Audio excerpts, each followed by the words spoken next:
Hello and welcome to another stream of Assassin's Creed Valhalla to continue my annual playthrough with the Viking Kombat approach/challenge. Hey there, Spectrum. Welcome. First, you are the first to comment. Indeed. Welcome on in. It's going well, Spectrum. Things are going good. Ready for another long stream. I'm going to spend some more time going around the game world, synchronizing viewpoints, but I'd like to jump into the story again earlier in this stream and do more story today. How's things going with you?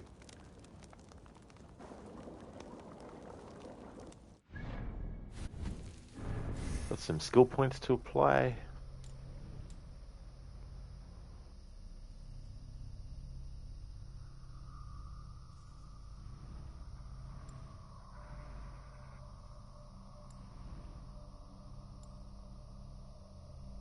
Alright, we'll get this increased to melee damage and stun as well.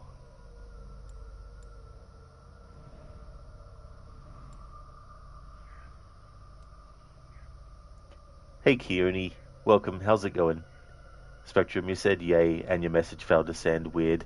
Yeah, I've had that happen to me as well, where my message has failed to send, and I've even tried sometimes a couple of times and it's still said it, and it's taken a few for it to come through as well.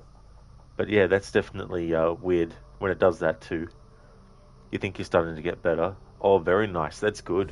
Absolutely.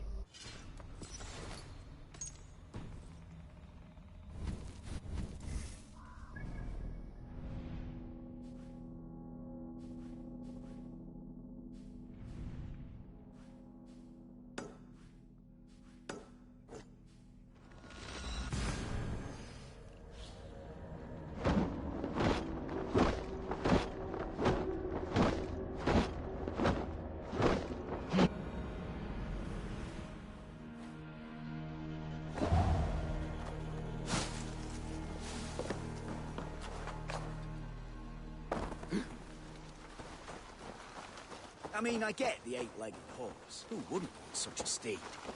But a magical boar? That's not right. Probably smells like Humper's boots.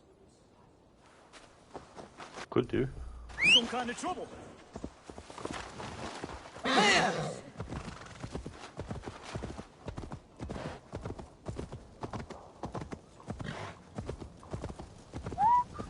Oh!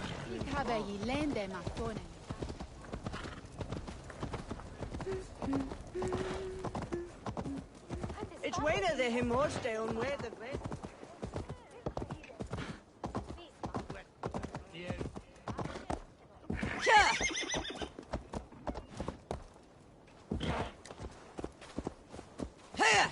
Queenie bringes to Euchie wula.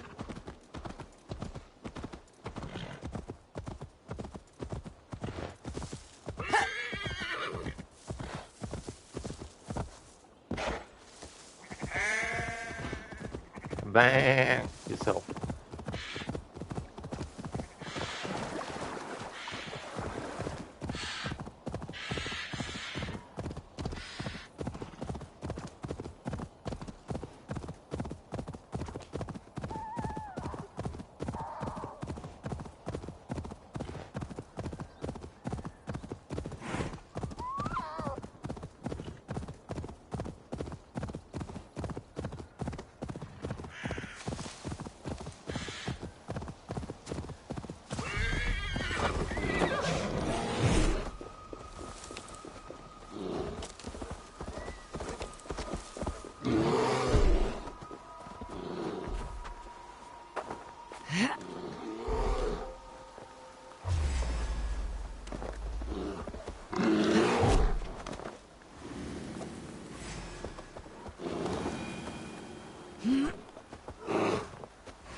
so I'm going to equip the bow for things like this.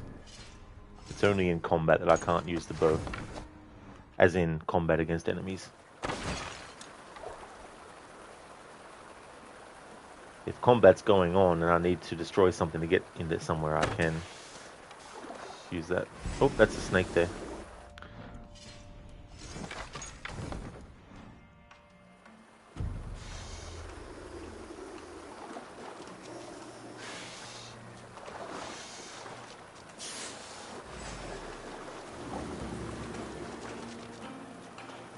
It's not letting me slide under there while the snake's in the road.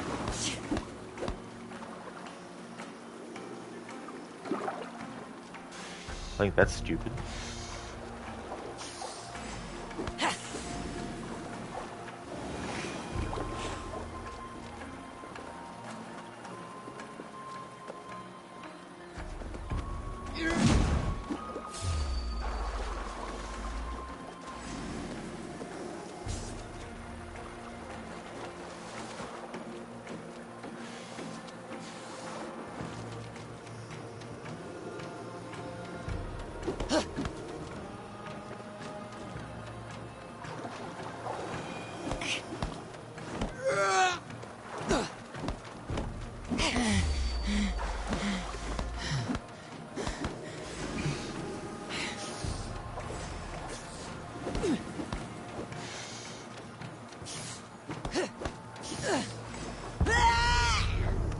Okay, so I guess we can't synchronize this viewpoint for the whole playthrough, because if it's not going to let me pass through there by sliding, and the only other way is to kill the snakes, well, I guess we just don't synchronize this viewpoint.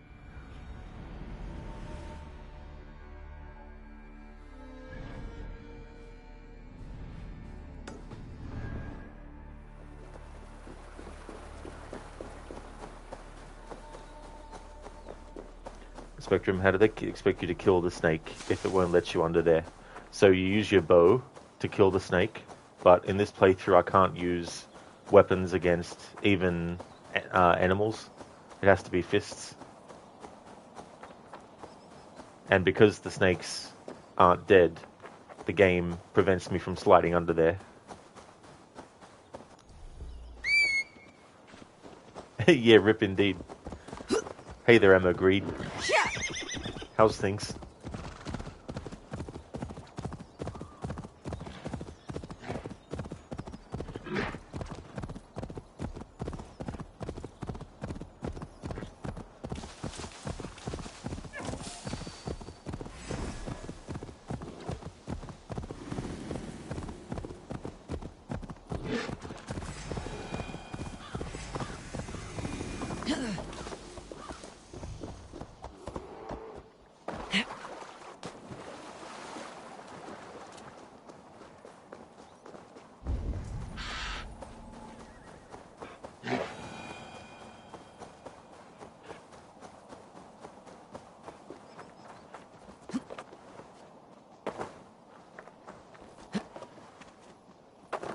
This is how,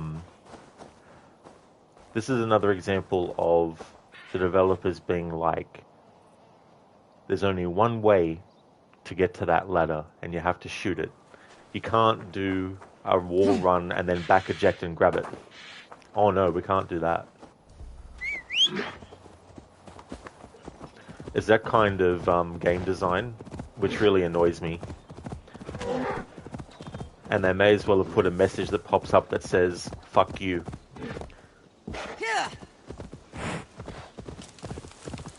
Because we can't reward players' ingenuity. As I was saying before, like in yesterday's stream, in this game, if they wanted you to... If they had a door that was locked, and right next to that door there was an open door that led to the same room, they would come up with some contrived reason why you can't just go through the open door and you have to actually unlock the door that's locked, even though both actually leave the same room. That's the level of obnoxiousness that Ubisoft like to do with their games.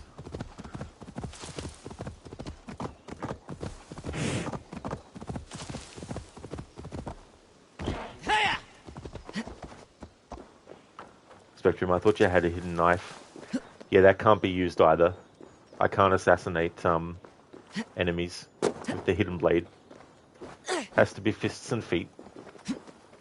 The only exception is if there's an enemy that the game wants you to actually kill, or it wants you to confirm the death, then automatically when you do the confirmation of the kill, the character will use their hidden blade to finish them off.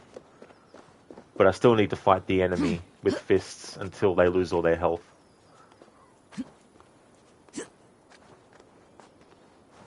I've got to be careful too, because even in combat, after I've depleted an enemy of all their health, the assassinate option still appears on their body, and the button to assassinate is the same button as light attack. So I've got to be careful not to spam the attack button too much. So I've had to pay attention to when the enemy has run out of health to know that I should stop pressing the attack button, just in case the assassinate prompt appears. Hey there, Spicy Chicken. How's things going?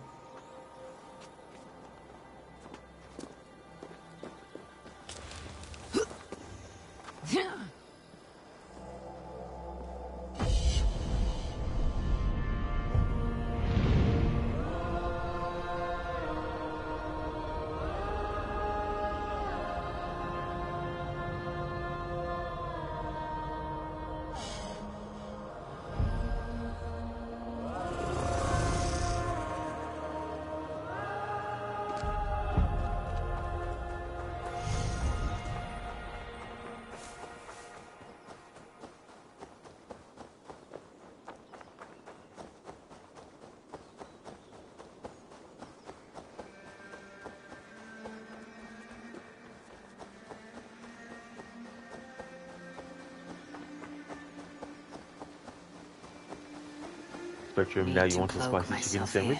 I don't blame you. That would definitely be delicious. With lettuce, tomatoes, sweet pickles, and mayo. That definitely sounds like a good combination.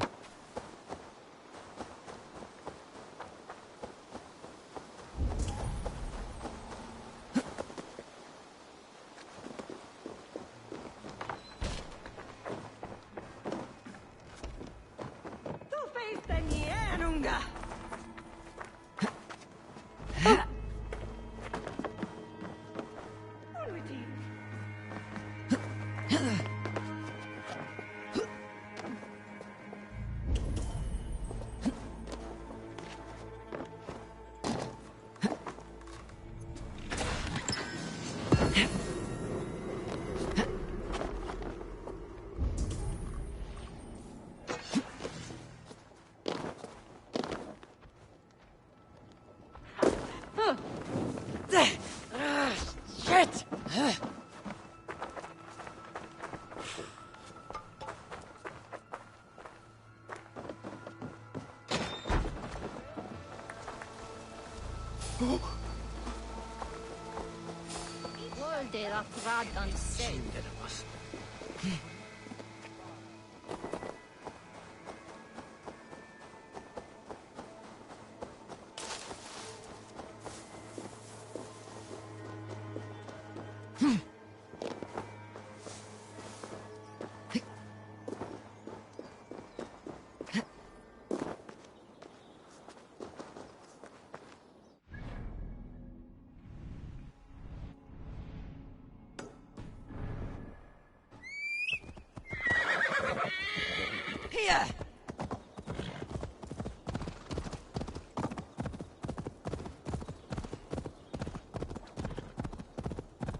Hey, Nofry, welcome.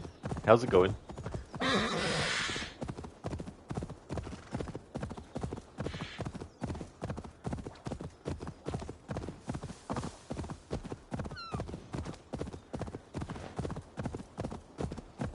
Oh, good. That's great, Nofry. I'm glad to hear that it's going okay. That's awesome. As for me, things are going well. Having a good Monday. I thought I'd start the stream a bit earlier and get to synchronizing viewpoints, but I'm gonna If they see me, this will get messy.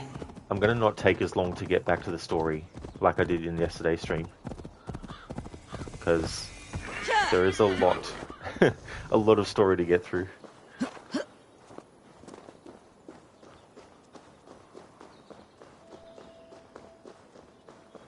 I must be careful now.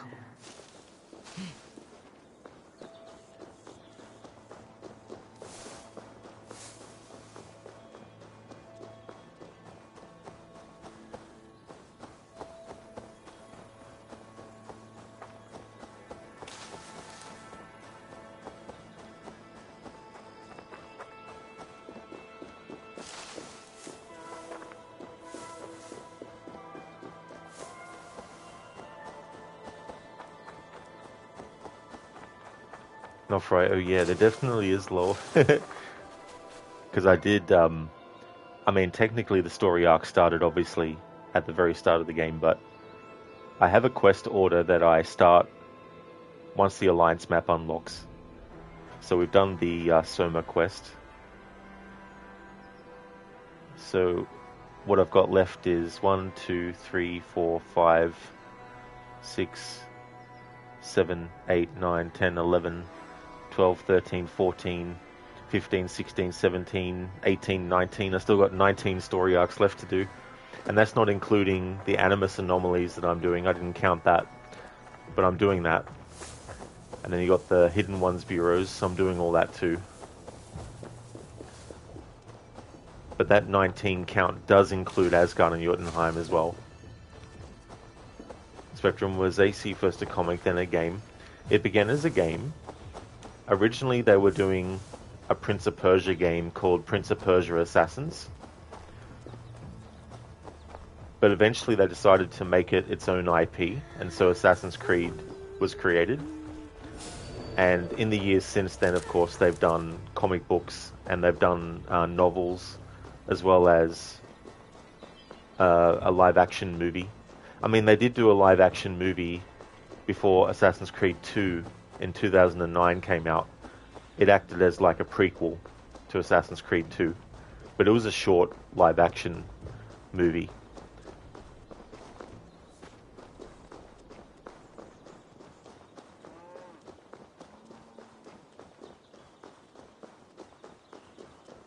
And then there's also a Netflix series in development as well.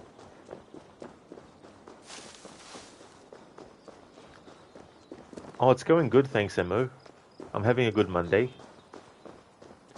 We're having a season change here at the moment, so it's starting to be spring. And while I don't mind spring, it does get annoying with all the pollen and the allergies that I get from from things.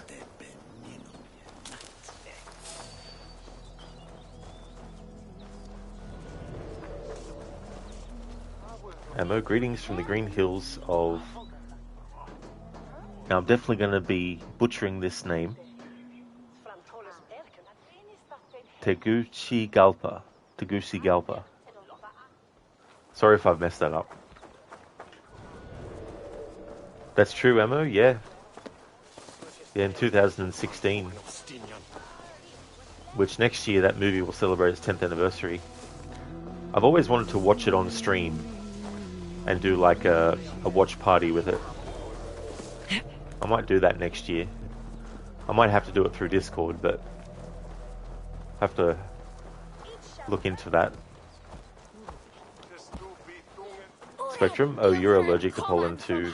It's really annoying, Spectrum. Absolutely hate it. Especially when you're just, you know, walking downtown somewhere and then all of a sudden you have a sneezing fit come on. Ammo, excellent on the second pronunciation. Oh yes, so I've even forgotten now how I said it the second time. So is it a Goosey or a Gucci pronunciation on the Guci part of it? Ammo, it's the capital city to Honduras, the country right in the middle of the strip of lands that unite South and North America. Oh, yeah, I've never been really good at geography. That was one of my weak suits. Spectrum, that would be fun. Yeah, lots of fun. Also, it's Goosey. Ammo agreed. Cool. So, Tegucigalpa. Or is it Galpa?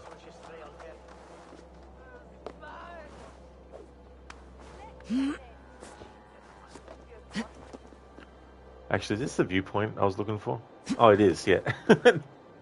For a second there, I thought, did I climb the wrong building?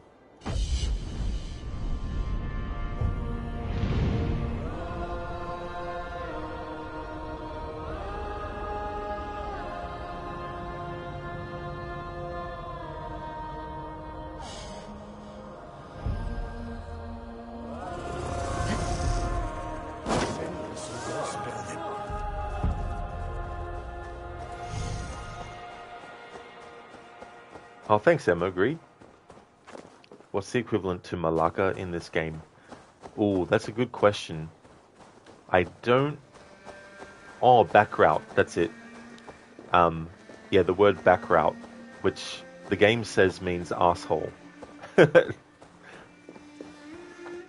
This place is heavily guarded.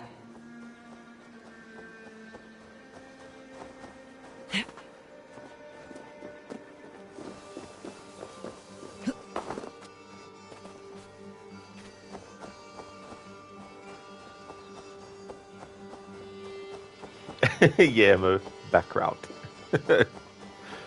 That's one of the great things about the Assassin's Creed games, learning how to swear in different languages.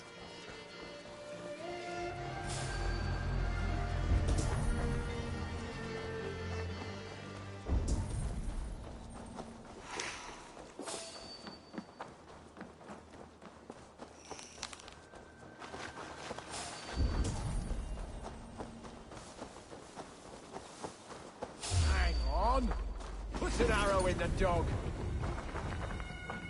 Hey! You can't outrun me!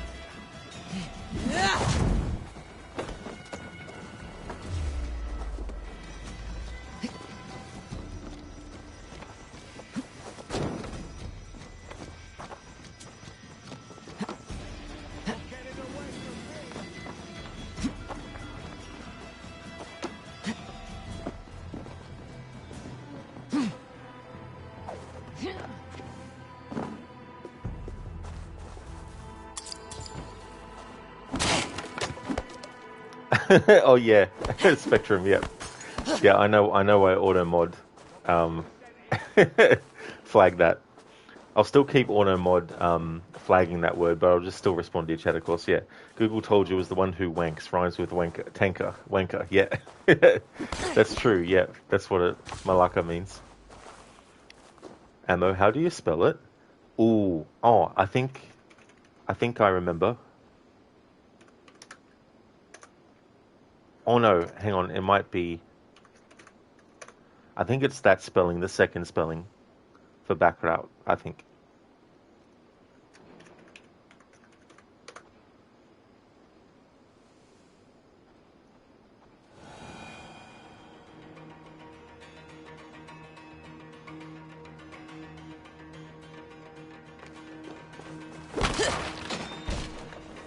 Wait up. To hell with you!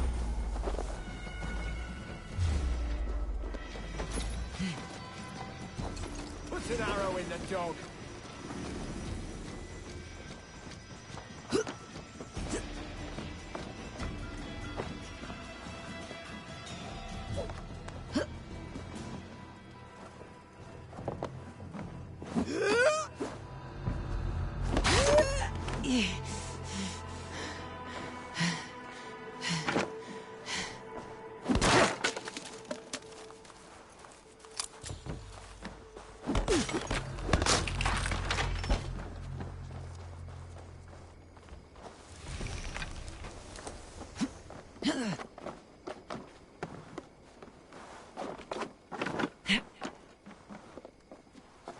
Disappeared. My God, not the idiot.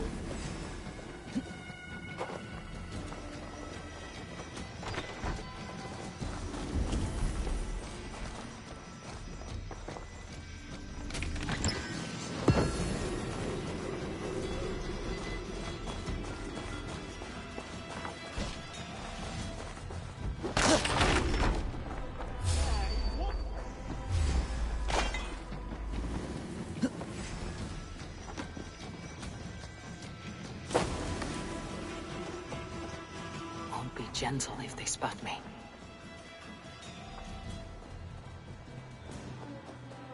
Spectrum, Google told you that it was a word that rhymes with tanker but starts with a W. That's right, yeah. Malaka, meaning wanker.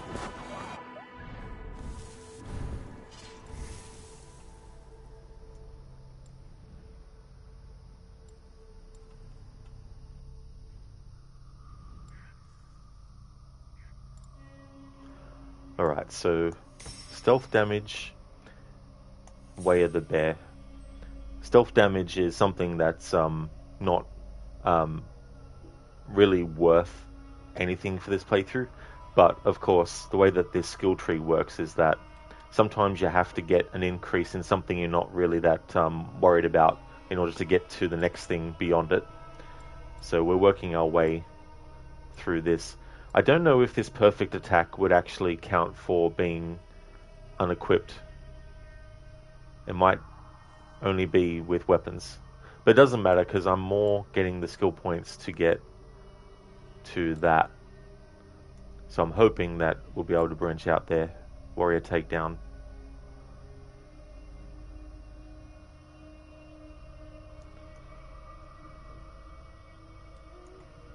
Actually, I wonder if it'd be better. No, because that doesn't go to there.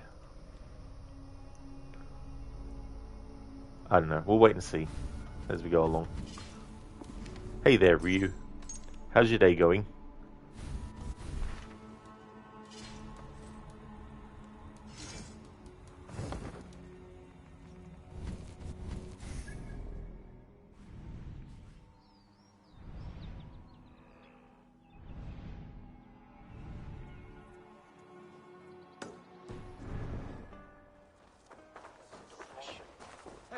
Oh, excellent, Ryu. That's great. Glad to hear that things are going well.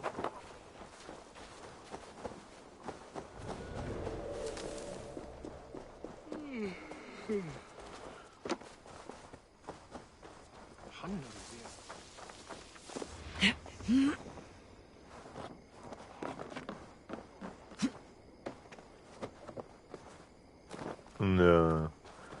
See, this is another thing that's really contrived. It's like, we won't let the player do a jump over the fence, even though the thing that they're jumping on is higher. Oh no, we can't possibly do that. We want the player to spend more time trying to do something that should be so simple. It's like, why even put this shit here in the friggin' first place, you know? On the ones that you can't do that with. Spectrum, autumn is starting here. The acorns are hitting the roof with a pop every couple of minutes. Oh, really? Oh.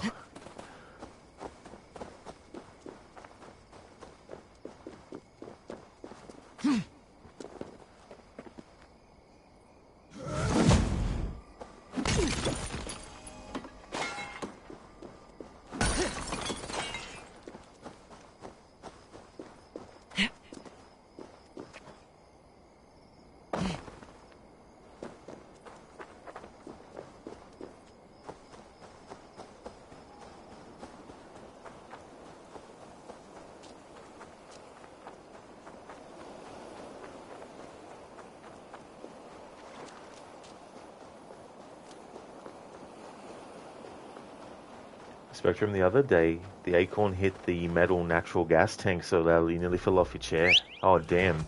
Hopefully, it didn't do any, like, you know, damage to it.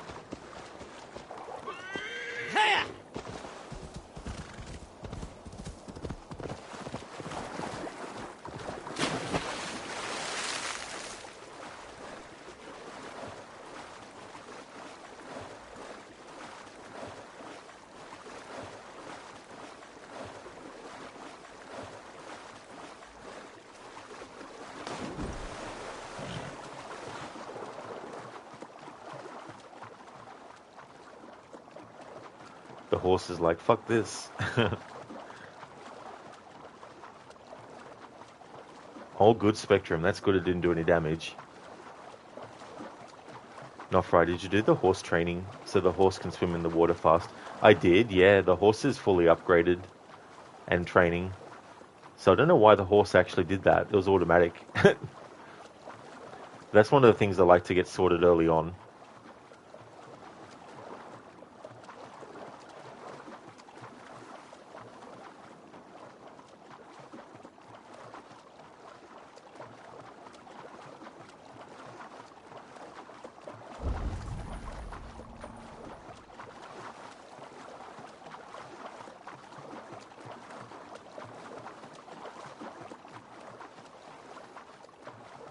Nofri, yeah, had to do it early on too. Swimming can be boring. That is true. And being able to have the horse run really fast for longer is definitely good too.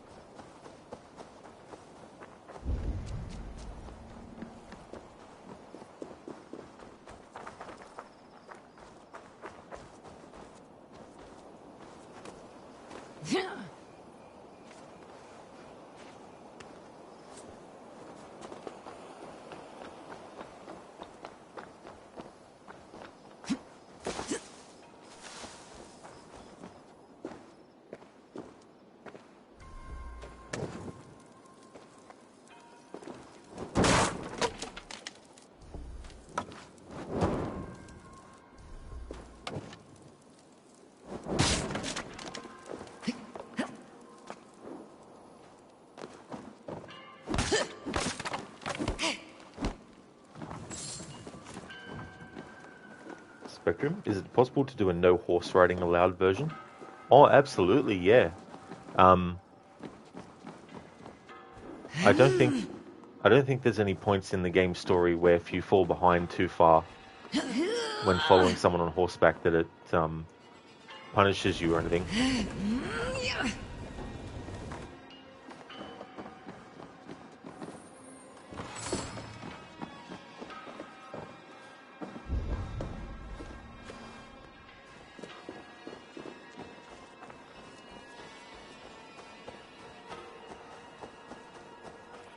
Okay, so there should be an animus anomaly in this location. I will be doing those, but I wait for a very specific point in the story before I do. But there's no harm in actually unlocking it, so the icon's on the map. You can do these as Layla, of course, or you can actually do them as Basim. But if you do them as Basim, there's no extra dialogue, except for the initial words that get said. But if you actually want more story content, it's best to do it as Layla. Because you'll also get Shauna and Rebecca talking to Layla, and you'll also hear recordings that will actually have a commentary made on them. I think it was a missed opportunity because the conversations are between Bassam and Alethea. Yet Bassam, if you're doing them as him, doesn't actually give extra commentary on them, which is a shame. Would have been good if doing them as Bassam gave you extra context for what the recordings are actually saying.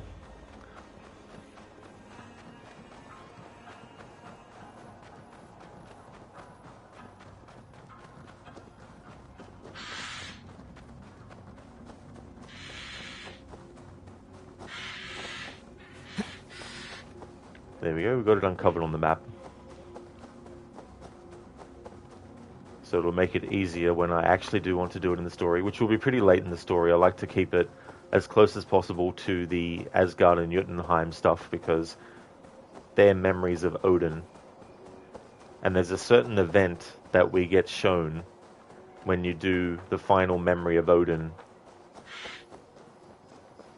that if you do all the animus anomalies, you actually see a different version of it, which is how things actually looked.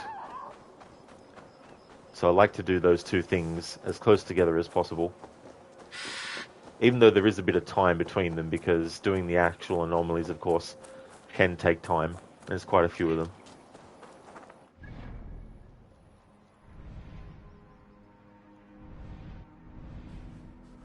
But I like trying to make things be as close as possible to each other. For example, when Sigurd gets captured, I like to make it so that I can do all three of those related story arcs back to back. Even though some time is supposed to have passed between story arcs, I still like to do them close together because pacing wise, it feels more appropriate for Eivor to be really, really searching for Sigurd.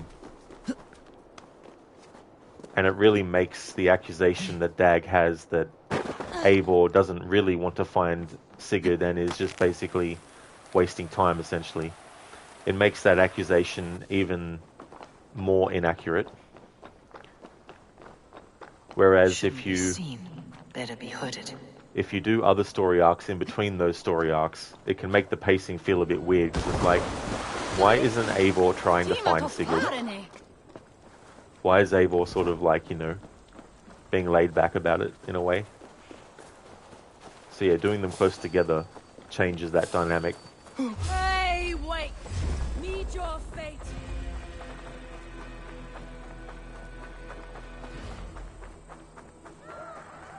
I still wish that there were some story arcs that were actually optional. Like the beer stand story arc should have been optional. Cool, so I found another Hidden Ones bureau, but I'm going to explore those at a certain point in the story as well. But uncovering them on the map will at least make them easier to find later.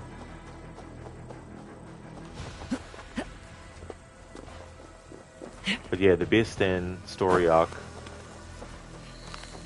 is one that I definitely think should have been optional. Like, there is a part of that story arc that I don't mind. I actually don't mind the whole part of the story where you have to get the help of Rollo, a Viking, to stage a kidnapping of the Elderman's wife because she wants to go back to France.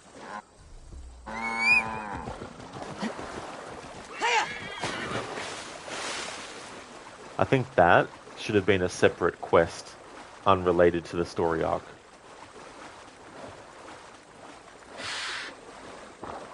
Nofri Rollo was a pretty cool dude. He was. Yeah, and do you know what the funny thing is? There were more than one sieges of Paris in history, but the specific siege that the Siege of Paris DLC actually covers, that specific siege actually involved Rollo, yet he's not in the DLC at all. So it's a bit stupid that for the actual Siege of Paris that the DLC covers, that Rollo, who was involved in that particular siege in real life, isn't actually part of that story arc in that DLC. Like you would think that he would.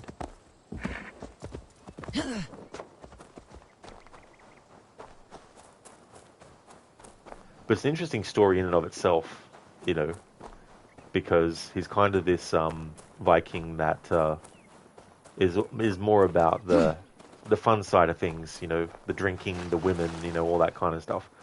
But there's a point in that story arc where he sort of sobers up a bit. So in a way, it's almost like Edward Kenway's story arc, but in a much shorter time period, like period of time being told.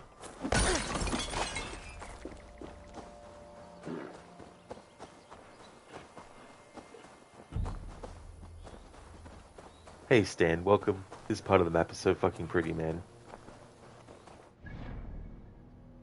That's right, it's Essex. I had to double check what area we're currently in the game. There's some interesting environments in this game. There's some good different areas. Like I know some complain that England just looks the same, but I mean, that's I guess one of the things about doing these games as open world games, you know. Like I always like to call the other games in the series semi-open world. And I think really at its core, Assassin's Creed works better as a semi-open world. Still give people the feeling that they have a lot of ground that they can cover, but isolate the whole location so that it's not too vast. That's why I think, you know, having cities like Paris and, you know, all that kind of stuff in Unity is really, really cool. Because even though it's just one city, it's a big fucking city. There's a lot, you know, of nooks and crannies that they can put into it. But having said that, though, like I really do like Origins and the desert areas, you know, because I think All we want is to share our music with the world. Devote yourselves! I got to do this world event. I love it. It's a reference to Prodigy, Keith Flint. Smack my bishop. Not right. Oh, right. Yeah, I didn't do the DLC for this game yet. Oh, I still recommend it for sure. Doing the Siege of Paris and the Wrath of the Druids. Like, it's got very interesting, you know, parts of the story to it. Stan, they really did so good with forest areas. That is true. Yeah, there's definitely a lot of forest areas that they bring to life in England. Devote yourselves to godlier activities! You stomp our spirits with your talk of devils. God will strike you down for your malodorous melodies! Dancing, music, songs and poems, they are all Satan's dark dalliance! Take a breath. All that vitriol can kill a man. Now you have broken my flow.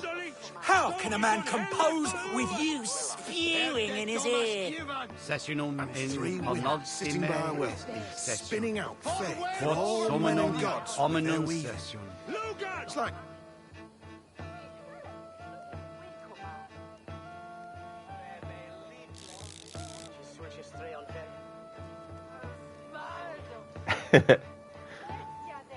Referencing Keith Flint's hairstyle that he would have. Stan, looks like they had the Prodigy fan executive. Exactly, Stan. Yeah.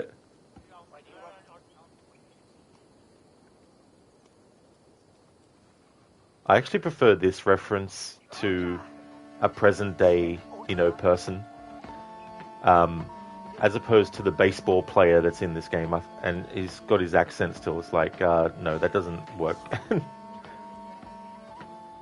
no one has a Ike choice. Ponte Domino Musca. Why the wailing? We are a band of bards, ahead of our time. Musical prodigies, even. But that madman, the self-proclaimed Bishop of the Ruins, is our biggest critic. He calls our playing the Devil's Bagpipes. That strange instrument, made of bladder and bone. It does wheeze like an old woman. He drives away our audience with his doom-knelling. All we want is to bring a little joy to this jilted generation. A worthy aim. Maybe he needs convincing of your talents. You would volunteer? Ah, you are a lover of fine music. This is surely an omen. Renounce your perverted ways before the Lord of Flies claims you! Music and dancing make me whole. Worry not of my immortal soul. Ibi in campo intercept septimo. Why not let the boy play music? He brings pleasure to the people. Music is the devil's wind breaking. Foul and rancid. I, as the Bishop of the Ruins, will not stand for it. Bishop of the Ruins. Is this title Alfred given? It is God-given. He spoke to me as I stood one night pissing against the stones. I am his instrument to stamp out the devil's tune. Then you and I must disagree. Meum esodidum panetum. You're going down! Punch the priest! Punch the priest! Smack my bishop! Clout that cleric!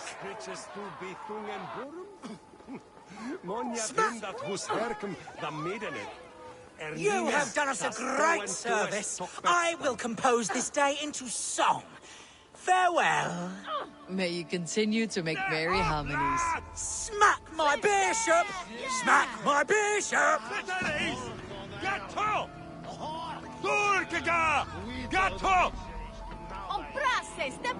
Rest in peace, Keith Flint. I think last year or this year maybe he passed away. Would have been the year before. Stan, what's even better is the Prodigy is Essex based. Oh, that's cool. I didn't realise that. Definitely very fitting then to have this character be in Essex. That's cool. Not fried. The best hairstyles in the game, lol. It really is. I think on the PC version, that might be one of the hairstyles that you can get, because I think there's a mod, because Crocodiles played this game with a mod on PC where you could pretty much choose any hairstyle that appears in the game. So I think even that one was something you could choose. In GTA 5, there's also a haircut for Trevor that looks like that too, but I don't know if it's specific versions of the game, because on the Xbox, I swear it was a hairstyle, but on the PlayStation, I couldn't get it. So I don't know. Maybe I just didn't find the right barbershop. But yeah, that is a pretty funny haircut.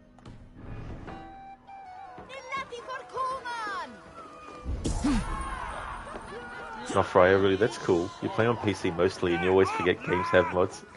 See, that's the thing, like, if I had a PC that could handle newer games, there'd be so many mods I'd be, like, applying. But yeah, I think there's 2 different mods for hairstyles, I think.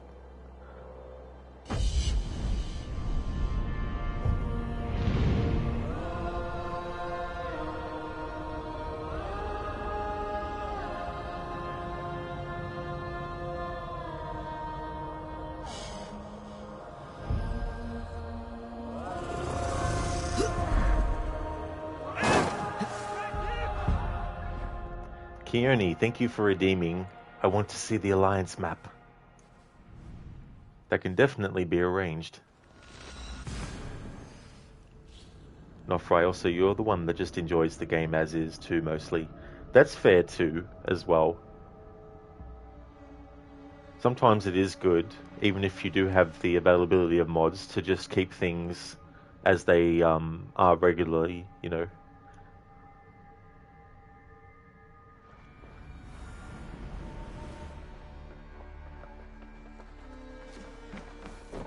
Who do you work for? Who's your lord? Who's your lord?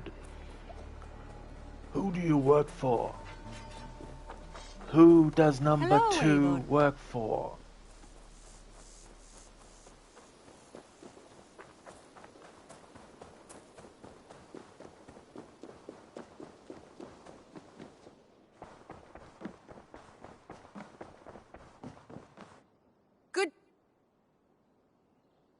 day, Eivor. Good day, Eivor.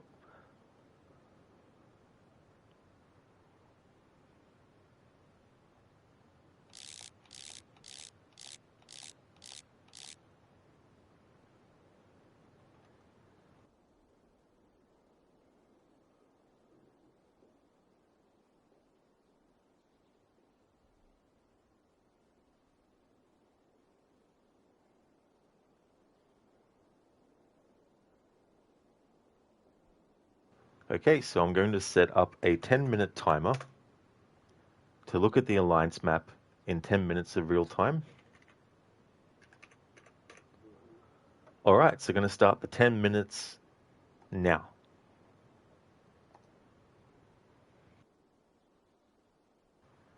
Music is the devil's wind breaking, foul and rancid, and I, as the Bishop of Ruins, will not stand for it.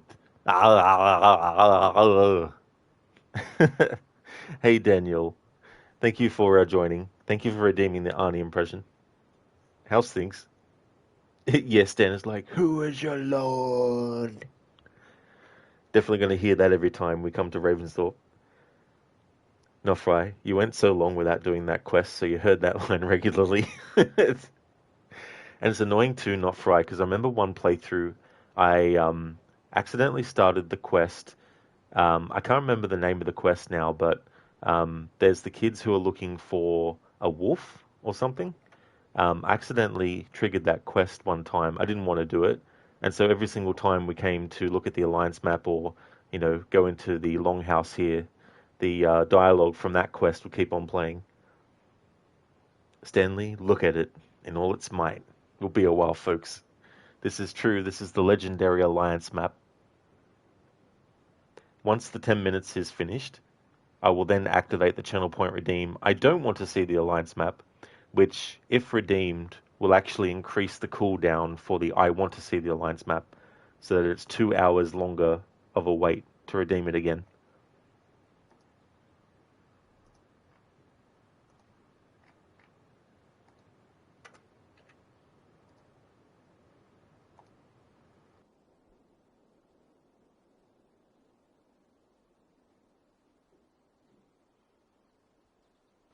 Nofry, the alliance map, the best mechanic ever. Actually, it'd be funny to have this printed out as a real map. And also print out like the figurines that get put on the alliance map as well. In fact, they should do an alliance map board game or something.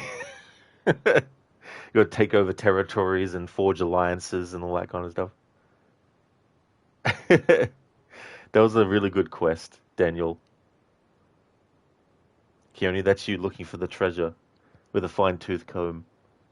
And that's the thing about this game too with the map. Like, if you want to find all the gold, if you don't zoom in fully on the map, it won't actually show in gold everything, which is annoying because then you have to actually go through the whole map zoomed fully in, which means you don't get to see much of the map at a time, which can be very, very annoying. Daniel, you are taking this too far, Love Marsov. Exactly, Daniel. I think it was when Lucinda played this game for the first time, and it became like a bit of a meme between our channels and viewers and stuff. And so I was like, oh, I'll create a channel point redeem. So last year I had this redeem active, but for this year's playthrough I thought, right, I'll have it active again, but I'll come up with a twist to it. So I thought it'd be funny to have a thing where people who don't want to see the alliance map for quite a long time can redeem it. So I thought, well, what I'll do is I'll deactivate the I don't want to see the alliance map, but when someone redeems the I want to see the alliance map, after the 10 minutes of looking at the map is finished, then activate the I don't want to see the alliance map.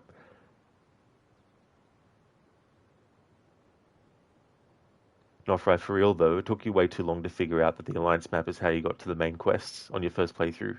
Oh yeah.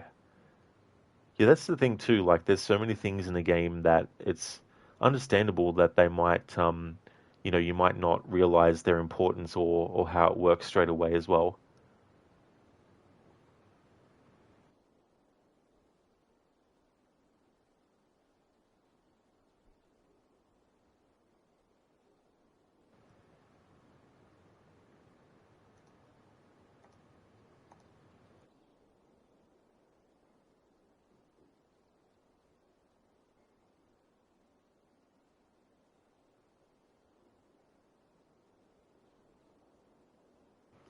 I see your post, Stan, in the Discord about Sophie Turner playing Lara Croft. Yeah, I don't know how to feel about that, mainly because I haven't really seen her in much. I only saw her in X-Men. Um, what was the name of that X-Men movie? Dark Phoenix, I think. There's 5 minutes left on looking at the Alliance map. So I don't really know whether I think she'll be a good fit for Lara or not. Um, but Phoebe Waller-Bridge was involved with Indiana Jones and the Dial of Destiny, and I felt what happens in that movie was a bit stupid. I think she actually did writing work on that movie as well, if I'm not mistaken. So that aspect I'm a bit, but we'll wait and see.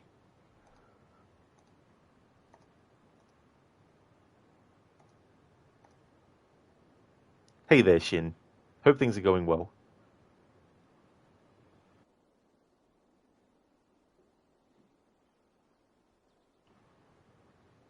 Daniel, you don't think she's a great actress, but Daisy Ridley would have been a great choice. Yeah, because that's the thing too. Like you look at the movies that they did, and this Amazon series is the first time they're doing an actual Tomb Raider series as well.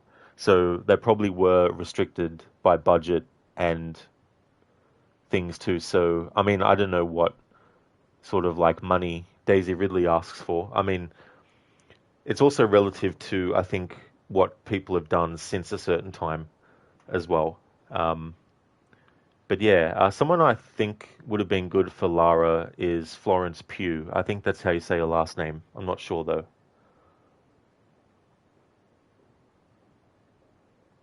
Nofra, you've never seen Sophie in anything but Game of Thrones.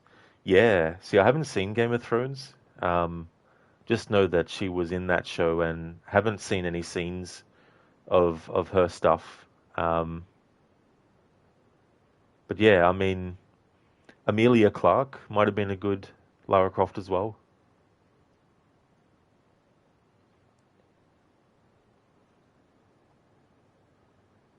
Sorry, I don't actually know what your name is, but thank you for redeeming the Must Have Been the Wind, all the same.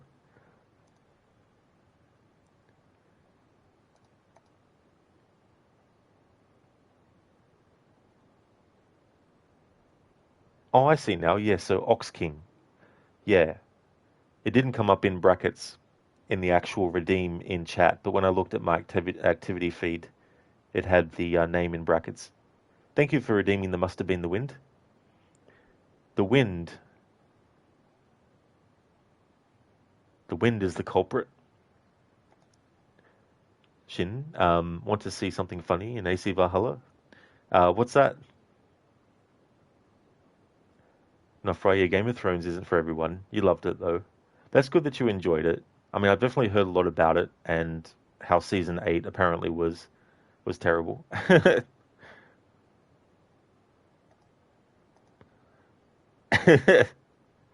Ox King, you go by many names, but you can call me Your Highness. 135.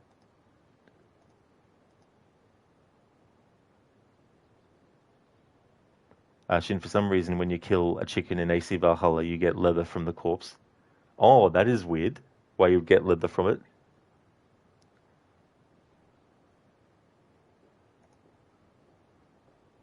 Oh, nice, Daniel. You got a Amelia Clark emote from Game of Thrones. I've heard the name of her character, but I don't know how you pronounce it. There's 1 minute left. I'm looking at the Alliance map.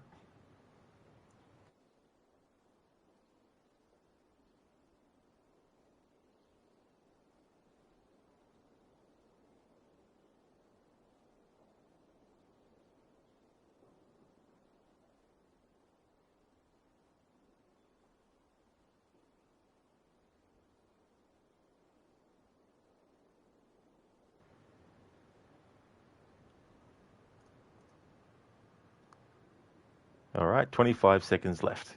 I'm looking at the alliance map.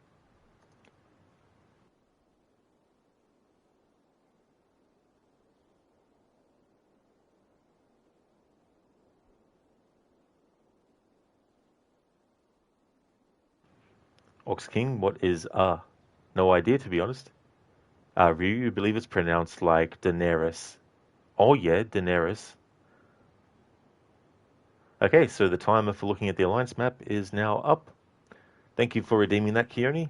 And now I will make active the I don't want to see the alliance map redeem.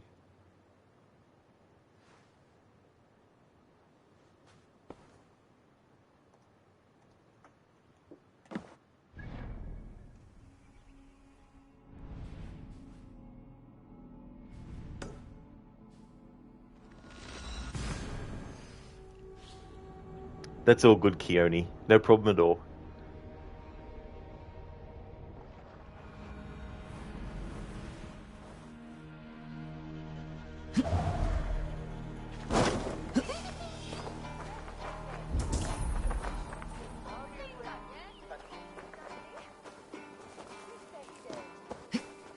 Oh no. What?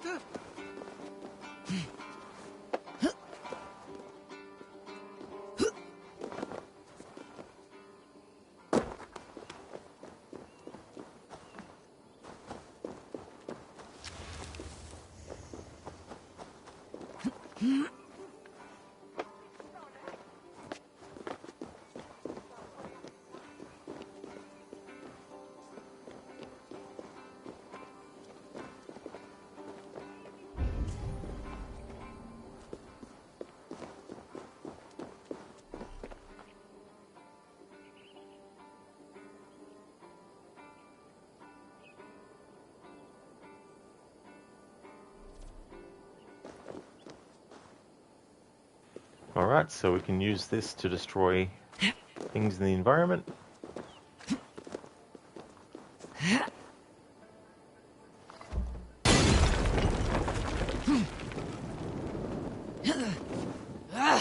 Out! Damn you!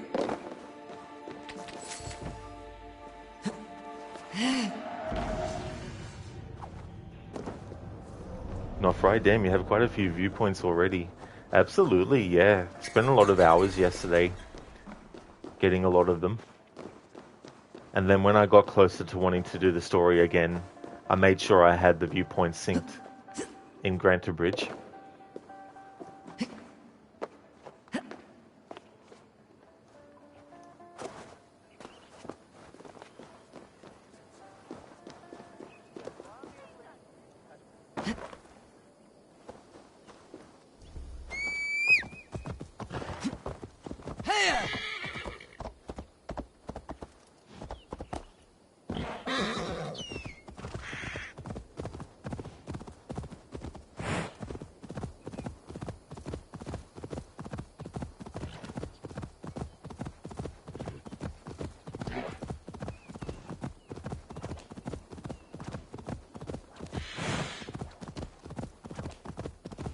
Gentle if they spot me. You chose death. Focus, we have this.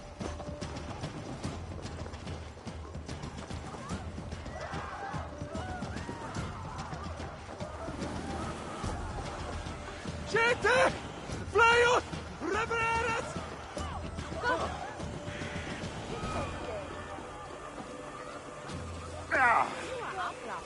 Se Winstraford. Soon the church on America.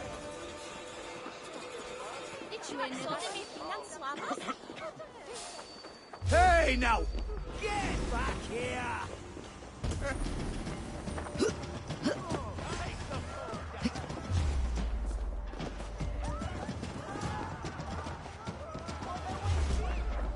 Follow my lead.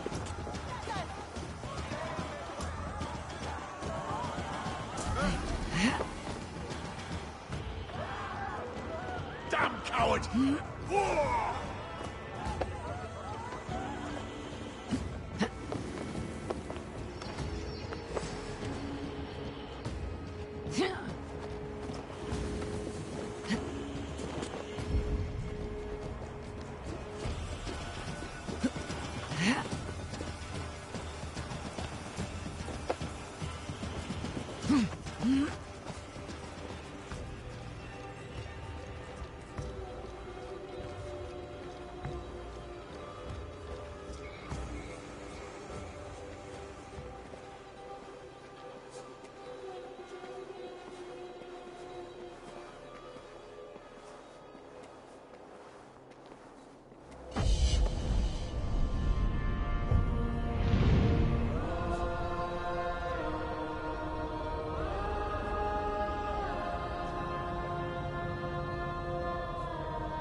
Couldn't help it over here.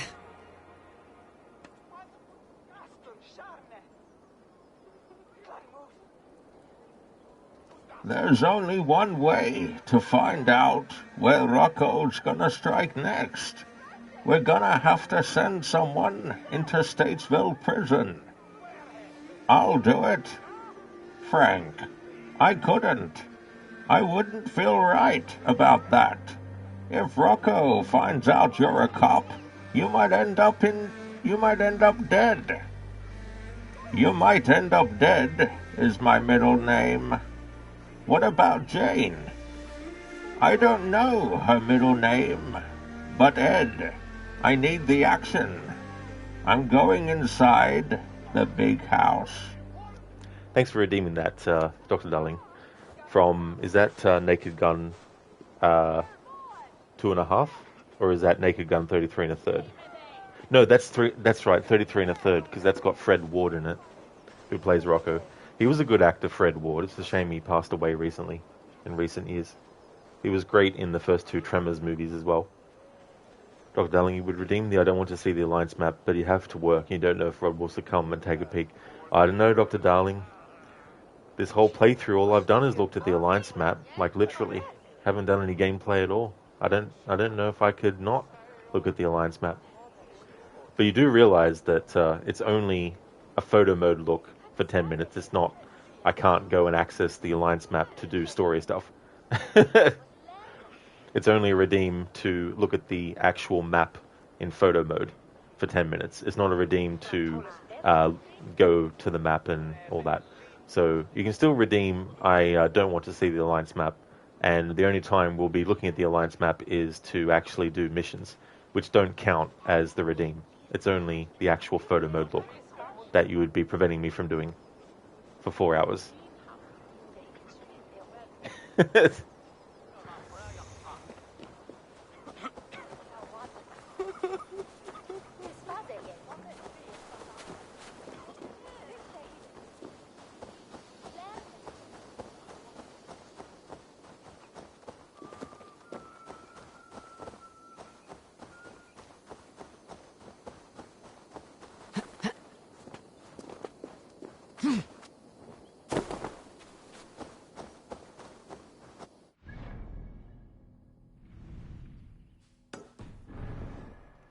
Hey there, Bok. Good morning.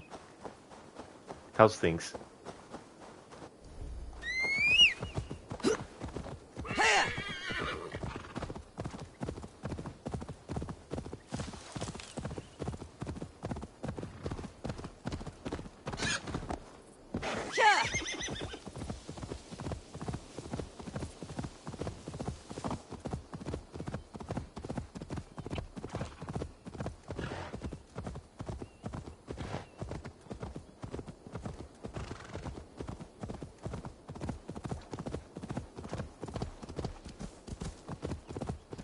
You're making some coffee. It's a bank holiday here today, so you got no work. Oh, really cool. That's good. I hope you enjoy your coffee and your day off as well.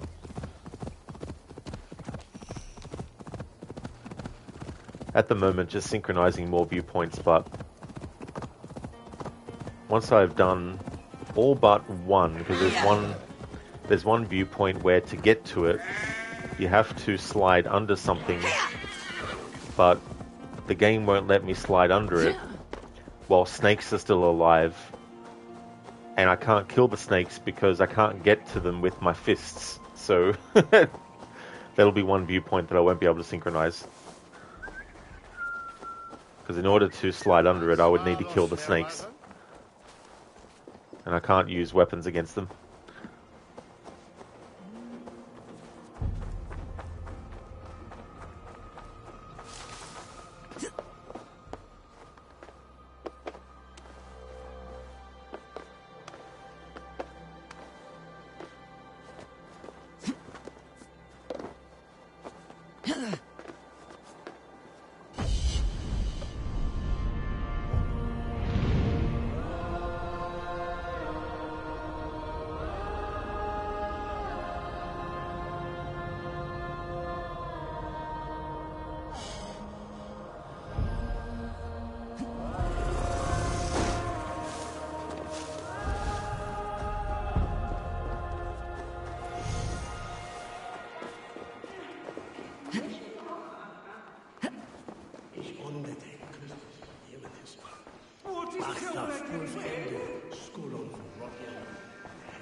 You'll see this team man, Weenie.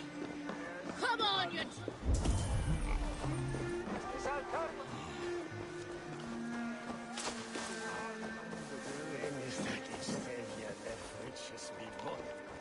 I'll have the whole lot.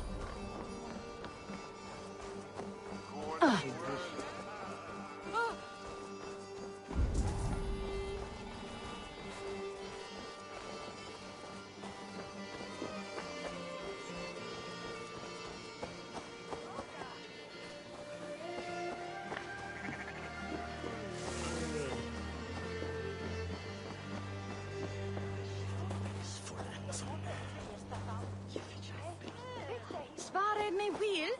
Ja! Lita. Przecież me dido usciti.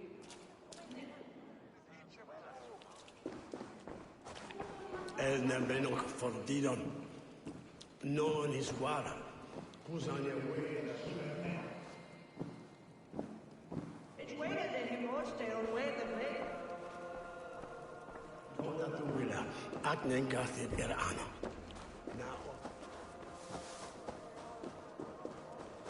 Dr. Darling, yes, but you might say that you really want to see the Alliance map and break the rules of the Redemption, even if you don't have to start a new arc. Well, here's the thing, Dr. Darling. The I want to see the Alliance map redeem is strictly photo mode looking at the actual map. It doesn't mean I can't do story stuff. So I don't know why this was something that was even thought was the thing. The redeem is strictly go into photo mode and look at the map for 10 minutes. So, regardless of channel points, I'm going to do story stuff. So it doesn't restrict me from doing story stuff. It's not a literal can't have the Alliance map at all unless we're doing the look at it. So if you don't want to redeem the I don't want to see the Alliance map, that's completely fine. But there is absolutely no restrictions on doing the story to access the Alliance map with Ranvi to look at the map to go to the next story arc. That was never part of any redemption. So I'm not going to hold off the story simply because the I don't want to see the Alliance map is redeemed. It's to prevent the redeem of looking at the Alliance map to be redeemed for 2 hours more than normal. That's all that does.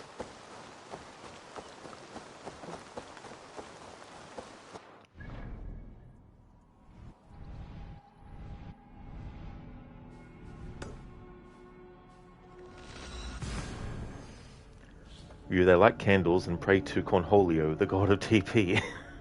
That is true, Ryu.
There is also another god that these characters pray to, the sacred being called Shish Kebab, Shawshank Redemption, Shishka, Shikaka.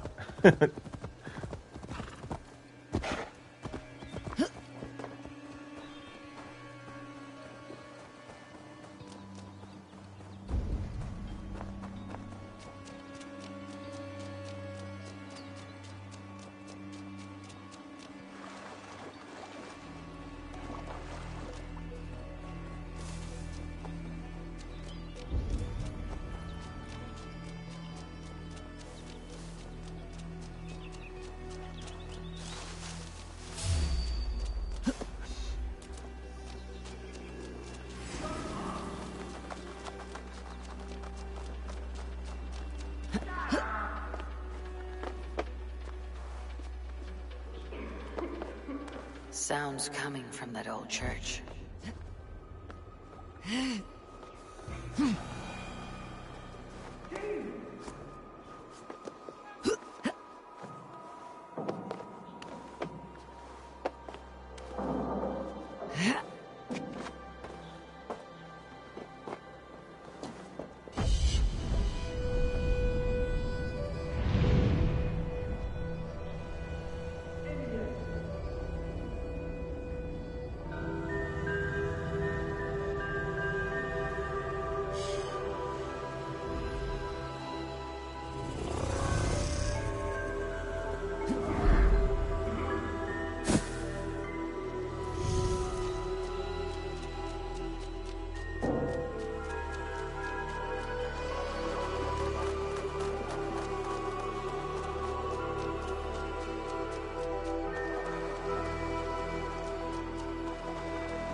Hey, Anmita, welcome, dude. It's going well, thank you. Synchronizing more viewpoints before jumping back into the story again. But yeah, it's going good, thanks, dude. How about yourself? How's your day going?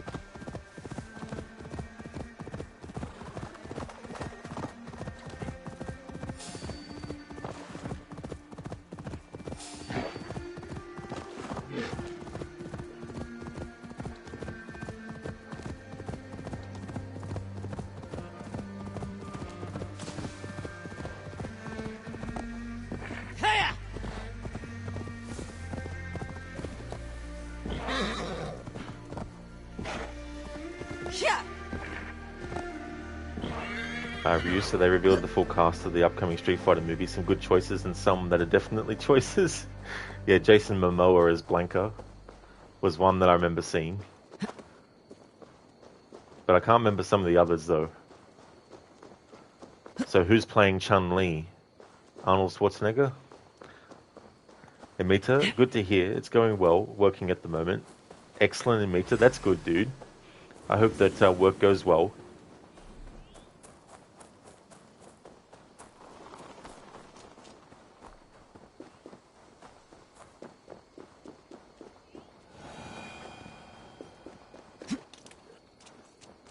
Ryu. The plot is supposed to be Ryu and Ken getting hired by Chun-Li to take down Shadow Lu in the World Warrior Tournament. Surprisingly, that sounds exactly like what the 90s movie should have been.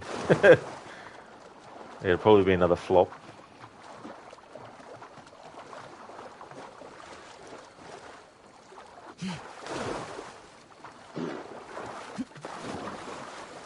I forget the actual story of Street Fighter 2 in terms of, like, everyone's reason for being there. Like, I know that Chun-Li wanted, obviously, to fight Bison. But I don't remember in the games her hiring Ryu and Ken.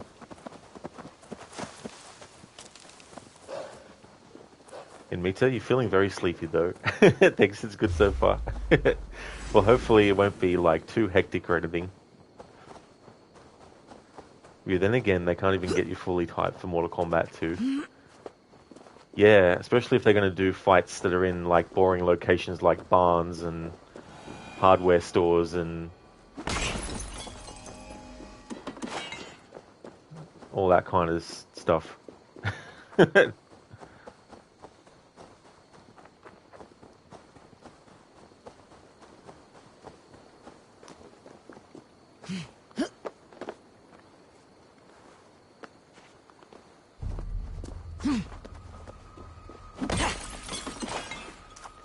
You don't expect everything to be entirely accurate to the games, though.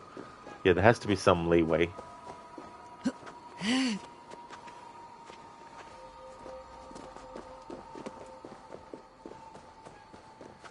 Within reason, of course. Like, you wouldn't do a Doom adaptation that's set in a jungle on Earth, for example. Not Fry. Mortal Kombat 2 was supposed to release very soon, but they delayed it. Oh, did they? Yeah, I'm not too surprised, really. But yeah, that first one was 2021, wasn't it? obviously not the first Mortal Kombat movie to exist, but the reboot movie.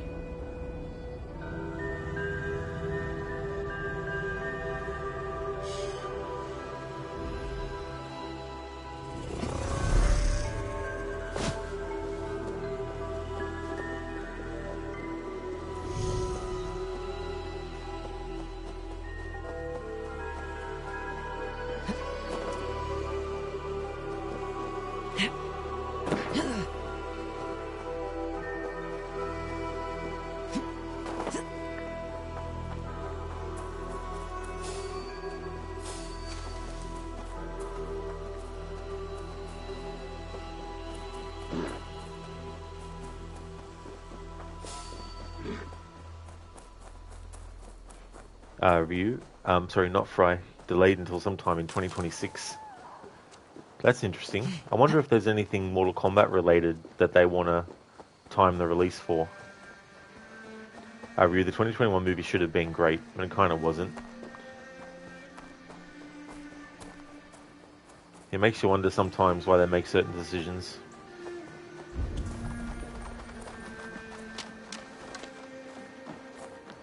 Doors locked.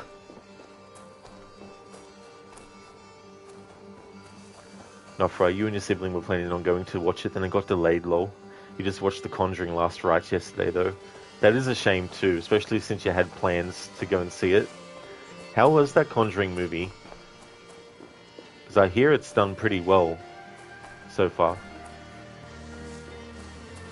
And Meet, so something that you've never seen before is the temperature your work laptop is showing. Minus 273 Celsius? Absolute zero? Holy friggin' shit.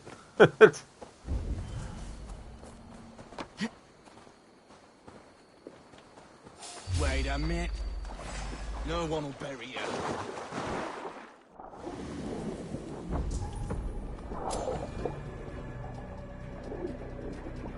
Your luck's run out.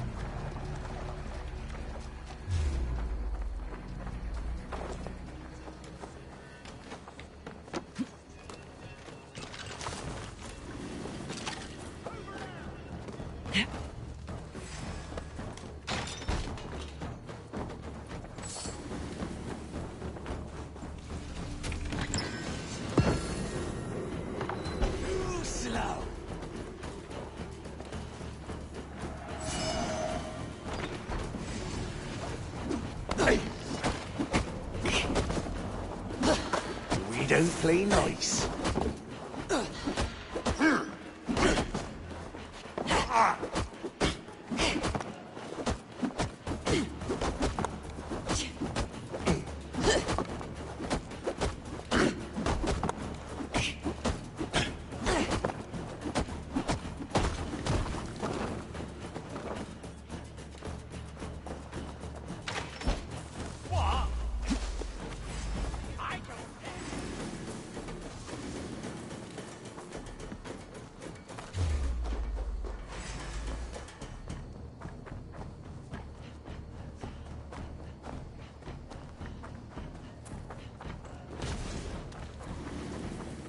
Not Fry.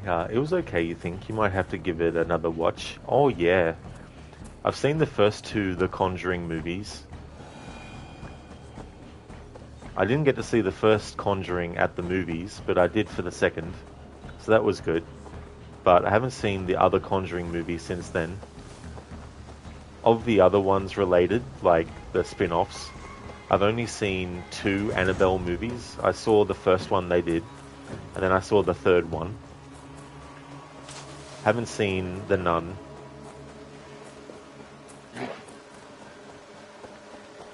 And me too, it's even saying that it's the lowest temperature recorded for this month. Well, it's like, laptop, are you feeling okay? Ryu, the first 2 Conjuring movies were good. Not Fry, the first 2 Conjurings are absolutely goated. Yeah, Ryu and Not Fry, they are really good movies, those 2. I think I preferred the first one out of the 2, but I think it was really well done. The first Annabelle was directed by John R. Leonetti. The third one was meh. The first one was by him, yeah. Yeah, I felt like the only interesting parts of the first Annabelle movie were when the supernatural stuff was going on. I found all the other stuff in between was kind of a bit uninteresting. Attack on sight here.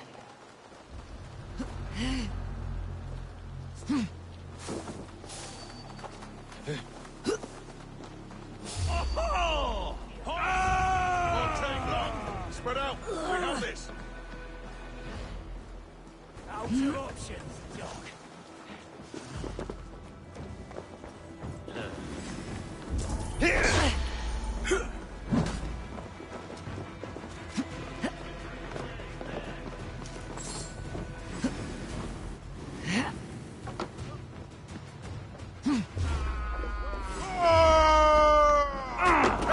We bring Christ mercy.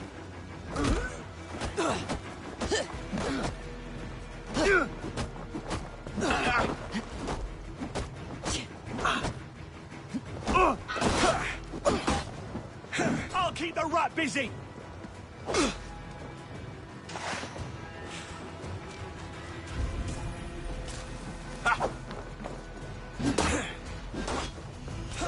In for the finish! Not getting away from me!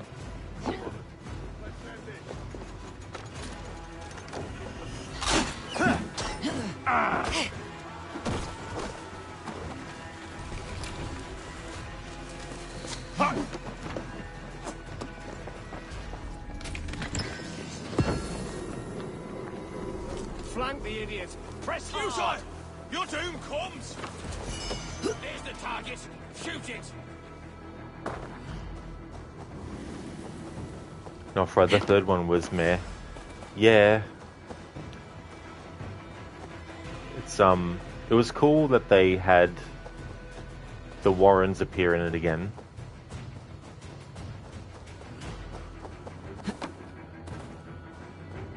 John Leonetti, aka the guy who directed Mortal Kombat Annihilation. That's true, yep. Terrible movie. I remember being so hyped to see it and being so bummed out that I didn't get to see it on the big screen because I'd seen the first Mortal Kombat on the big screen. But when I eventually saw Mortal Kombat Annihilation on VHS when I rented it, I was very disappointed. I was like, it's a good thing I didn't bother go see this at the movie. Well, it wasn't that I didn't bother, it's just that... Just never got around to watching it at the movies. Not right, damn. The guy that had the key ran far away from you. He really did. I thought, hang on, where the hell did the enemy go? Did they, die and I just can't see the body, or what's going on?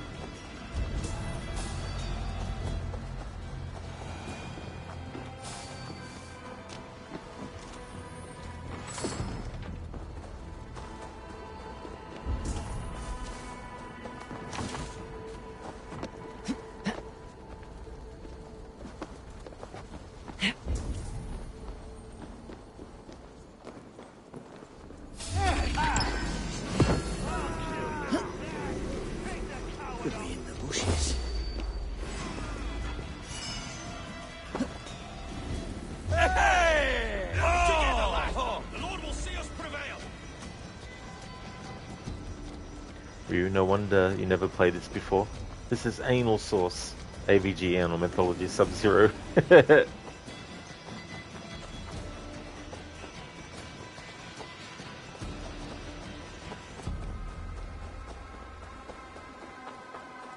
That's one of the Mortal Kombat games I think would be good to see a remake of.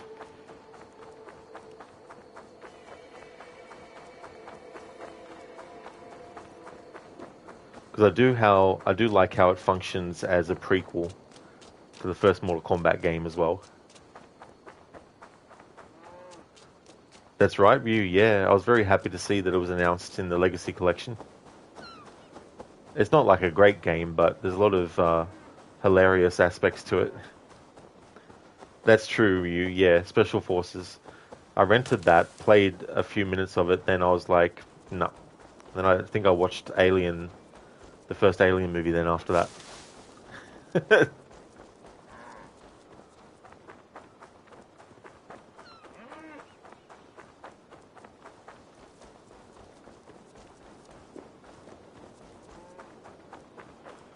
Not Fry, one of your favorites is the Mortal Kombat trilogy. Oh, very nice, Not Fry. That's cool. Yeah, it's really good that they're doing that the Legacy collection, because that'll help me greatly when I want to do my Mortal Kombat marathon. Not Fry, countless hours spent on the Nintendo 64 playing that. Very nice. I should be cautious. It's good to have those memories.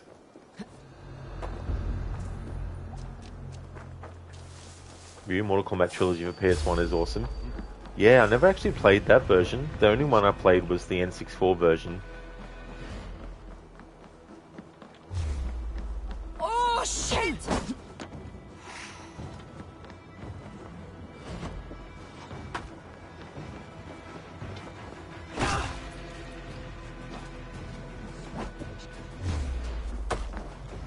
Crows take you.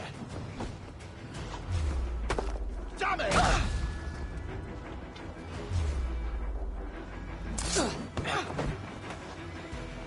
Stay away from me! Get back here, you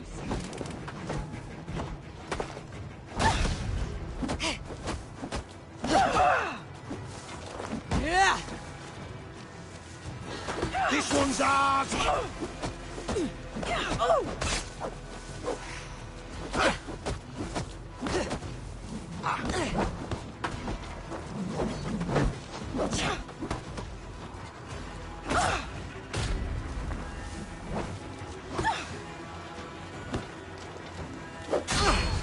You will pay!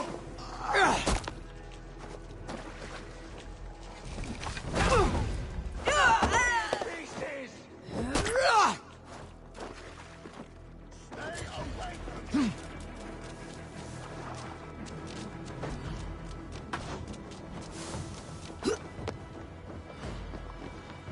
The other side must be barred.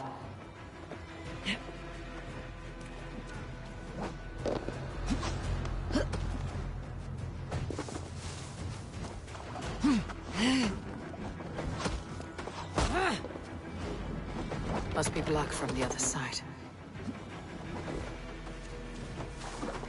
Time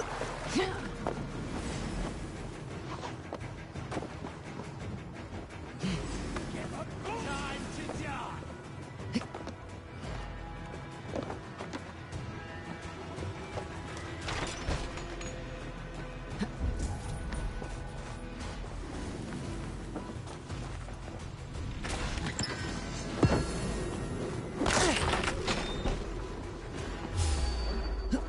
Slithering away. Over now!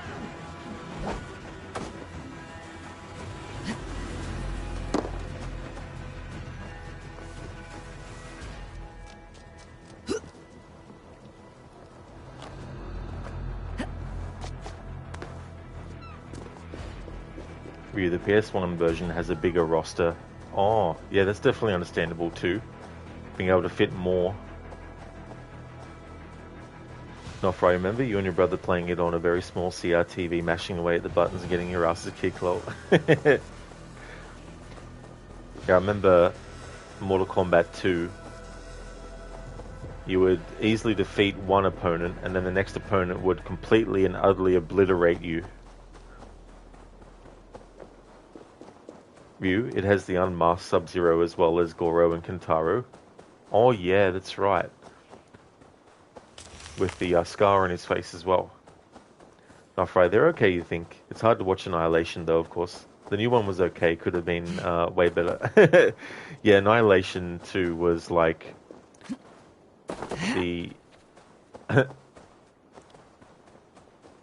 don't know, it just felt like they should have just stuck to adapting Mortal Kombat 2 and not adapt Mortal Kombat 3. Not Fryo, yeah, definitely a true classic. Exactly, lol. We used to play Mortal Kombat on the Super Nintendo as well. Same here. Yeah. The only arcade version of a Mortal Kombat game I ever played was Mortal Kombat 1.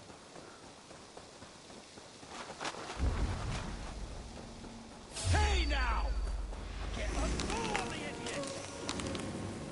Getting tired?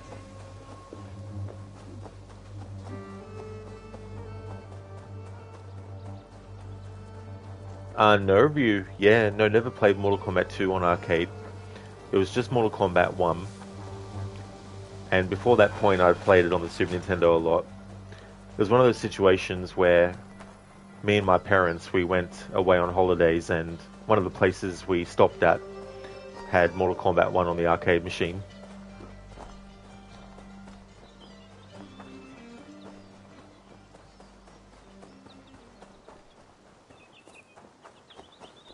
I think I would have been 13 at the time, I think.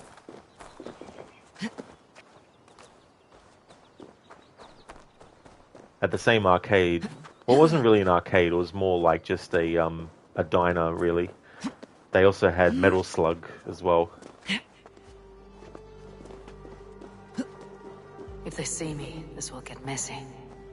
Not Fry, you also used to love playing Mortal Kombat 4 on the N64 as well. That one was fun. It really was, not Fry. It was so funny in that game too, where your character would get their arm broken and the dialogue would go, "Ah, my leg!"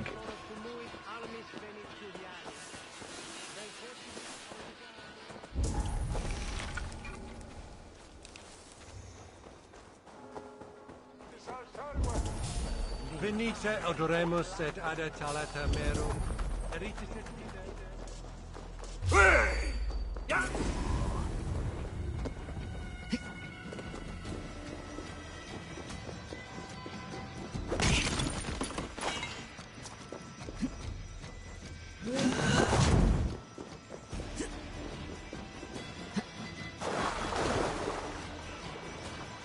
You have a pretty strong memory of laying eyes on the Mortal Kombat 2 arcade when you were at this pizza place in some mall.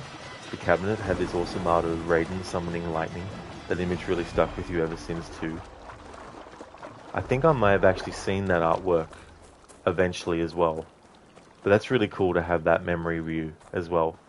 And there's definitely a lot of things that we view at a young age that leaves a everlasting impression, and it becomes ingrained in our memory as well. Now, Fry, Raiden has always been one of your favourite characters, except for Mortal Kombat, the Mortal Kombat 1 game, of course. Damn you!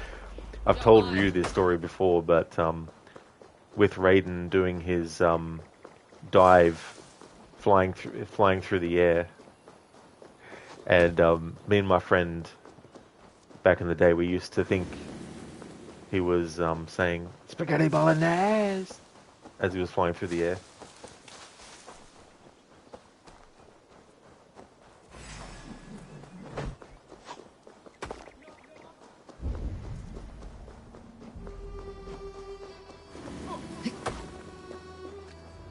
Hey, pathetic. Shit. Get away from me!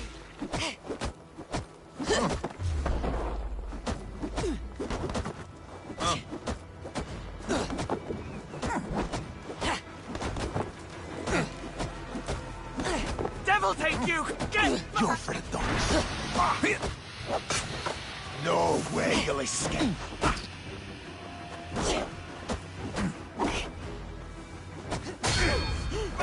Suffer for that! Get away from me!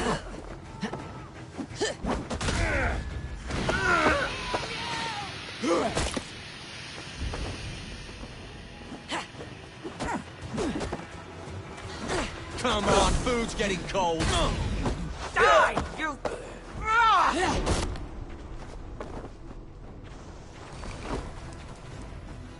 Devil take you! Get back! Let's empty this blood bag.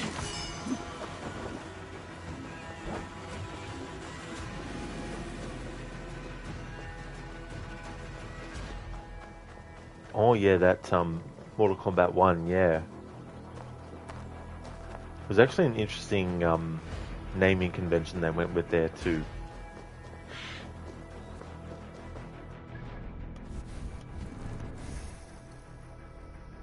Not right. Mortal Kombat 9 to 11 Raiden was badass. Yeah, Mortal Kombat 9, that was actually a really good game, that one. Ryu Liu Kang is your main. You also really like Sub-Zero. Yeah, Sub-Zero is a really good character too. My favorite is still Scorpion, but Sub-Zero became my second favorite after playing, ironically enough, the Sub-Zero game back in the day. It's funny how a game that's not that great could still have things about it that either are enjoyed or could make you classify that character as one of your favorites. Nofri, Raiden was very mid-tier in Mortal Kombat 11, but you mained him there. Him and Lau both mid-tier as hell, but they were your mains in 11 lol. That's fair enough too as well. Yeah. Ryu, but yes, the 2021 Mortal Kombat movie should have been so much better. Maybe if it was another adaptation of the tournament, if they made a better movie overall, it could have been fantastic. I mean, all the groundwork is laid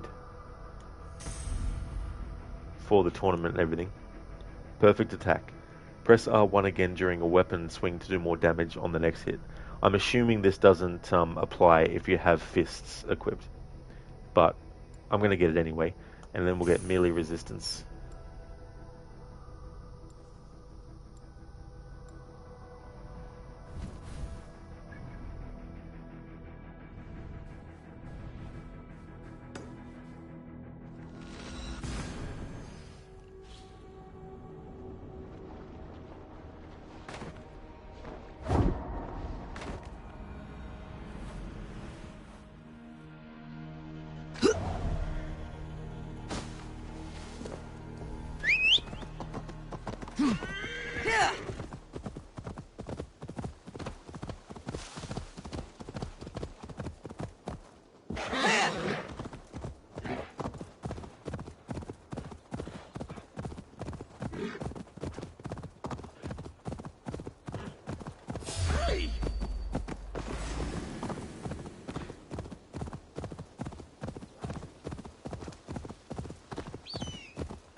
Wait up!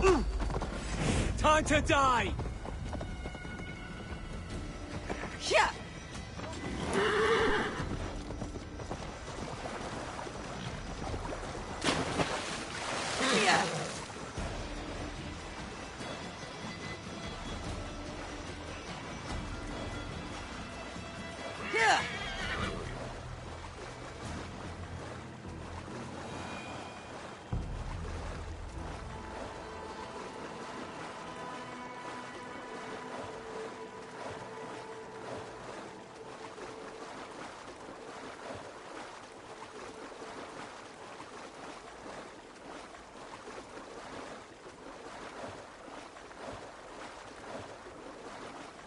The animated movie Scorpion's Revenge wasn't bad though. It's not perfect, but definitely felt closer to what the reboot should have been, minus a few things.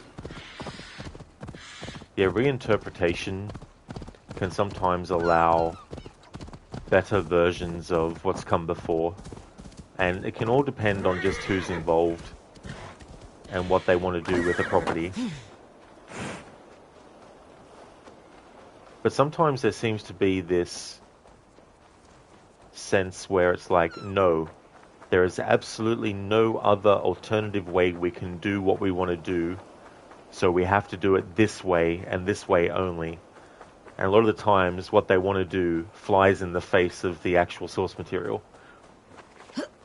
in a way that actually disrespects the source material. And it's like,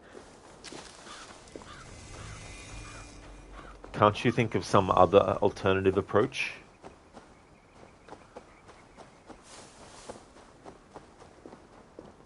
Does it have to be that particular actual thing?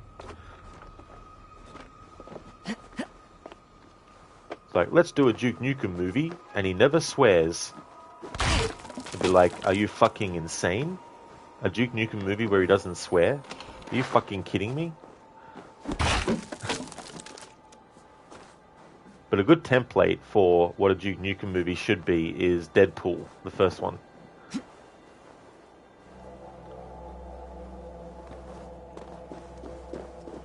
Okay, then that sounds dumb.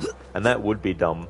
But unfortunately, if that Duke Nukem movie does actually come about, it'll probably be heavily censored, I imagine. But the last I heard, John Cena was still attached to play Duke Nukem.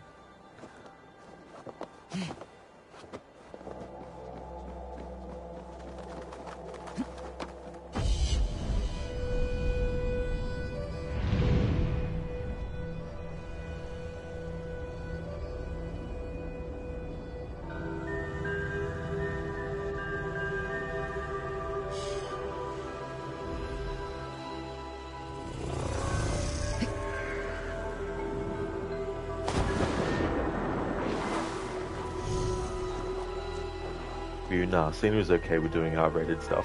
He was Peacemaker in the Suicide Squad. Oh yeah, absolutely. Yeah, I'm just thinking more like the studio's perspective. Like, I don't know who actually has the rights to the film rights for Duke Nukem.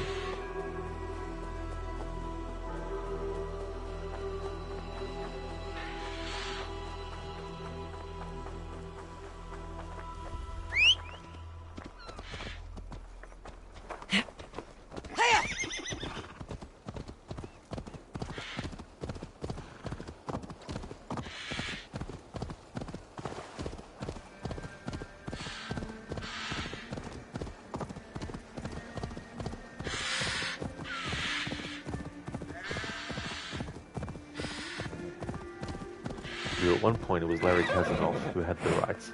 That is true, yeah. I think that was back when The Rock was playing Duke Nukem. This area is off limits.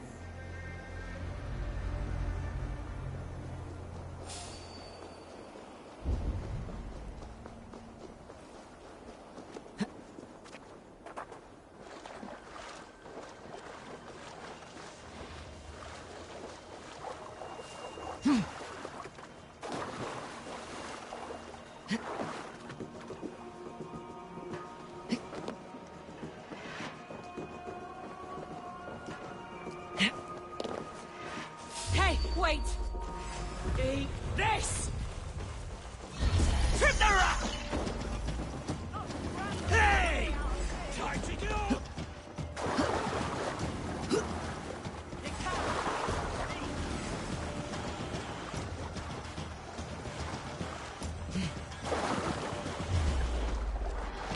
I'll finish you.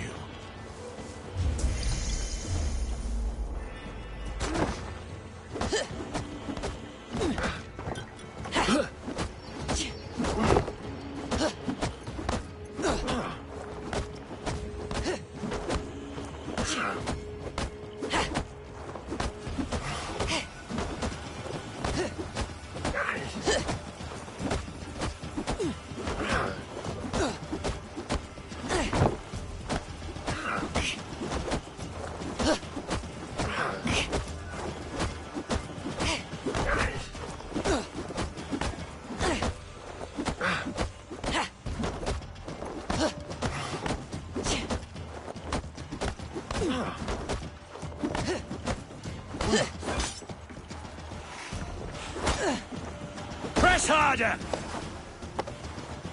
Yeah.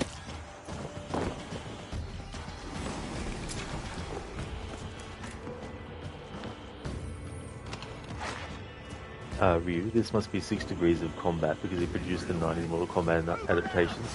That is a good point. Red idiot!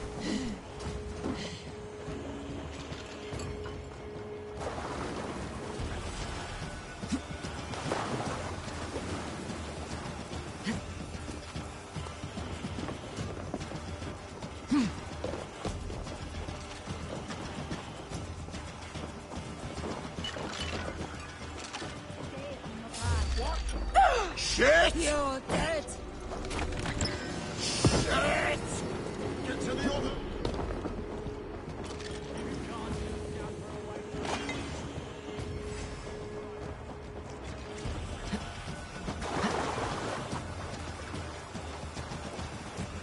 Hey Sona, thank you so very much for the 16 months in a row.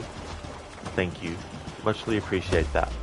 That is awesome. You're finished. You pressed the button. You did indeed. Thank you very much for doing that.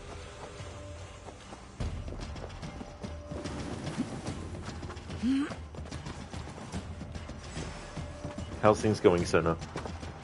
Thank you for the 16 months in a row. You were heading to the Discord and you saw this, but how do you feel about Sophie Turner playing Lara Croft? Haven't really seen Sophie in much stuff. I've only seen her in that X-Men movie that she did. But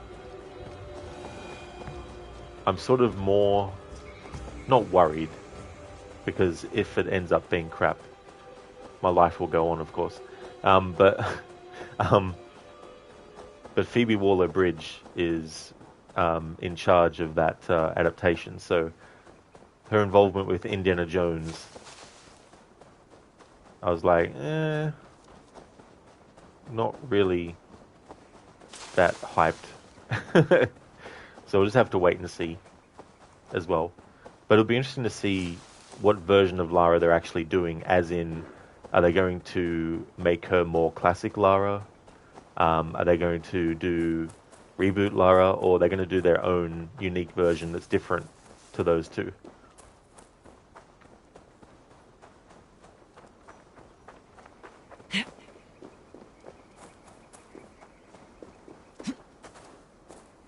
That last indie flick was rough. Yeah, it's one of those things where, like, I don't need to watch it. I'm good.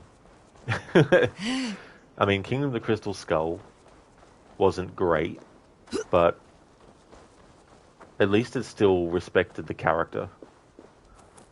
And it didn't get bogged down in showing things. Like, look,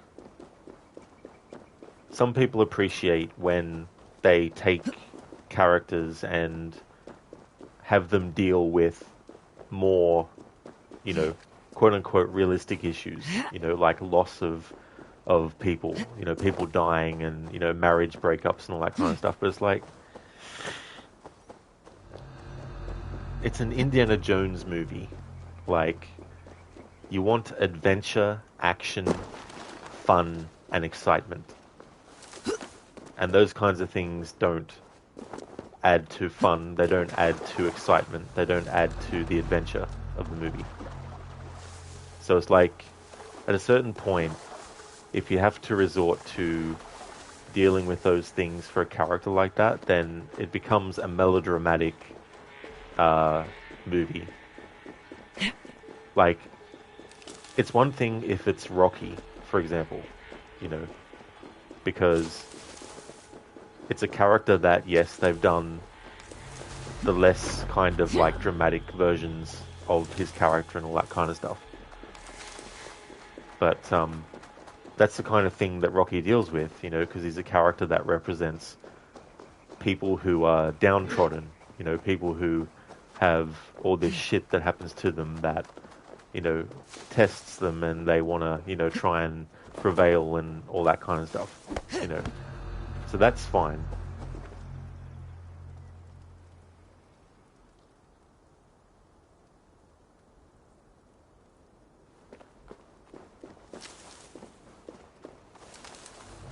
Hey!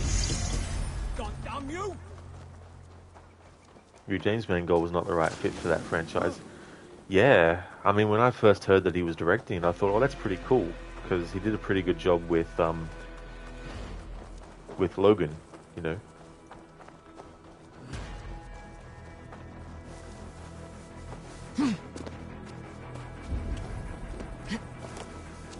Okay, so I'm allowed to use my bow to shoot those locks on the drawbridge.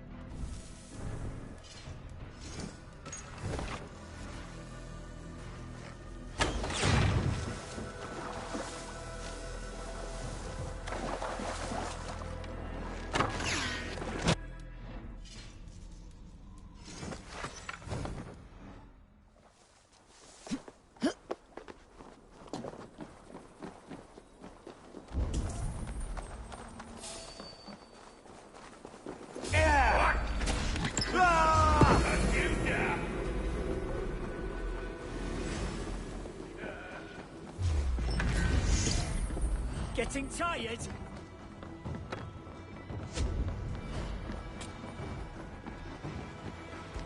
Whoa!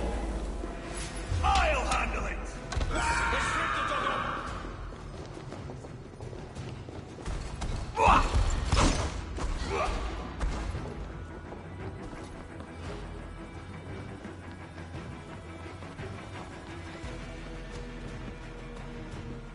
Take it!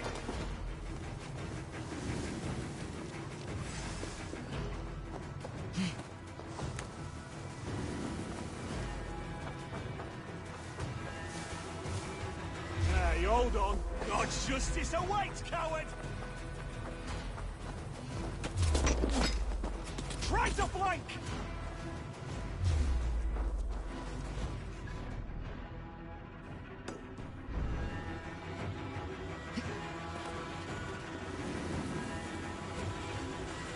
So now you got hungry, so you're making something to eat with the stream for background noise. Oh, very nice, Sona. That's good. I hope that you enjoy the food that you make. Hope it's delicious.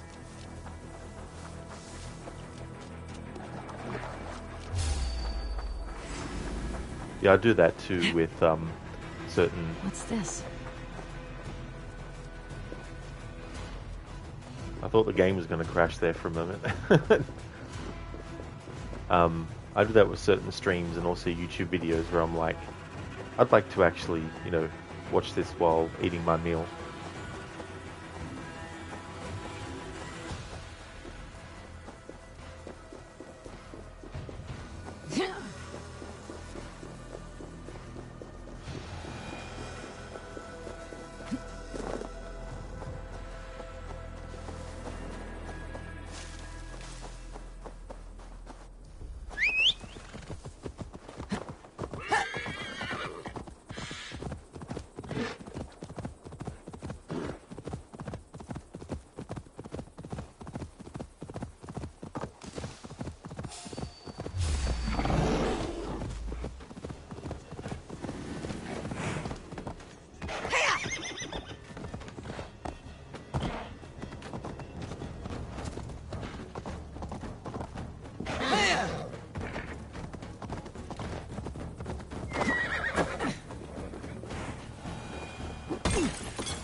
Shouldn't be seen.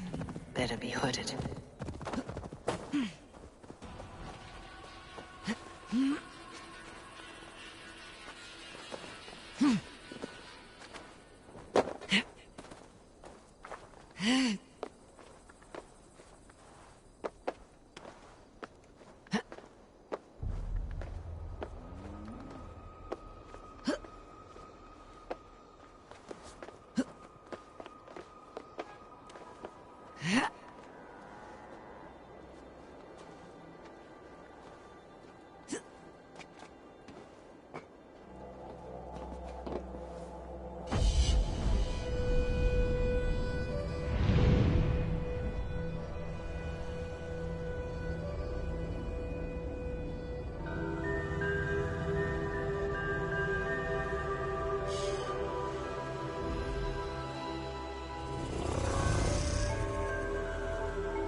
Thank you for the follow, Argard.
I should not be seen in this area.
Oh, nice, Argard. That's cool. Assassin's Creed 2 is such a great one.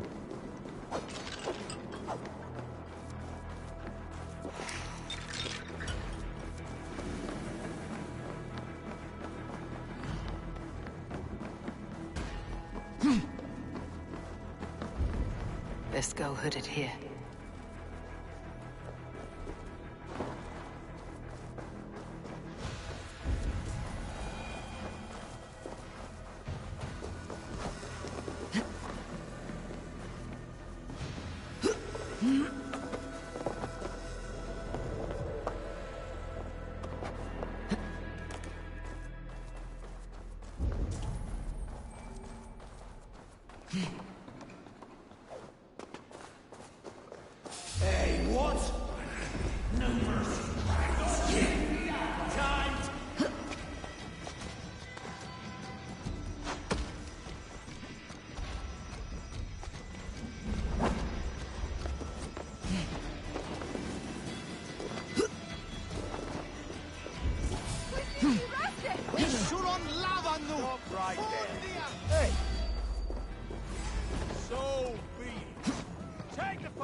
Hello there, Lucas. How's things?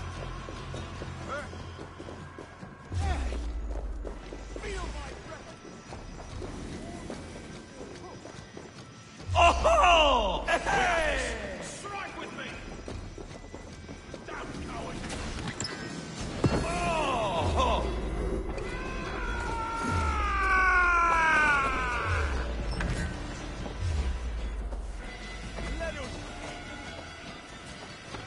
Excellent, Lucas. That's really good. Glad to hear that you're doing well. As for me, I'm doing good. We're going around synchronizing viewpoints and also getting gear pieces and stuff.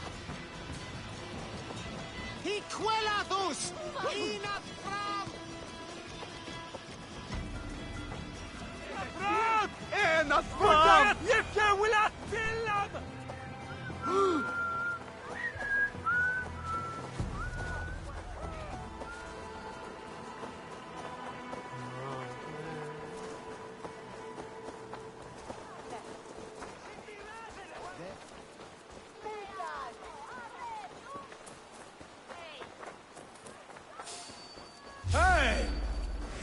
God grant me strength out of it.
Hey, Oz Jim. Oh no, it's a Viking. Run! Run away!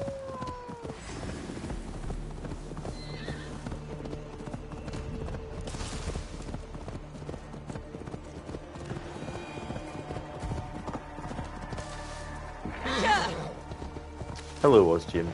Welcome. How's things?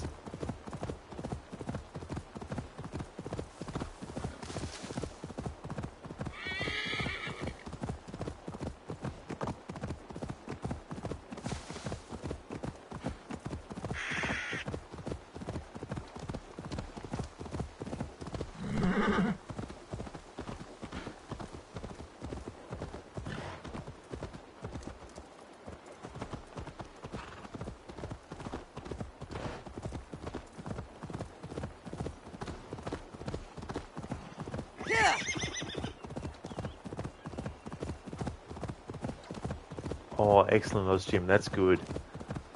That's great that you got rid of the flu. It's good that you're feeling better.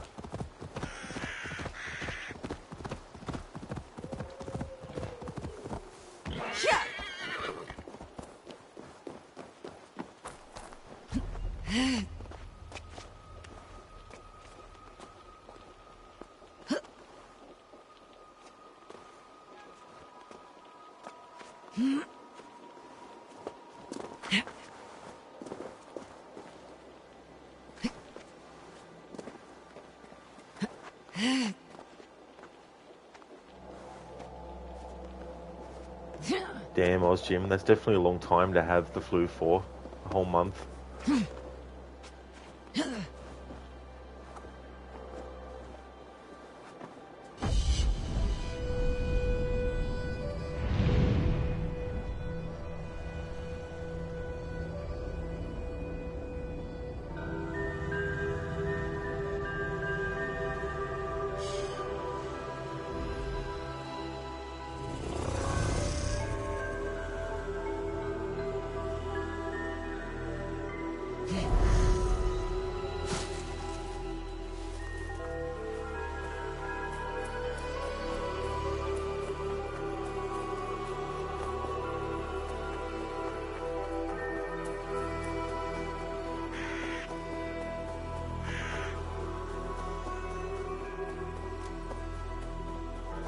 Hey Extreme, good morning.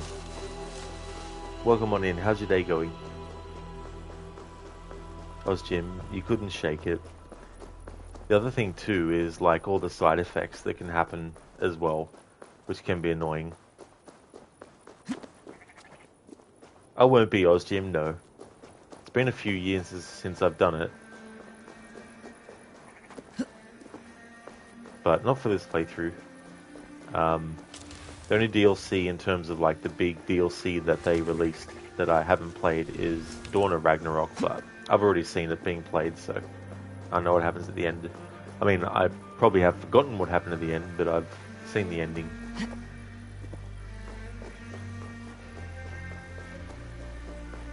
Extreme, if you've had it for so long, you would go to a doctor and just hope that some remedy can be given. Hey there, Crooked. Good day, Viking. Welcome on in, dude. How's things going, Cindy? Extreme, you're fine. You have coffee? Very nice. That's good. That's awesome. I hope you enjoy it.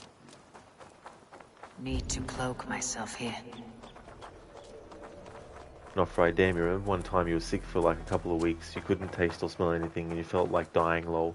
Your theory was you caught COVID before it went worldwide. Oh, really, dude? Damn. Sounds like it would have really knocked you around, too. Let's be knowing you.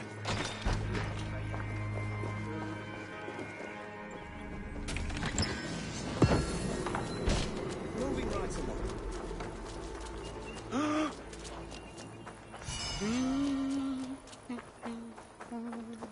Extreme boxing stream. That is true. Fists of Viking Fury. Isso es tu que.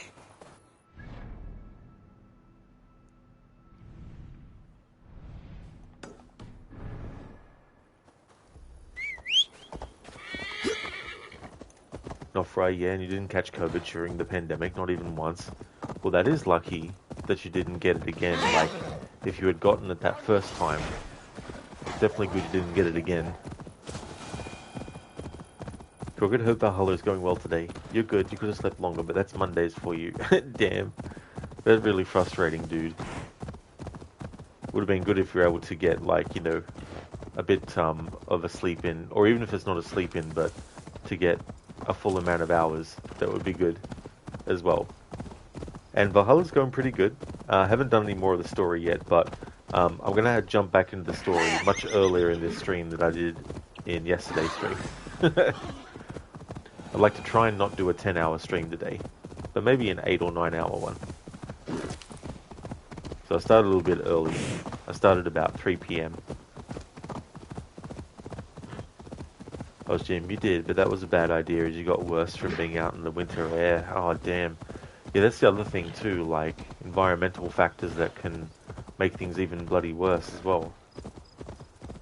Not for you, even around people that had it and tested a few times and never caught it. That's why your theory was that you had it way before without knowing.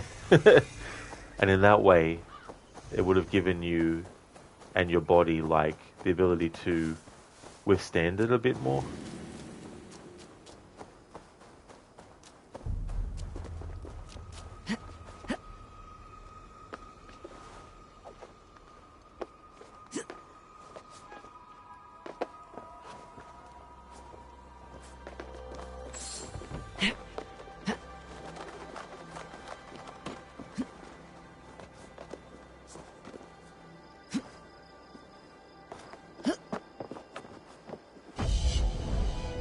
Extreme. A lot of people hate this game, but you also see some good things in it. Absolutely. It was one of those things where I didn't hate the game myself either. I think that where this game fell down is all the content that they came out with afterwards. Which is just way too much.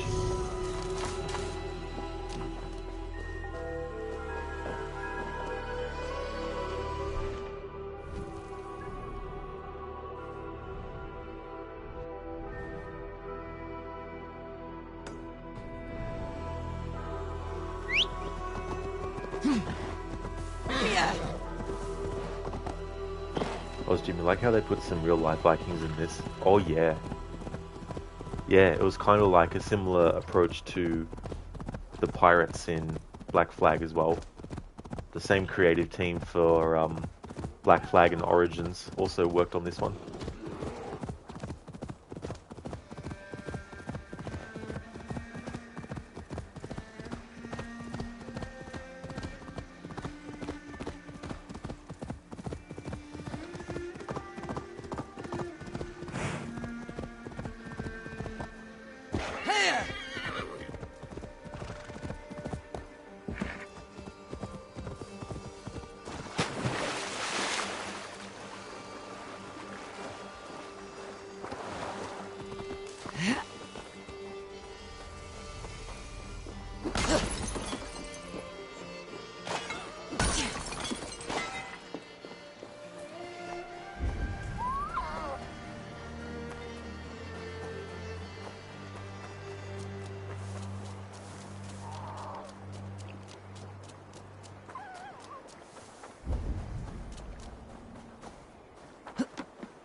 Of course.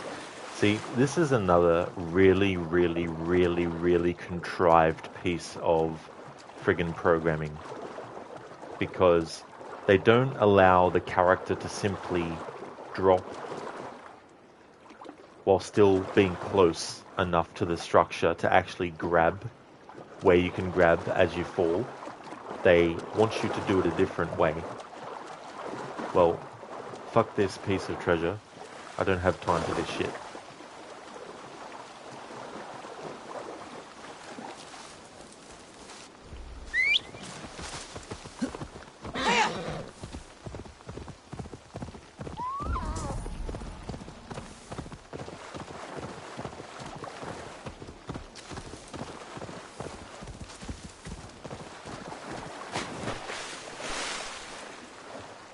Extreme, and also photo walks done in Norway and England.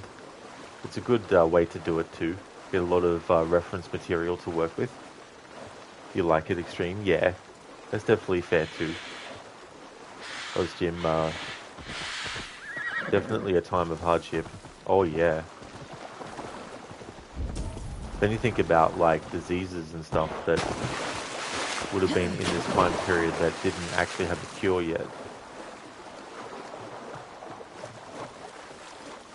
Nofri, do you like the movement and parkour in these games, or do you prefer the old style where you hold R, right trigger, R2 to sprint and parkour?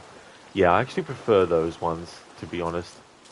They've really de-evolved the parkour in this series.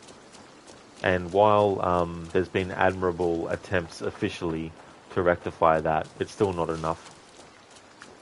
And it's things that shouldn't have been changed in the first place, that they're not able to revert back to for some reason.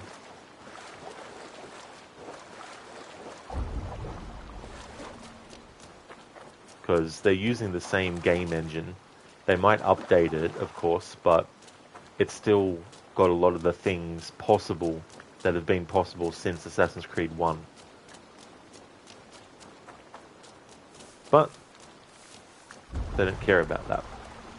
Which is why it's a shame no other company has come out with a rival franchise that actually uses parkour as well and actually does it in a much better way.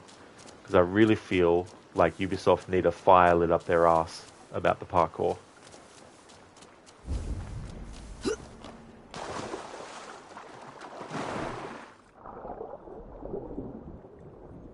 And that's the nice way of putting it.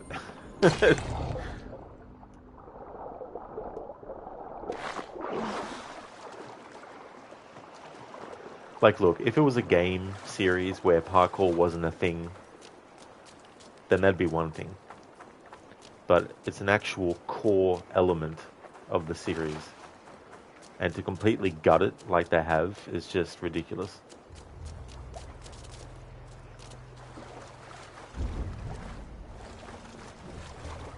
Extreme, only Rod often has to go to a hospital for his broken hands. Well, knock on wood, I haven't done anything where I've been so annoyed at a game that I've hit my hand on stuff. Or anything.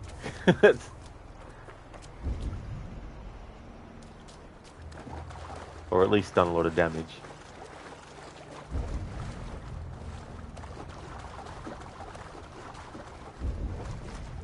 Gather round, children. I want to give you some useful information. Technically, scrambled eggs is fried chicken.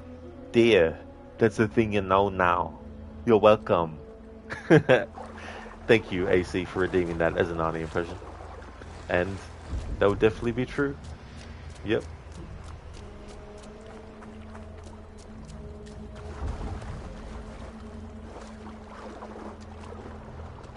Not right, yeah, the more you play the older games, the more you feel like using R2 feels more fluid. Yeah, like,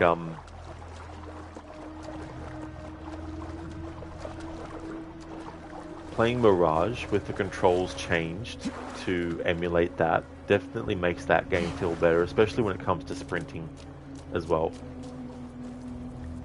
Being able to change the button that sprints to one of the R buttons on the PlayStation, and also changing it from a press to a hold definitely comes in handy a lot. Show me.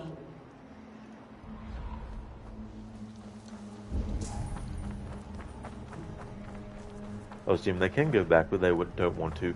Exactly, yeah, they're more concerned about doing their RPG games in a way where parkour is kind of like an afterthought. To the point where they may as well make it very basic, like in other game series, where simply put, you can only reach things that are reachable with body length and nothing more. You can't scale things anymore. They may as well do that. Just make it like any other game where your character can jump and climb things.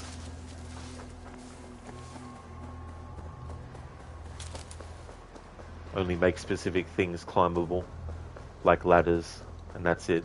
Everything else, if your character can't reach it either from a standing position or a jump on the spot, can't climb it. Too bad.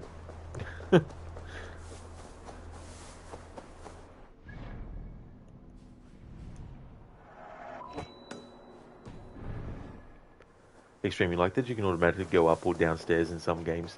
Oh, absolutely, for sure. Oh, yeah. It's funny, in the old Resident Evil games, in Resident Evil 3, you don't actually have to press the button to make the character climb stairs that don't have a loading screen. Like, there's ones, of course, where you have to press the button because there's a loading screen of the stairs being, accessed. But they made it so that you can just walk upstairs in Resident Evil 3. But of course, they took that out after that game. Oh, that's okay, Extreme. There's no worries at all. Not phrasing, there was an option to use R2 in Odyssey as well. Yeah. That's something I never really had a good look at, actually, come to think of it, is the controls for Odyssey.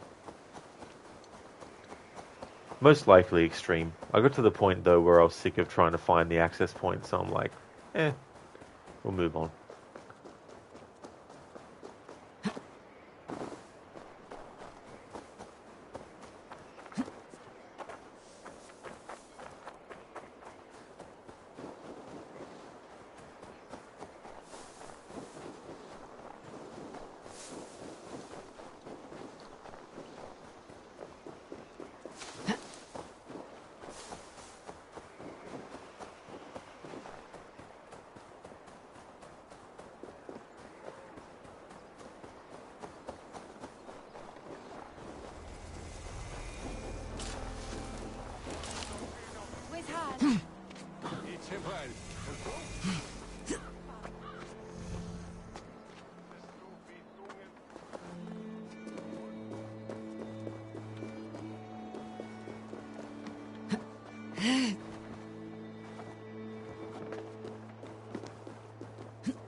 af gamalli finnkonu.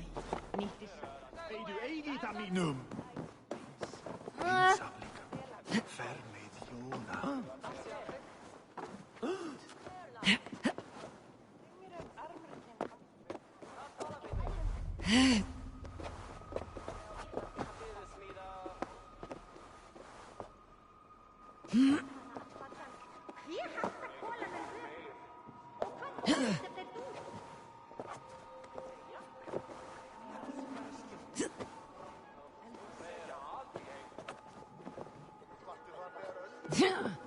Nú á Ásbjörn 12 grísir, selræktar 3, hefur aftur Mín farin svá. Gerðu þér. Betra vér skára hann. Allt vel. Já, meir? Góðan daginn. Fari í dragbreyt. Svo að í nýjum löndum, þar fjölg kúa því að eigum með matar. Ekki skil. Muni fóstra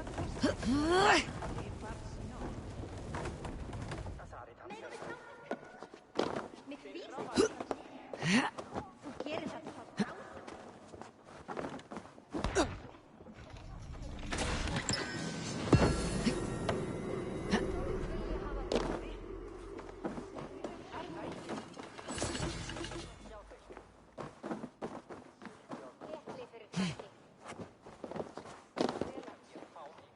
Extreme, you still working on Odyssey? What part are you up to at the moment? Nofri, yeah, the alternate controls in Odyssey is R2 for sprint and parkour, and square and triangle for light and heavy attacks. If you remember correctly, you were just checking it out not long ago when you downloaded on PS5. Yeah, because like with Mirage, you can definitely go in and do that too as well. And I feel like some games do really good with pushing in a button to activate a sprint.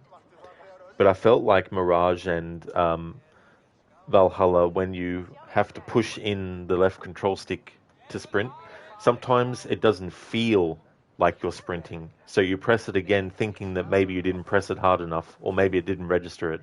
And then you realize that you were sprinting, but it just didn't feel like you were. So now you've made it that you're not sprinting anymore. So that's why I prefer it being like a hold down thing. Oh, Jim, oh gross, your dog just farted in your face. He's sitting in your lap. Oh no.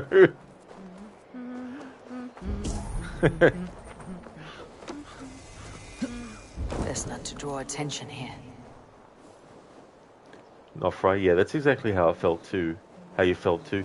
Yeah, it's just, there's just something about how they make the player feel through the controller that what they're actually pressing is making a difference in the actual game, in the gameplay as well. I feel like games like Control, for example, you have to push in a button, the left stick to sprint, but you know you're sprinting as soon as you press it. You can definitely feel it.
See, this should not be a problem for Eivor to jump up and grab, but it is.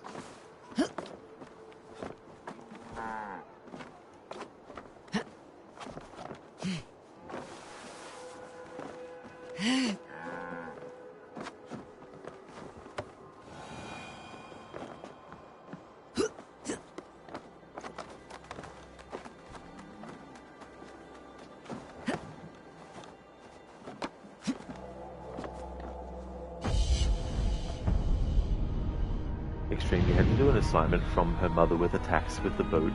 Oh yeah, I think I know the quest that you're talking about as well. Once you discover where Marini is and reunite with her, it's one of the quests afterwards. You also like the voices of the main characters. Yeah, I think they do a pretty good job actually. I probably prefer Cassandra's voice actor than Alexios's, but his isn't terrible or anything. I bet you have some upgrades at Raventhorpe to do. Yeah, definitely. I'm not too worried about upgrading anything beyond what's related to the main story, like the Hidden Ones Bureau and that kind of stuff, and Volker's hut and all that kind of stuff. I'm not going to worry about building Ravensthorpe up and all that kind of thing. Yeah, Extreme, some bugs alright. Some annoying ones too. It's just like, come on. Simple jumps like that should be not that difficult.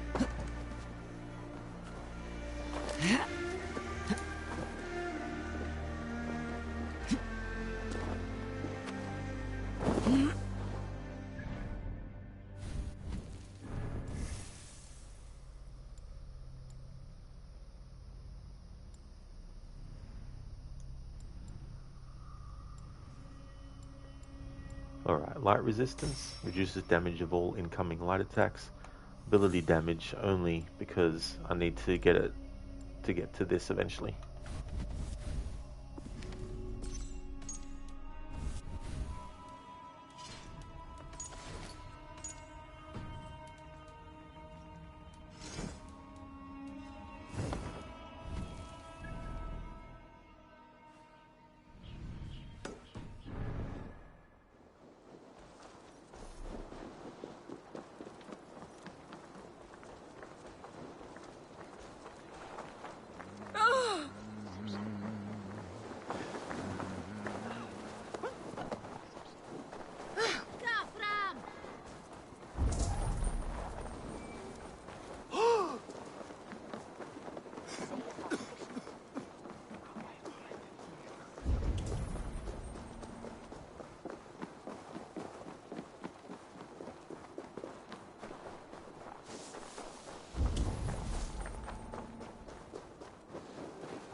Nebis me nocto larvae.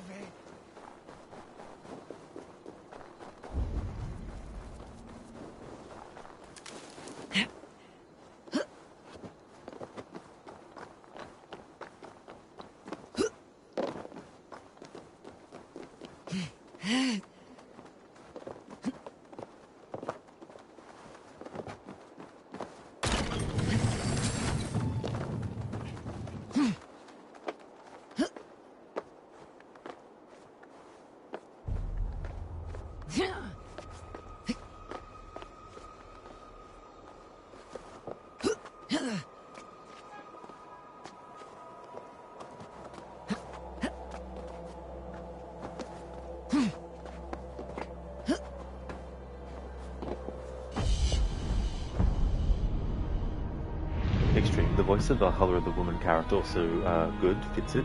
Yeah. Yeah, both did a great job, male Eivor and female Eivor.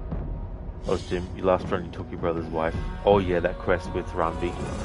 Yeah, the first time I played this game and did that quest, I actually rejected Ranvi.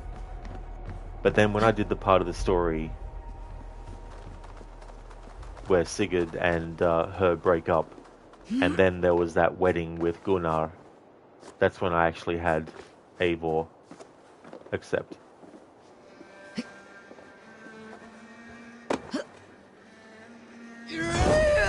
Ouch. Made a death angel in the snow.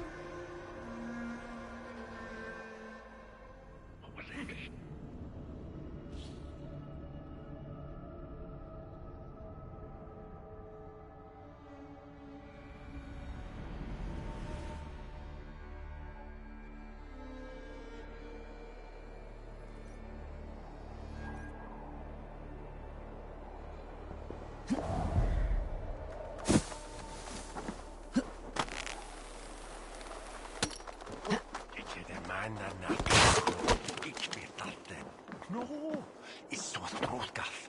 It's no one in this what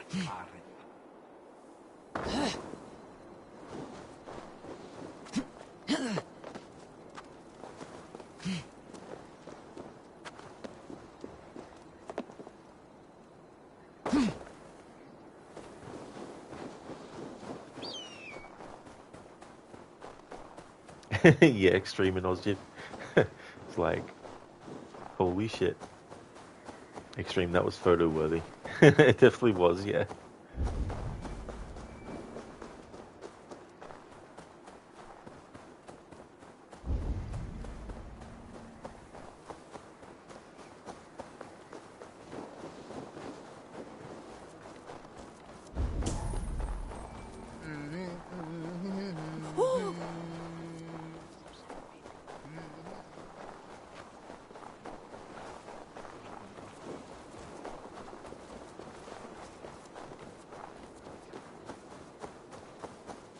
Þessum þarfnast góð norræn.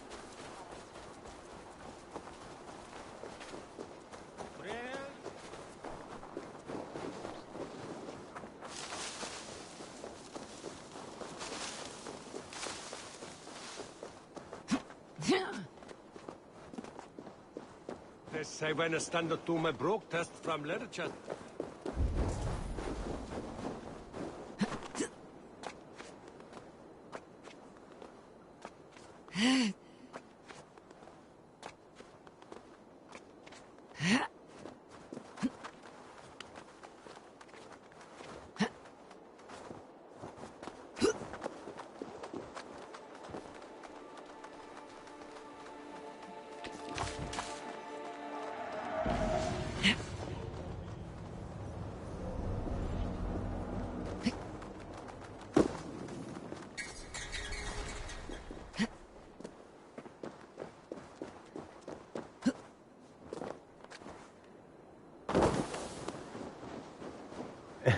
Indeed, Ozgin. Enemies do become suspicious seeing a dead body.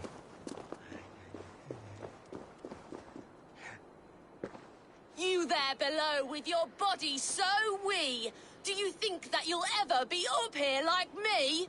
Will you fight against me and try testing your luck? I accept. And like lightning will leave you dumbstruck. Not bad. But what will you wager? Here's my bet. Now do your worst. I call down from on high the full strength of the gods to defeat all the stammerers, weaklings and frauds. And those men who approach, I make fools of them all.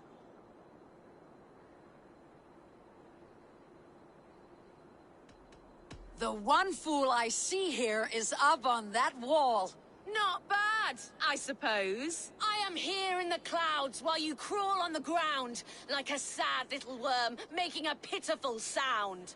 And my height goes to show how above you I stand.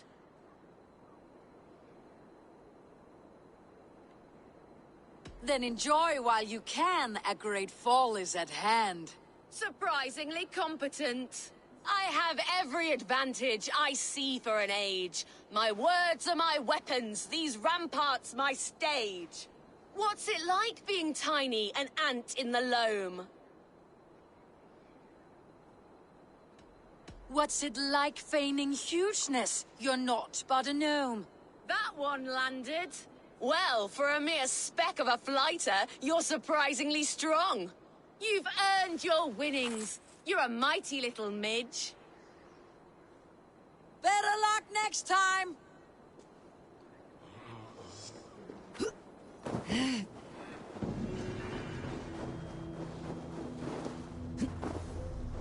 Hertha, the Very High.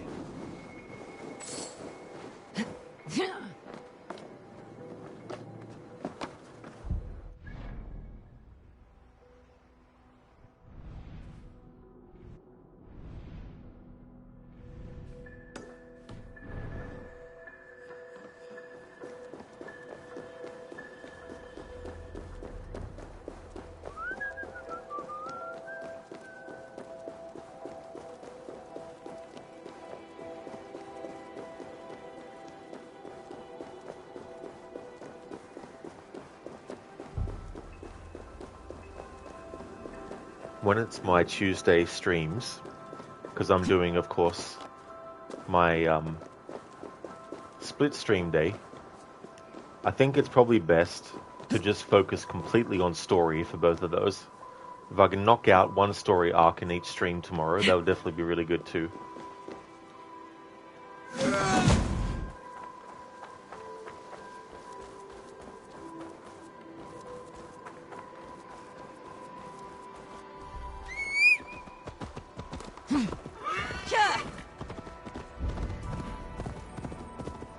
Just want to unveil this animus anomaly on the map. There we go. I'll be doing those at a later point in the story.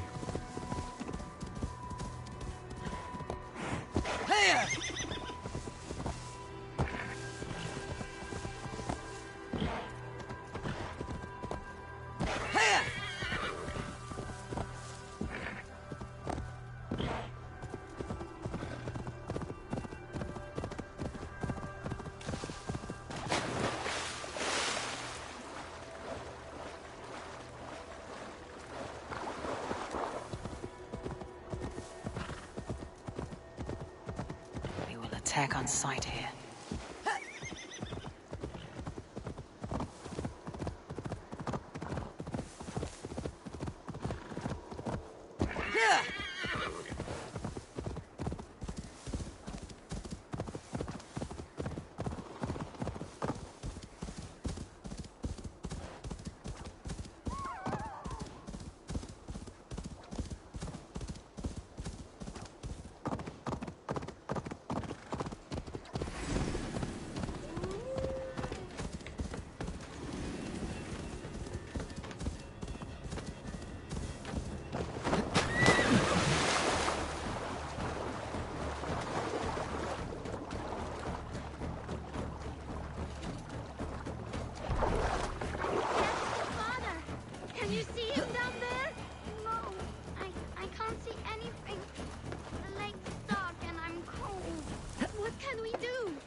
What I want to do is have a look and see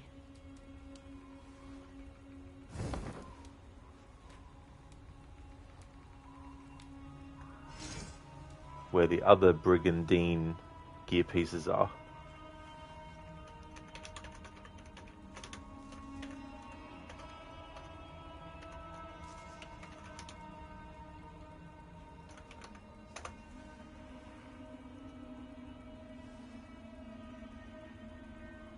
A bear-aligned set of melee-focused gear that focuses on sustained defense.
I was kind of hoping that I could break the fall a little bit.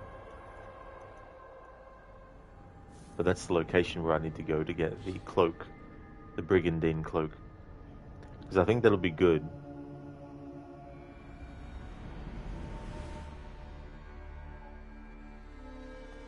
Especially for the melee damage.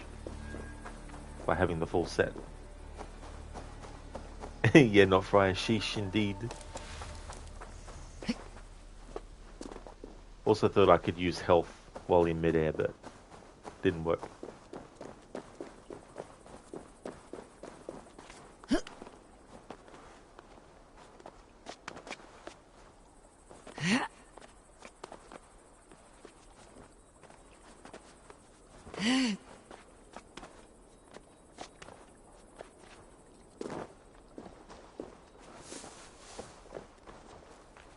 Alright, so I'm allowed to use the bow to shoot things like this.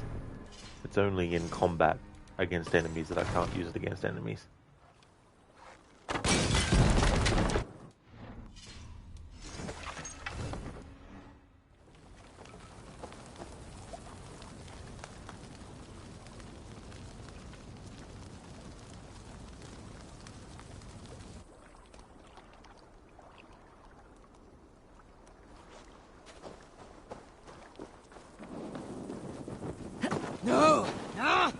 That's new leather.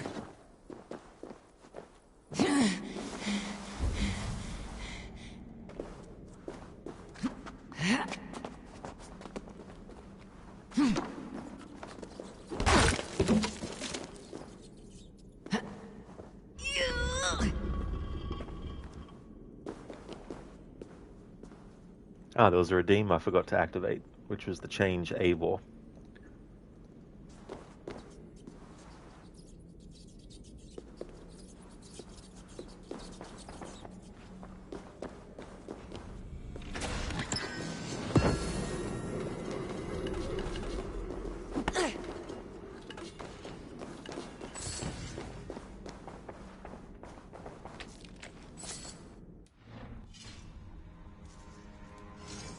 Alright, so the Brigandine... Hang on, Cape, that's right. Here we go. Alright, so... Against the Raven Clan Cloak that we currently have equipped, the Brigandine Cape, sorry. Armor 27 versus Armor 24. We have more evade with the Raven Clan Cloak. Same with that, but yeah, more looking at the actual benefit of having the full set. So you increase armor when surrounded by more than 2 enemies and additional increase to melee damage.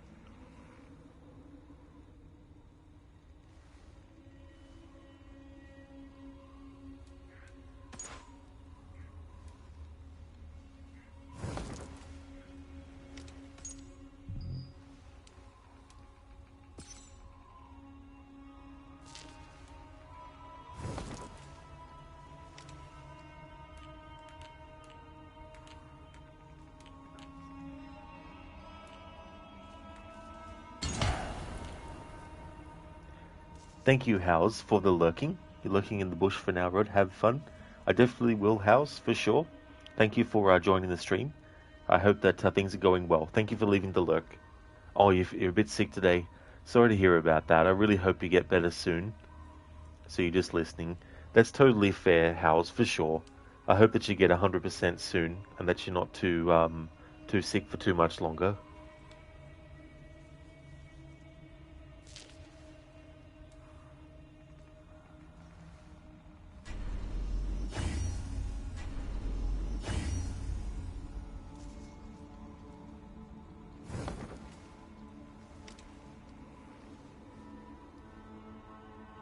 How's you taking your meds? I hope you can recover fast. Hopefully so, for sure. And then there's side effects too, which can be really, really annoying to being sick too. So be good to get feeling better for avoiding that as well.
Jimmy, wonder how Eivor ended up where she did in America.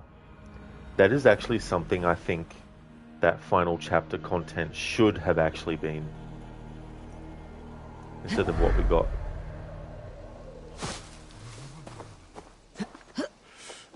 Because as far as I know, in all the content that they released, there was nothing that even suggested the reason why specifically in North America. Because I think that's where, ultimately, Eivor's remains end up as well.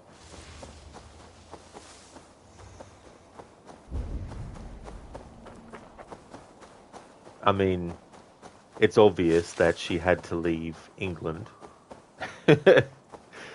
Like, that part of it is obvious, but what is the actual literal reason for choosing that spot or living in that location? Who was given the instructions once Eivor died to bury them there as well? You know,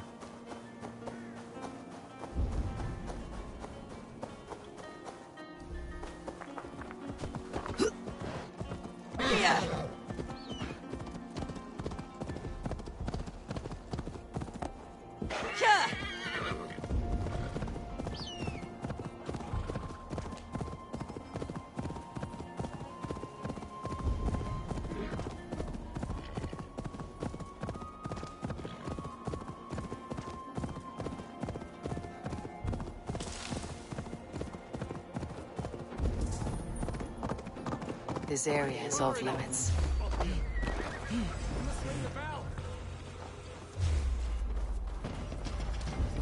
Lumber into your vein. Get behind if you can.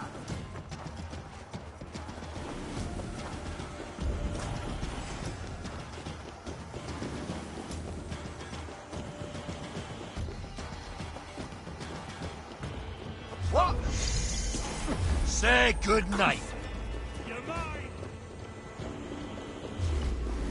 The thrill of the chase! The Lord will see us prevail!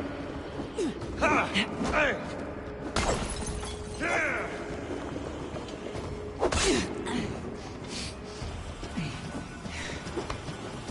Back! Remain steadfast.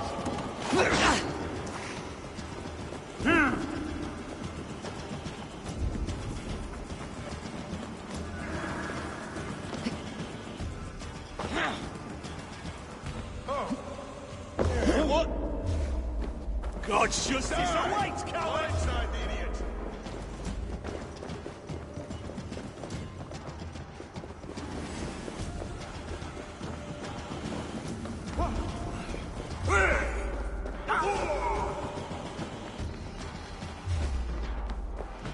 With me, brother! Howard! Shoot! Shoot! Pathetic.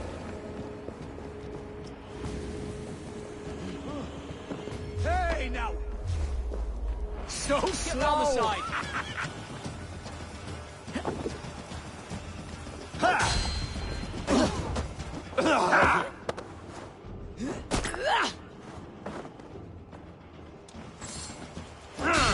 Watch for my lead!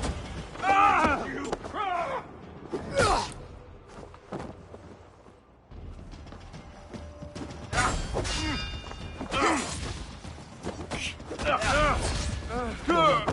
Suffer! We have the advantage now. Kill you! Yeah. Ha! We keep our wits about us.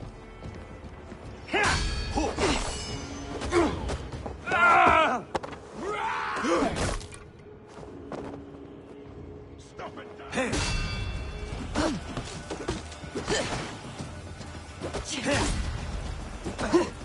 You're one too, brother.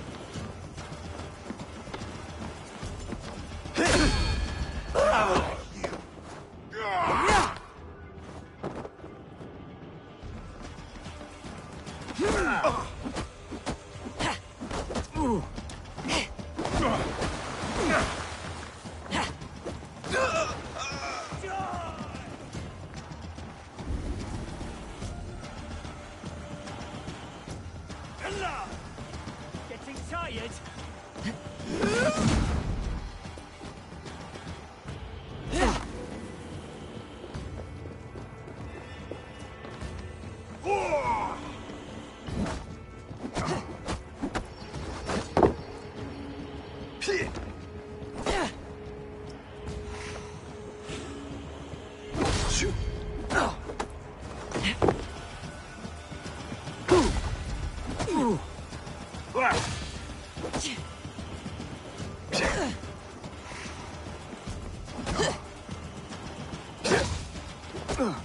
Christ is surely with us!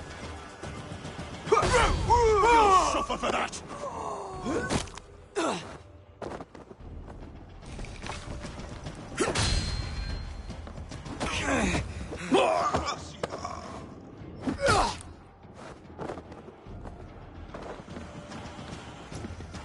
I assume, was it someone he knew that buried her and him? Yeah, that's the thing. Die!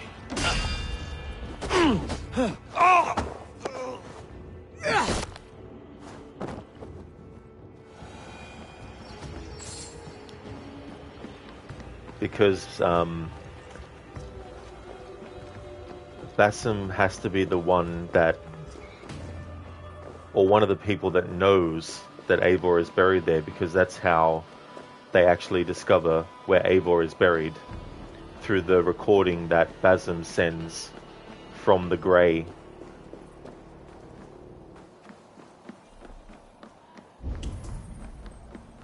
Ouch, that arm break has to hurt. Absolutely. Yeah. It would be very, very painful. Because I need to actually use the oil jars to blow this entrance up, I wanted to make sure that there were no enemies getting in the way. Because I can't kill enemies using explosives.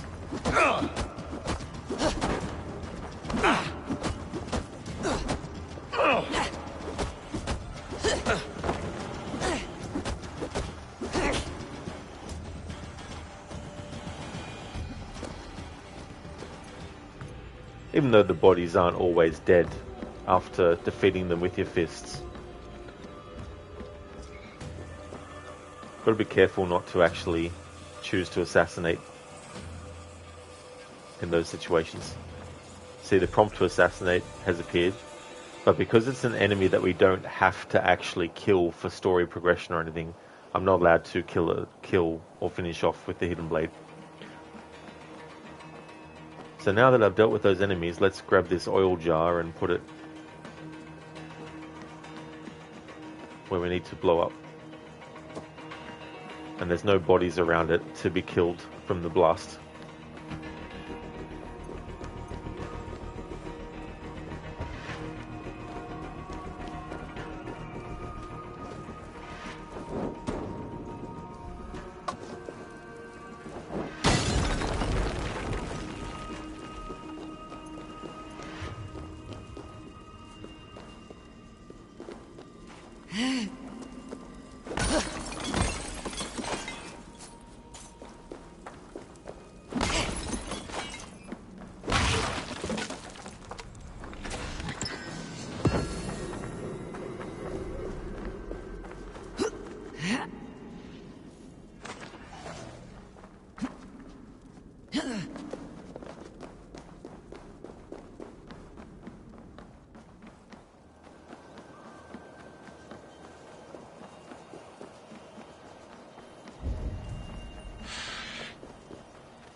Okay, so the Brigandine trousers.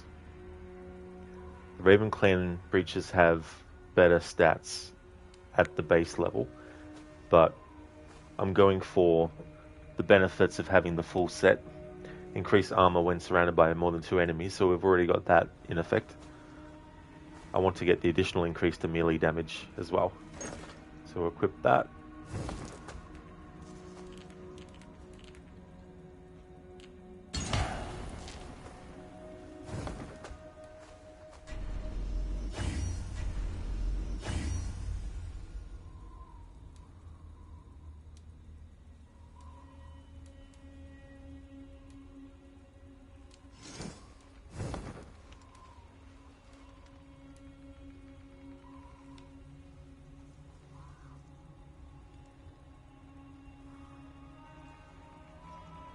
Alright, so there's only Brigandine cape, gauntlets, trousers, and helm. So there's no there's no armor thing, but that's all good.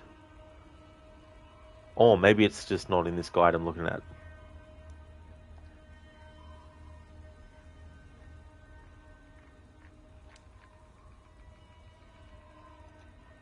Not right, the Brigandine set is a W. I can't remember which set I actually normally use, come to think of it.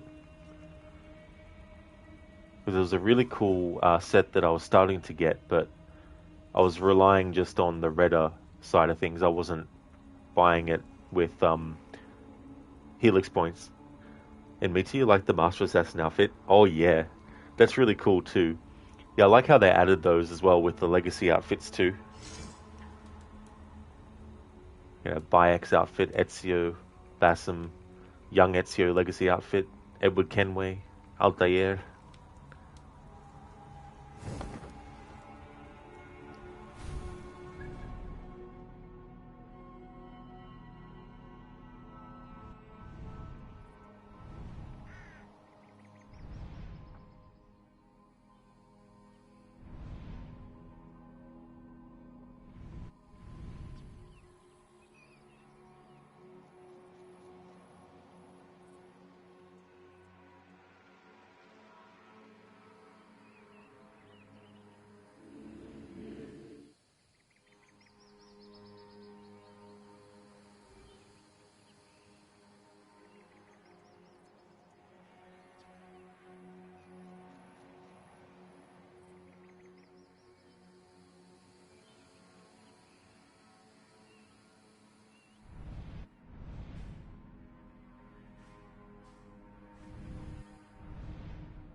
There we go.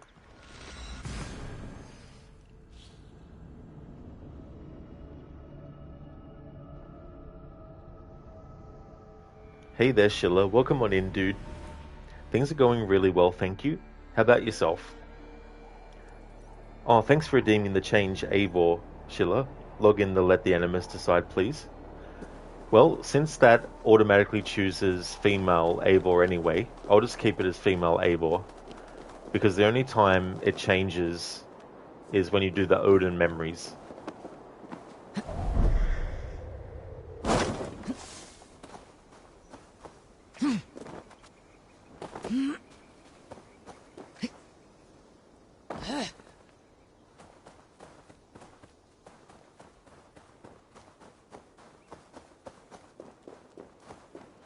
Sheila, you're good. You just got home from the dentist. The pain isn't too bad, just a small infection. Oh, damn, dude. That's good that you went and got it sorted as well. That's definitely good. Hopefully, you'll be, 100% better soon. That's the thing about, like, dental stuff. It can really affect other parts of the head as well,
Sheila, right now it's 2 weeks with antibiotics, painkillers, and then the next steps are planned. Well, that's good that you got that all sorted as well. And got all the antibiotics and stuff that you need. 2 weeks is a long time, of course, but it's definitely good to have all that. Not afraid I've had an abscess tooth before, some of the worst pain imaginable. Oh, damn, yeah. Can be a very, very sensitive area. Sheila, the worst pain you ever had was an infected jawbone? Oh shit, dude. Yeah, I definitely haven't had that before, but I can't imagine what that would have been like. I mean, obviously painful, but the actual having it. It really is, Stan. Yeah, toothache can be is horrible. For sure, especially because of how closely related it is to, your nerves and stuff. Two of the worst pains you ever had were tooth pain and kidney stone pain. Ooh. I hope none of you ever have it. Yeah.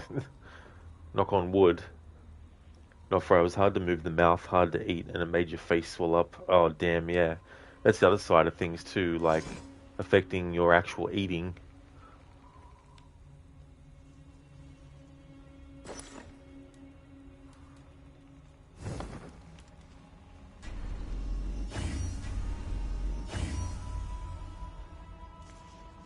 Alright, so we don't have the full Brigandine set yet, and the guide I'm looking at didn't mention the Brigandine armor, so I'm going to have to look at a different guide to see where the Brigandine armor is.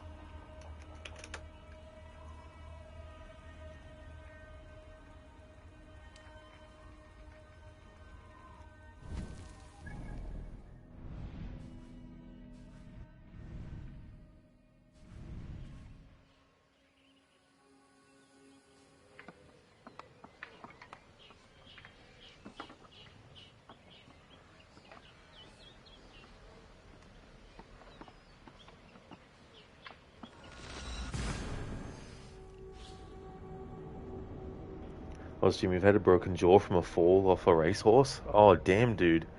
How long until it mended?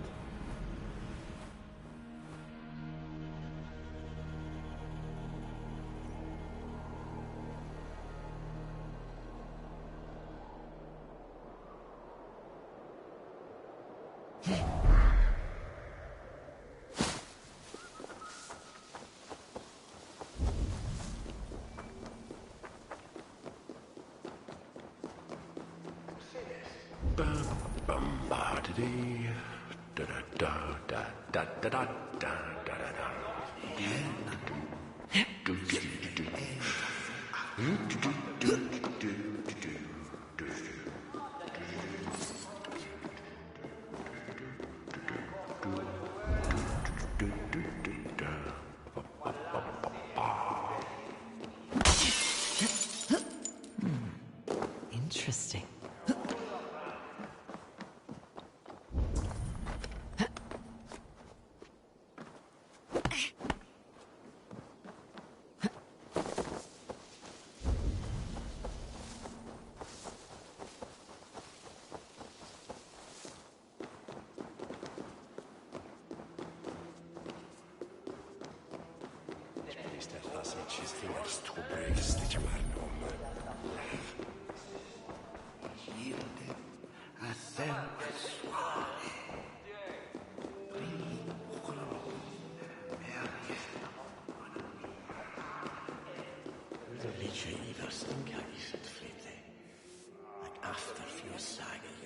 Alright, so I can use the bow to shoot locks and stuff when I need to in this game. So equip the bow. Shoot that.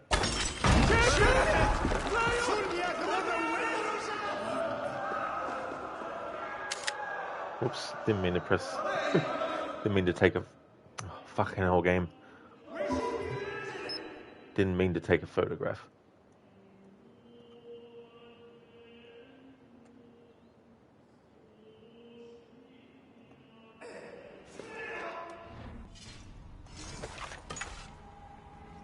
Really, Ozgym, 2 years to heal properly? Holy friggin' shit. Damn, that definitely is a long time. Oh, what's that, Crooked? Was that one of the NPCs, like, chanting something?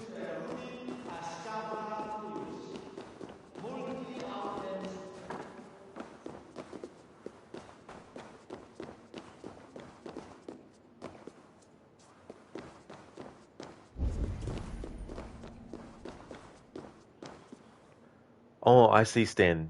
Yep, so it was an NPC humming a tune. I gotcha.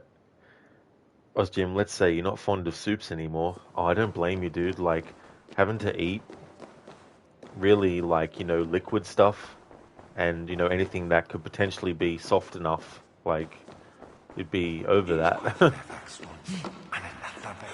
Crooked, yeah, one of the monks was mumbling and singing. It was funny, Crooked. I actually did that world event earlier with the priest who complains about the music that's being sung. Smack my bishop.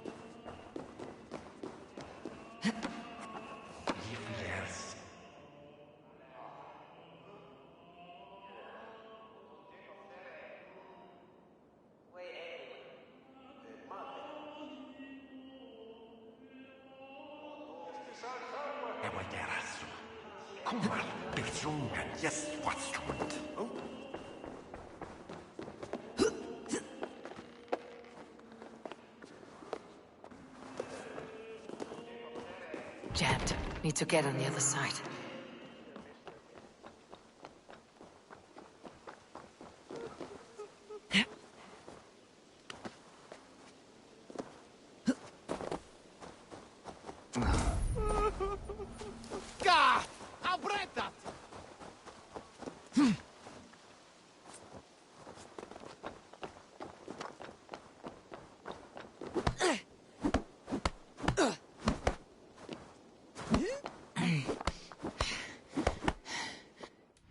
Alright, I can equip the bow for this stuff.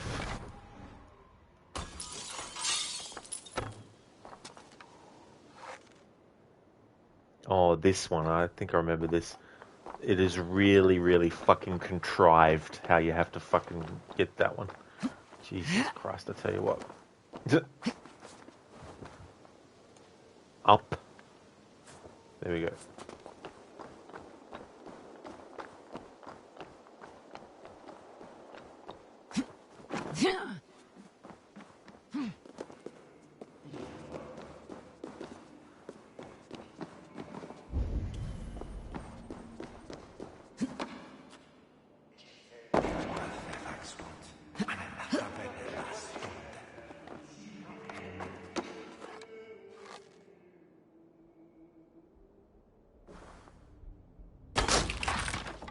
There we go, finally. After 50,000 years. Hey Firefox, welcome. Just trying to get this last piece of the Brigandine armor set. How's things? Jim. Oh, hang on, Crooked. There's so many cool references in this game. Well, some more than others. Example, the baseball one was cringe. That one really, really was, dude. Like, they didn't even, like, I would have appreciated even an attempt at doing a different accent.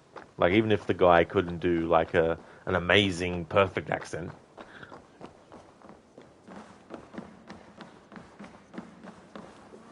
Can we get off this, Eivor? Oh my fucking god, Jesus Christ. Give me friggin' strength sometimes.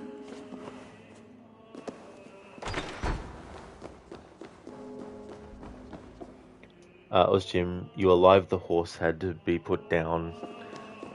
Yeah, that's the other side of things too, you know, like, it's definitely understandable to need to put the horse down. There's definitely, you know, another element of the entire, you know, tragedy as well. Nofry, using photo mode to find possible routes is smart. I never thought to try that, lol. Some of these were annoying. Yeah, it's something I also do with stealth reconnaissance in games that have it too. It's very handy to go into photo mode and then just see where the enemies are. Or to see good routes and stuff. Extreme rods say 5, 7, F. Here we go, 5, 8. Firefox, pretty good. One of your all-time favorite WWE wrestlers made a massive return in Chicago's edition of SmackDown last Friday after 10 whole years. That'd be crazy too, like 10 years of not doing that and then deciding to go back. I guess there'd be a lot of muscle memory though too, as well. That would have really helped them. Okay, so now we can equip the Brigandine armor.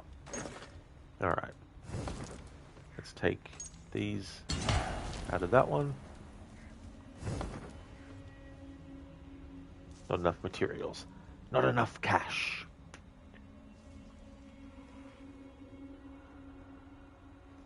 Alright, we've got the full set now though, so we also get the additional increase to melee damage.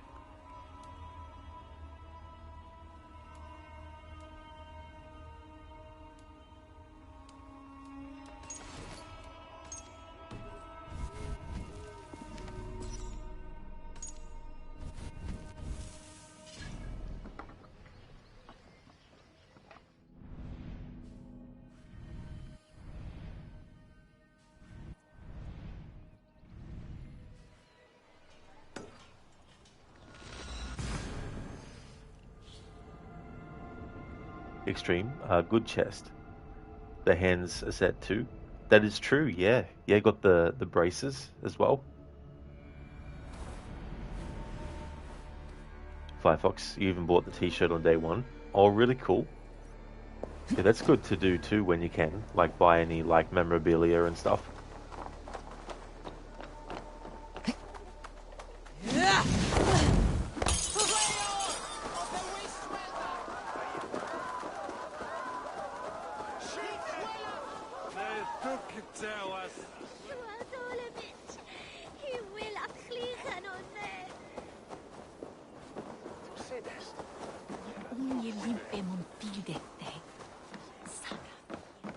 What can I get for you? Alright, let's sell all trinkets. Happy to take this off your hands.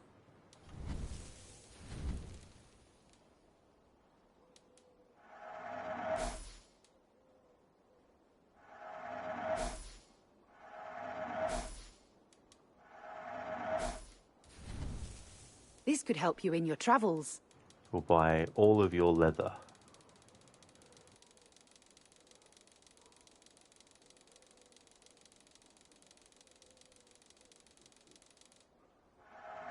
Wise of you to stock up. Finish looking around?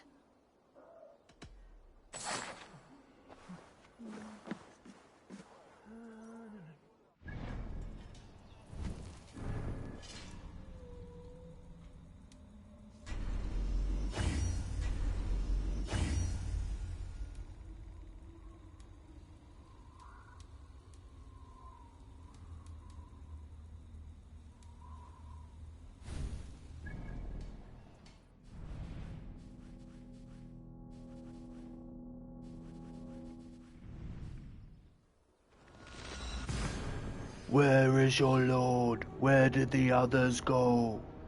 Da da da da da da. Hey there, Shaky. Your favorite unarmed build is the Tyrannus armor with the Jormungandr armor. Bonus to unarmed plus bonus to damage, but you take 25% more damage. Damn. That's really cool to get a bonus to unarmed. That's interesting. I should look into that. But then again, to get the Jormungandr armor, you've probably got to do certain content that I don't want to spend the time to do. But damn, that would have been good for this playthrough. Oh, that's who... Okay, yeah, I don't know wrestlers. So, yeah, I was wondering who Becky was. Firefox, tomorrow night they set up the mixed tag match for WrestlePalooza, AJ Lee and CM Punk versus Becky Lynch and Seth Rollins. So, are you going to be able to see that live, or... Shaky, use your tongue or I'll feed it to you. Yeah, that's the other line of dialogue that this guy keeps on saying over and over again. Feed it to you. Where did the others go? Where is your lord? Da, da, da. Oh, you paid for the armors, Shaky. That's fair enough. Yeah, having to use real money. And what? May I see your stores? Is that what you want? Ah, look at how powerful it is now.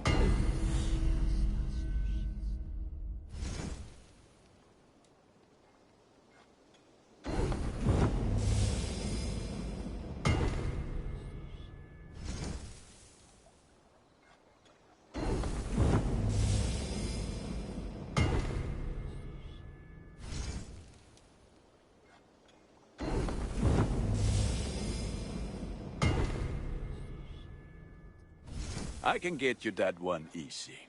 This will serve you well.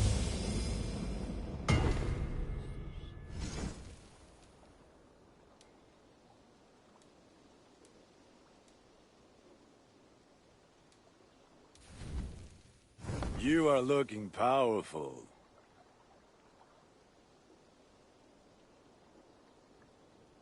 I am the visionary. I am the revolutionary. I am Seth freaking Rollins. Thank you, Firefox, for redeeming that as a Bane impression. I definitely don't know how the tune goes, if he says it to a specific tune, but thanks for redeeming that. Shaky, you wish there was an easy mass upgrade option. It's so painful to do these all, but one in late game. Oh, absolutely. It definitely would have been a good option to include. I must be on my way now. Goodbye. Be well, my friend.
Firefox, I got it right. Oh, wow. Damn.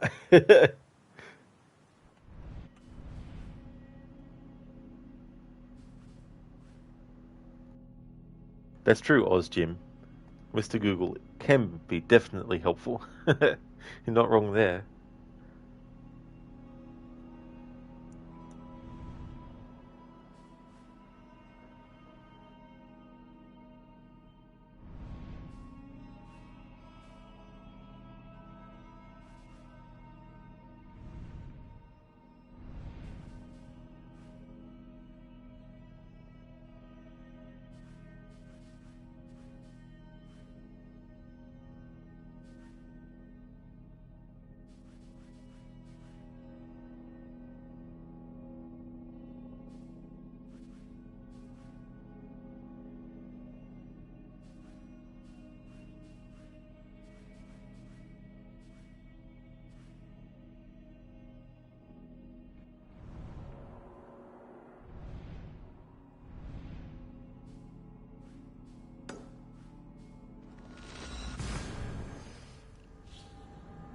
Extreme, so with this set you're doing the whole game. For now, at least, Extreme, yeah. It could change as we get further along.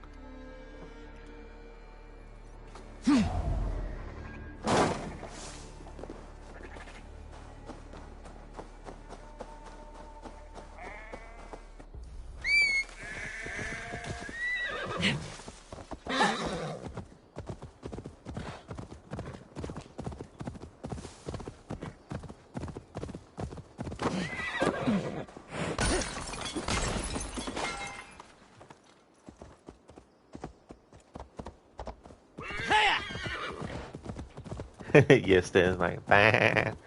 It's funny in Assassin's Creed Odyssey, that quest where you have to get the actor Thespis, and if you choose the right dialogue options, you get the one where Cassandra or Alexius punches the guy in the nose, and then basically tells him to go back to the goat pen where he came from. And then they're like, meh.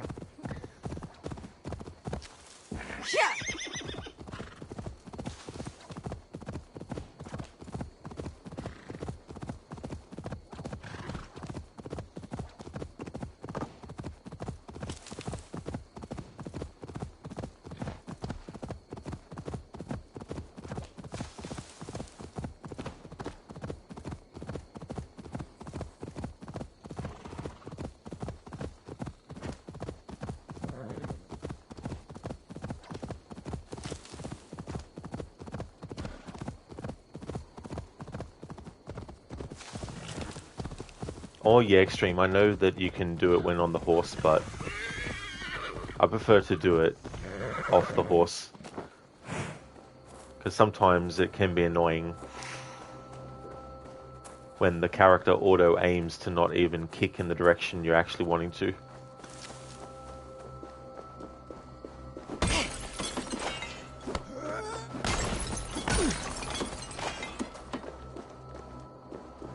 Jimmy found some of the knights that are hunting you to be very hard. Oh, they definitely can be, dude, for sure. A lot of them have those really annoying friggin' attacks that they can do. And in this playthrough where I can't use actual weapons, it's going to be interesting dealing with them. Extreme, okay, game fitness. Yeah, but it is annoying. Because it's like you face the character in the direction of the thing you want to hit, and then you press the button, but the character automatically hits around it.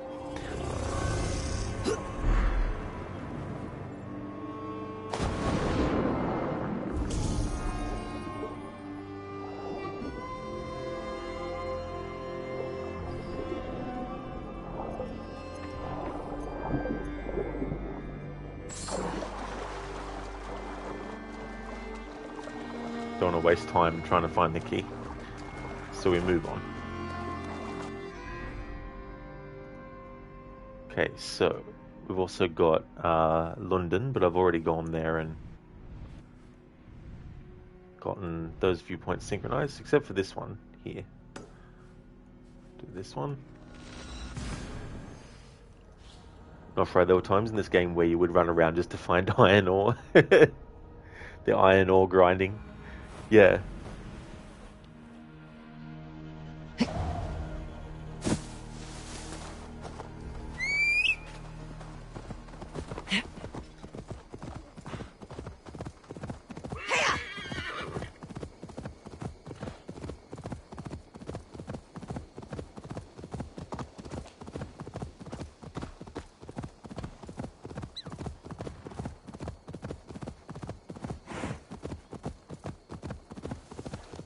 That's the one! Kill!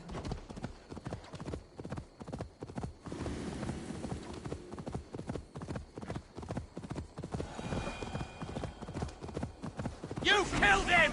Die!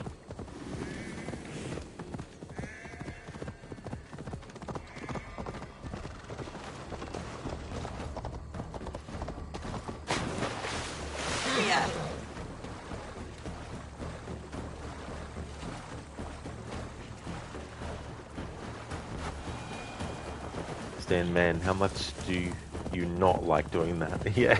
A lot of stuff can be very, very monotonous and repetitive.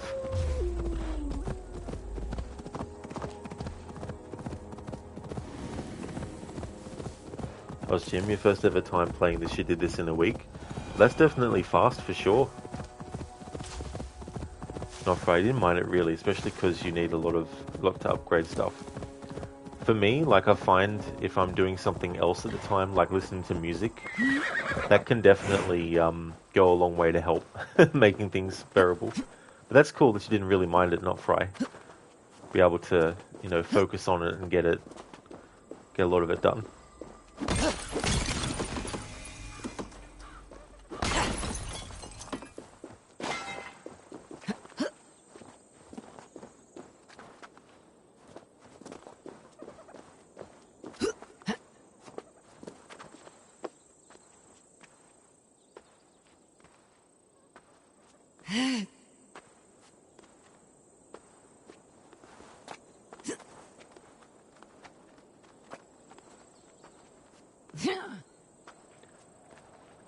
Having the ability to do a climb leap when you wanted, like in Unity, would have come in handy in so many scenarios in these games that came later with climbing rock faces and stuff, where it takes way too long to climb. I know it might be more realistic, but it's one of those situations where you throw realism out the window, and it's more about making the fluidity and speed feel like your character's moving quickly. Like that little stretch there that I was climbing, it felt so much better to have multiple points where the character just climb leaps automatically. But being able to do that manually whenever you want, it's just chef's kiss.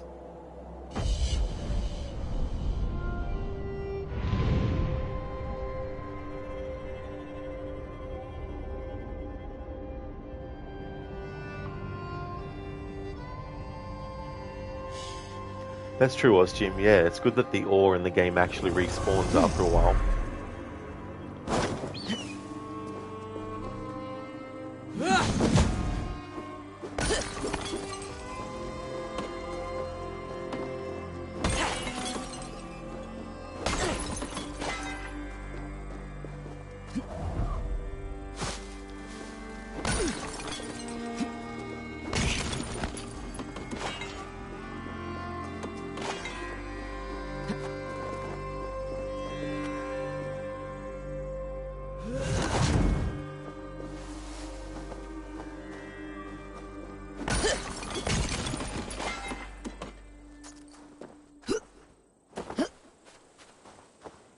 I mostly did it while going towards new viewpoints too, so it didn't seem that bad while exploring new places and gathering ore. That's a good point too, you know, make it more of get these things done along the way to make the feeling of how much time it's taking not feel as much of a slog. Hey Mr. Goatee, I hope things are going well. Shaky was honestly happy to use mod software finally to get titanium. Oh, that's good. Oh yeah. Wasn't there something with cloth in this game too? I remember when it first came out. Cloth apparently was very difficult to find.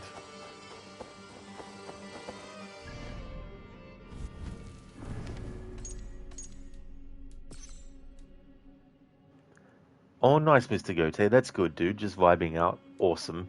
That's good to hear.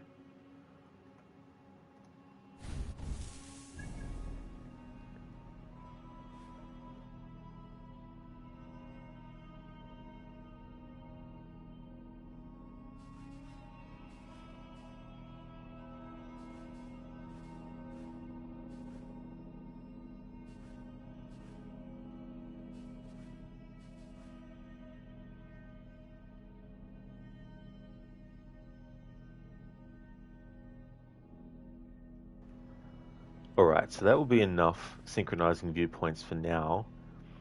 I also just wanted to make sure that I've got all the viewpoints synchronized for areas that we'll be going to in the story. Also, some of that ahead of time, because in tomorrow's stream I just want to focus on story for my split stream day of Tuesday. So I've at least got viewpoints synchronized in Grantor Bridge, Leicester, East Anglia, Shropshire, London, and Jorvik.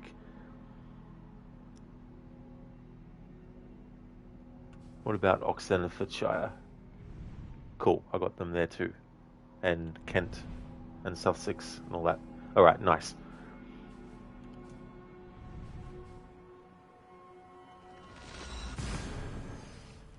Time to jump back into the story. Not Friday's mod for the stuff, so you're in a PC and didn't know about it or even bother looking it up. Yeah, I mean, if you go to like Google and search like mod databases, like I think there's a few. Ozjim, see you have a few raids to do on the map. That is true. Most likely won't worry about it though, unless I need to get more stuff to build the Hidden Ones Bureau, which is what I'm actually going to do now.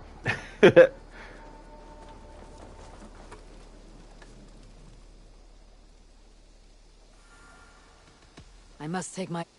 Fight well, Eivor.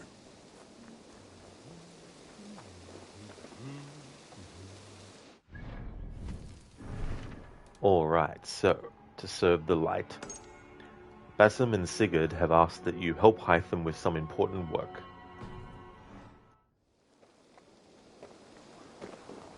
Hytham, Ranvi asked me to see you. About finding friends in the cities of England. That's right. London, Jorvik, Winchester, all three are infested by members of the same order to which Kjotve belonged. But their reach extends much further than this. Of all the lands on Earth, I believe England is the most overrun. Do they cause here the same turmoil Kjotve caused in Norway? Not just turmoil. They spread a plague of delusion, teaching men and women to abase and abuse themselves in exchange for power. You have strong feelings about this. Of course. This is the sole purpose of the Hidden Ones, to liberate the body and spirit of man from any unnatural shackles. But we have not operated in England for over 4 centuries. Since the fall of the Roman Empire, the Hidden Ones have not had a presence here. This absence has given the Order of the Ancients ample room to grow and thrive. Our task will not be an easy one, but with a bureau, Basim and I could begin our work. If you have the time and spare resources to build one, we would be most grateful. I will see what I can do. We work in the dark to serve the light. Not we work in the shadows to serve the light. Which is what they changed it to for Assassin's Creed Shadows. Because the assassins in that game aren't actually part of the official assassin group.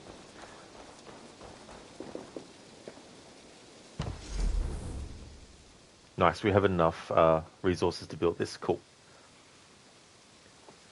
Shaky, you're still missing some River Raid treasure. Oh yeah. When they introduced the River Raid thing, I did some of them, but then I lost interest.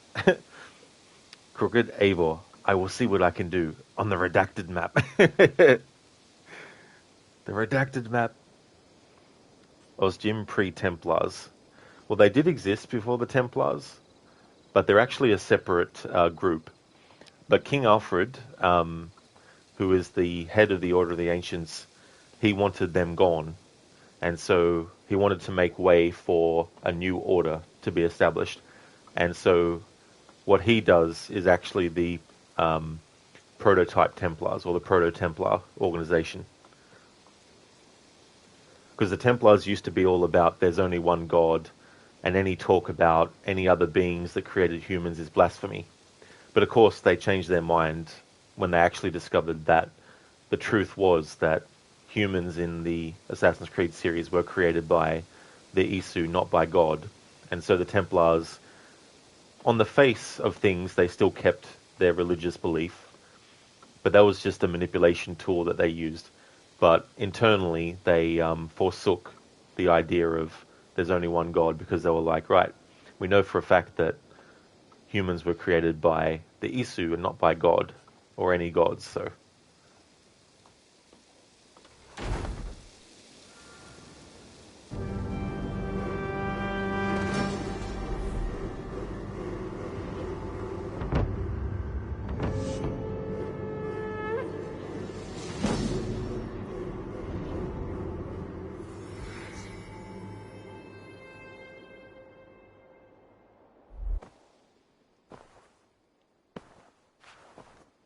This will make a fine space for my work, Eivor. Thank you. Well, if your work benefits us, I will see that you keep it for as long as you live among us. I believe it will, for we have common cause against our enemy. They have dug their claws deep into England. Eradicate them where they are strongest, and the alliances you seek will be far easier to come by. In London, they now operate without restraint. If you were to eradicate them, the city would be in your debt. I will talk with Randvi about your idea. Get her thoughts. Good. Yet, before you do, there is something else. A gift I wish to share. A gift? I cannot show you here. Will you walk with me? I love this quest. Hey little pumpkin, welcome. I've been going good, thank you. Just working on this game. Started the other day. Things are going well. How's things with you? Yeah, Shaky, the noise that it makes. Who? You're making me want to play this so bad. You want to set up a save file like you have with all the viewpoints. Oh, definitely, Shaky. Yeah, that's a good idea to do. And then that way, for future playthroughs, you can use that save as a launching pad for your own New Game Plus. It's definitely good to do as well. I felt like if they were to introduce a New Game Plus, I think when they reach England and they set up the blacksmith with Gunnar, I think that would have been a good New Game Plus point for the game to start. Have like a recap cutscene that just recaps everything in Norway and then skips to when they get to England. That's what they should have done with a New Game Plus, but they didn't officially put one in, so you have to make your own. Forgot you love messing with Hytham in this quest too. Same here as well, dude. I love that they actually did that. You going okay, little pumpkin? That's good. That's good to hear. What I like about this quest too is it puts respect to the hidden ones and their leap of faith as well, which I really appreciate. Little Pumpkin, you found a podcast where they talk to devs and professionals about stuff in AC games. Really cool one. They talk about pretty much everything in games, architecture, characters, wars, etc. That's cool that they do so many topics as well. And that's the thing about these games. Like, there's a lot of things that in the database entries, if you're really interested in reading about them, that they put in that too, and the discovery tours for the games as well. I will. Lead on.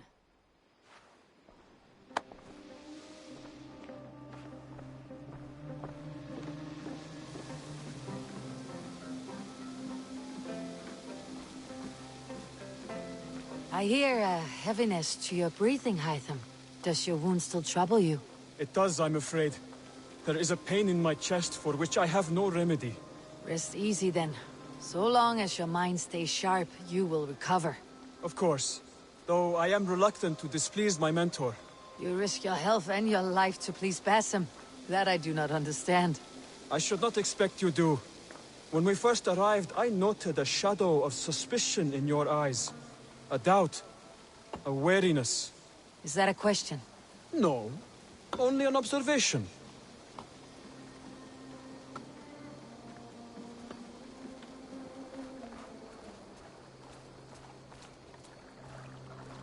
Are you well enough to steer this boat? I am. Have no worry. It is only prolonged stresses that exhaust me. My energy runs low rather quickly.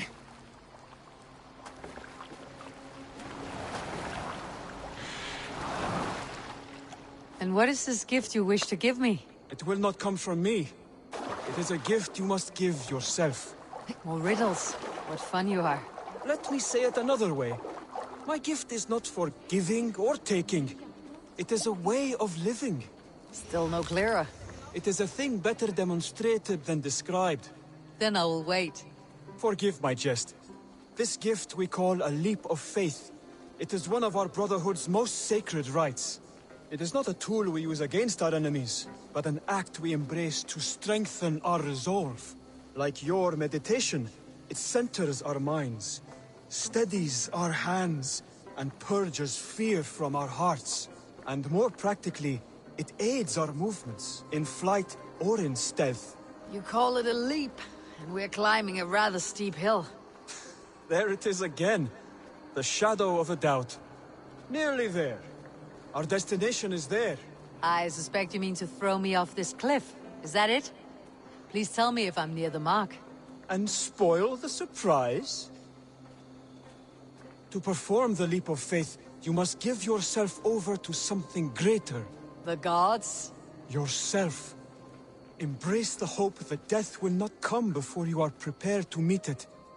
Believe this, and you will fear nothing. Our deaths are prefigured, weaved into the fabric of the world. To fear this would be a waste of worry and tears. Good. Then your mind is already attuned to my lesson.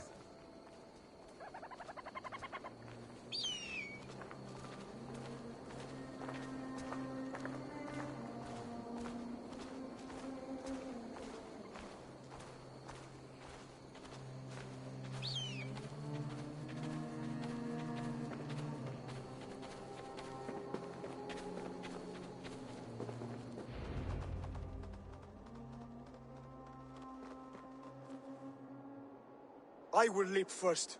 On my word, you must follow. Lean into your faith, into your strength, and take flight. You want me to jump from here? Yes.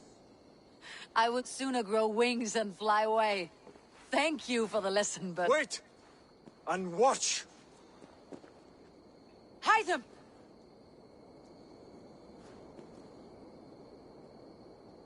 Hide them!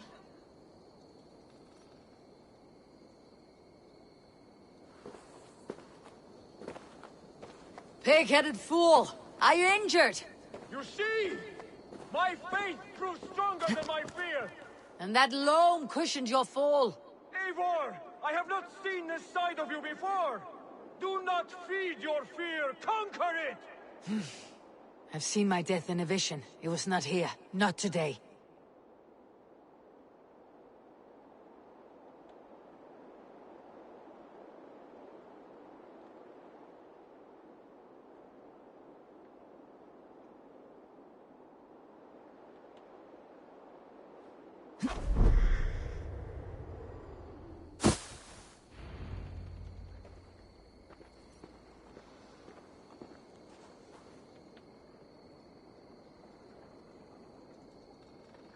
Eivor, are you well? Eivor! Speak! Oh dear, this is not how I foresaw things. Not at all. Dear God, Basim will have my head for this. Ha! A perfect fall. And how did it feel? You spoke true. It was madness and vigor, a perching of fear. A gift I give myself. I see that now. Thank you for showing me the way. Of course. And thank you, Eivor, for hearing me out. You called this leap of faith a sacred rite. Do all Hidden Ones practice this same ritual? As far as I know, it is a rite of initiation that dates back to just before the birth of the Christian Jesus. Are you hoping to initiate me? I might try if I believed you would join, but that is not my purpose in England. Basim and I are hunting larger prey. The Order of Ancients. Yes. You remember the medallion you took from Kjotve's body? That is their symbol. They are a plague, one we hope to purge from this world. Like us, they act in secret. But their aim is to rule the world, not free it from unnatural fetters. The desire to rule is not unique to this order. Sigurd and I want the same. A land to call our own, and the honor that comes with it. Do not compare yourself to such people. The Order has no honor, no principles, no humanity. Yet they sit on a great many of England's thrones. If you seek to pacify England for the safety of your clan... Then it may be in my interest to give you aid. I understand. You desire alliances. We seek to rid England of its deepening rot. Where these hopes meet, our cause does too. You may think this land ruled by harmless jarls and bumbling thanes. Yet look more closely, and you will find a deeper threat. The Order's invisible hand touches all. It shapes everything, instilling its poison into every level of society.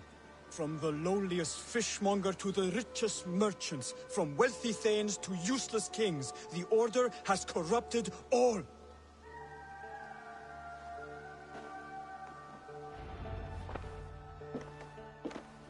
Basim has given me one task here.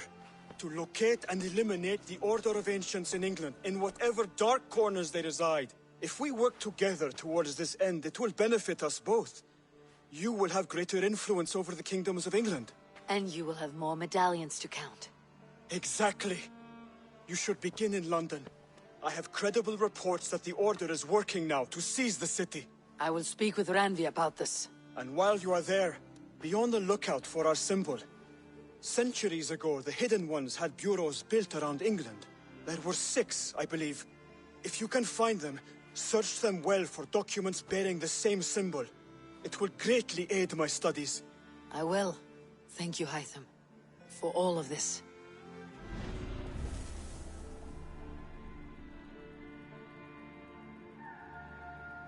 Crooked, you also like how Eivor naturally has the conviction to jump since she saw her death, and it would have been in battle, not a leap of fail.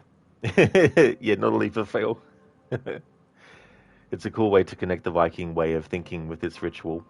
Absolutely, you know, because part of the whole thing of the leap of faith is to face the fear that you might die and basically put it aside and put faith that you'll actually land safely. And that's the one thing that I like about this too. Not every single game in the series has to do this with things like the leap of faith and all that kind of stuff. But I do appreciate when they actually take the time to pay respect to the actual things related to the assassins themselves, the creed that they have, and the rituals that they do, like the removal of the finger in the time periods where they actually do that still. And also things with the leap of faith. And it really sort of like shows the actual inner workings of these things, the reasoning behind it.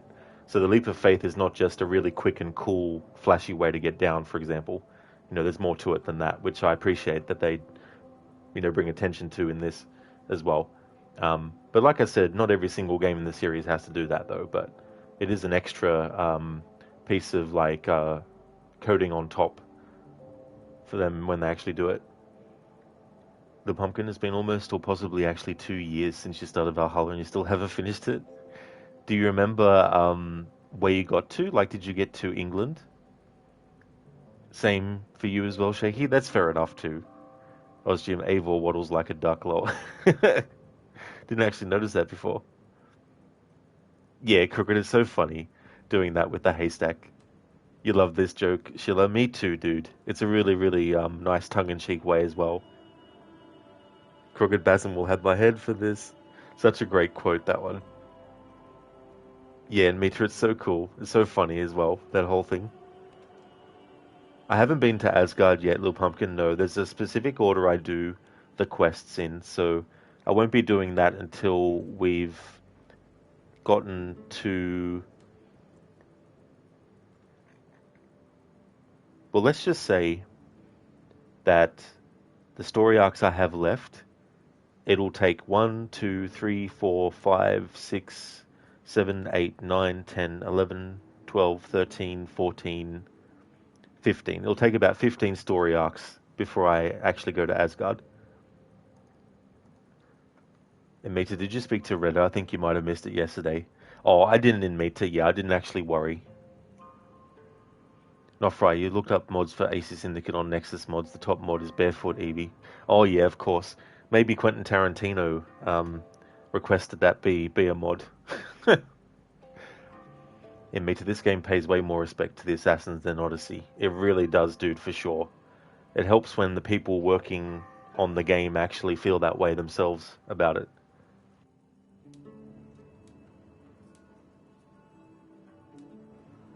So we won't be going to London straight away. However, I will be going to London later on, but we're going to do the Leicester quest next. Little Pumpkin, yeah, you got to England. You also even did something on some bridge that's part of the main story. You got to Jotunheim too, but you got totally lost what you need to do. No clue what to do to progress the main story. And that's one of the downsides of this game and the way they've structured the story. And because there's no actual solid ending either, because of all the DLC content, and not just the 3 main DLC that are released, but even other things like Tombs of the Fallen and all these other things that add so much stuff on top. Crooked Tarantino made sure to have bare feet, blood explosion, and gore mod for every game he's playing. That is true, Crooked, yes. They'll definitely be very fitting. In Meta, okay, you don't want to miss the letter given by him. Oh, for sure in Meta. Yeah, it's a really good Easter egg with Bayek. So I definitely will do that as part of the playthrough, but I'm going to wait until a bit later. Little Pumpkin really enjoyed Asgard. Nice twist of mythology to accommodate the game's story. Yeah, and you're actually playing through memories of Odin. So they're events that actually happened, but the way they look is portrayed from Eivor's perspective. But how they actually looked is very, very different.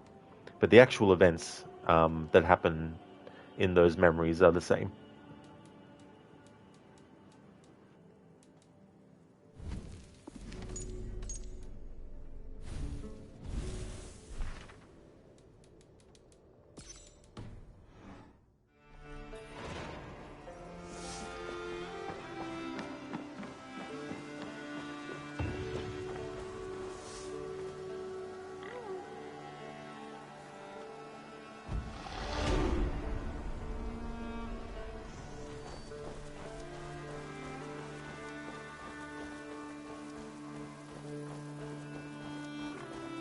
Hey Alessandra, thank you for redeeming I want to see the Alliance map.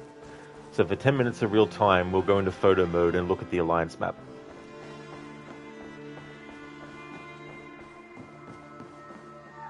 Good to see you.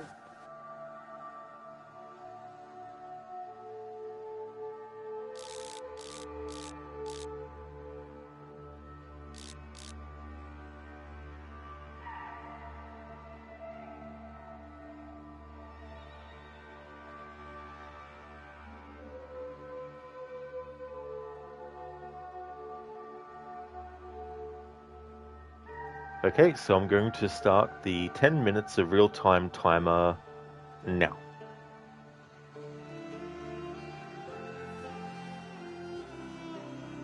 Alessandra, you love to romance Ranvi? Yeah, it'd be interesting to see the percentage of players who actually do versus don't as well. The first time I played it, I actually felt that betraying Sigurd like that was the wrong thing to do. So I rejected her advances. Then when I finished the story and got to the point where Gunnar gets married and it gives you the option to, you know, romance Ranvi, that's when I actually decided to go for that. Bill Pumpkin, they also changed some stuff related to Loki and the other woman. Forgot her name. When she's supposed to be given to someone as a wife, they made small changes, and even the monologues you can choose are a part of mythology and a bit changed. You did like the creativity of it all. Oh yeah. Freya.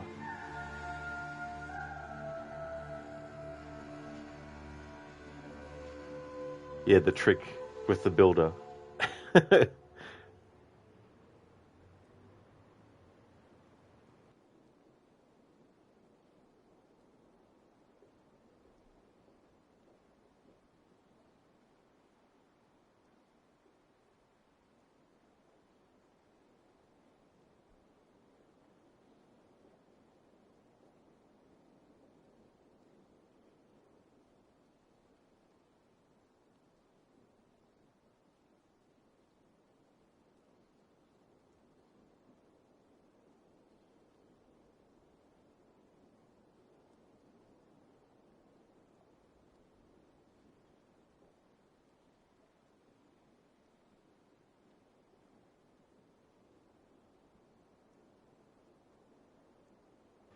Alessandra, you took it as the fates decided you would betray Sigurd, so you decided to romance the woman he always left with you, because he didn't care as much, was the right choice and prevent me from having to make a worse betrayal. Yeah, the reasoning I didn't was because, like Eivor, when they actually hear that they betray Sigurd, they, obviously don't want to. Because I don't like being dictated how things are going to go in life, I too would be wanting to defy any kind of anyone saying, this is how your life's going to go, no exceptions, and all that kind of stuff. Plus, I wouldn't cheat on someone. So that's my reasoning for why I didn't actually romance Randvi straight away. And there's definitely a lot going on with Sigurd as well, especially when he gets tortured for all that time, and the confusion as well from finding out that there's a whole other kind of not necessarily consciousness, but because Sigurd is reborn and he has a past life and memories of that which surface and all that kind of stuff, like trying to come to terms with that as well. But I mean, they're both, they only married each other because of, stopping a war as well and all that kind of stuff, so. The Pumpkin, and yes, there's so many things here that you got lost in Odyssey, but this one is even more twisted. Freya, yeah, the builder, yeah. Yeah, that whole thing was quite amusing as well with Loki stuff. Alessandra, you went in there. If you have to betray him, you do it on your terms. That's fair enough, Alessandra. Little Pumpkin, and you don't like it that so much is happening in England. Wish there was more in Norway. Yeah, there is more that does happen later in the story in Norway, but it's more like a bookend thing.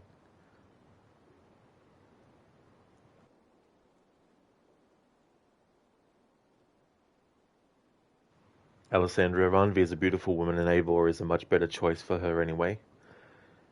Yeah, I never really looked that much into it, to be honest. But all I know is, the character definitely had, feelings for Randvi as well. So it's understandable why some people would choose to allow, to help Randvi cheat on Sigurd.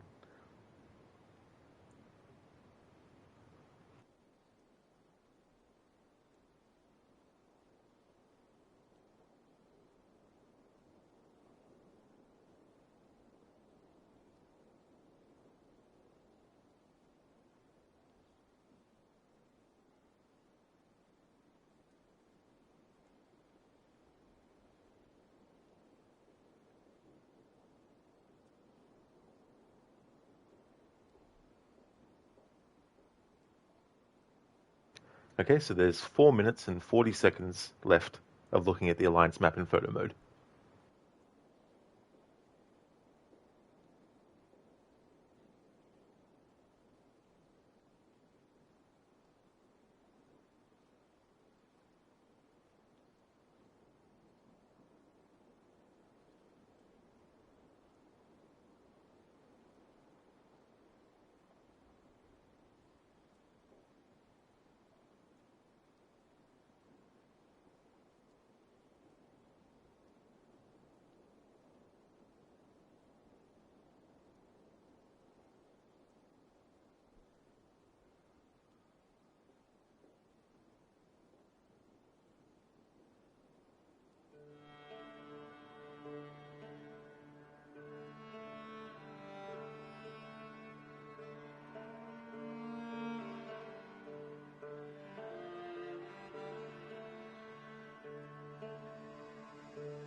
Thank you, Shaky, for redeeming the change, Eivor.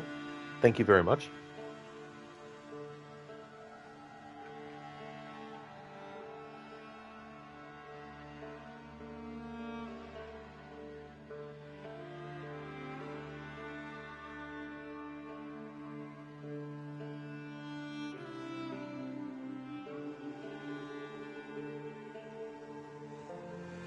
Okay, so we've got about 3 minutes left of looking at the alliance map.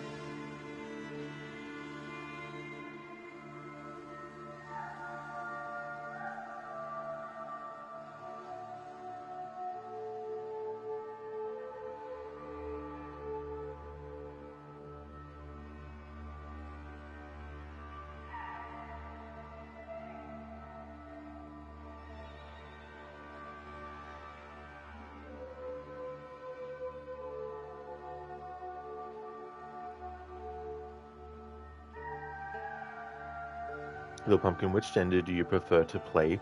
I actually don't have like a preference either way, but I mainly do my annual playthroughs as canon choice, which is actually female Eivor. But for this playthrough, I wanted to just let loose a little bit and let people decide using the channel point redeem of changing Eivor. But I like both variations of them. But yeah, mainly with my annual playthroughs, I usually choose the canon choice. Shaky, you love the alliance map. Imagine if someone got it tattooed on them. I was saying earlier that it'd be funny if this got turned into a board game. Having players... It would probably be like a clone of Monopoly, where you would create alliances and buy, you know, buy sort of like... You could buy like land and stuff. Firefox, okay, can we talk about Ranvi for a minute? That's wifey, you don't care. Sigurd can go cry about it. There's definitely people that would agree with you, Firefox. Altair, have you played Uncharted? You play now Uncharted 1 on Crushing for Platinum, it's fucking crazy. Only once before, Altair, but I really did like those games a lot. They were really good. I played through all of them, including Lost Legacy. The only one I didn't play through was the one that was on the PlayStation Vita, I think it was. Or was it the PlayStation Portable? I think it was the Vita. But I definitely really enjoyed those games a lot. And all the best for getting through that game on crushing difficulty as well. Little Pumpkin, speaking of tattoos, dear devs, what were you thinking when you put a tattoo of Vegvasir on some dude? No idea. To be honest, I don't even know anything about that. Firefox Ranvor. Yeah, I mean, for people who deeply care about romance stuff in video games, I could see why people would choose to romance Ranvi. Okay, so we've got 15 seconds left of looking at the alliance map in photo mode.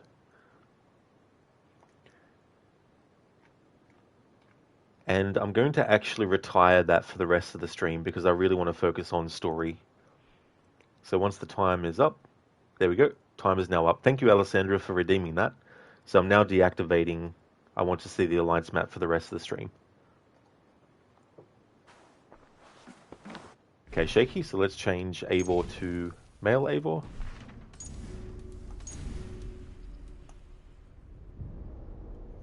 Firefox, she's just a gem. Yeah, Ranvi is a really good character too.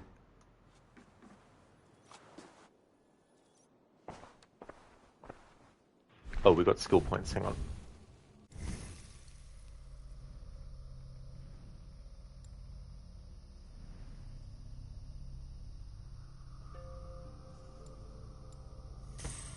We'll get heavy resistance and increase in melee damage. Very nice.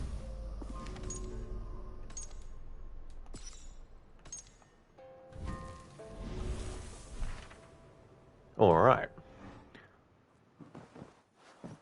Word of our growing settlement has reached outside ears, so have a look around. You may see a few new faces. I want to see the Alliance map. Alright, so I'm going to do the Leicestershire quest next.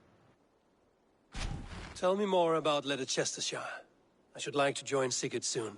He traveled to a town called Repton to meet Ubba and Ivar Ragnarsson. As I hear it, they are on the verge of exiling the current king of Mercia, with the hope of installing a king of their own. A bold endeavor. I should be there to help, however I can. I think you should.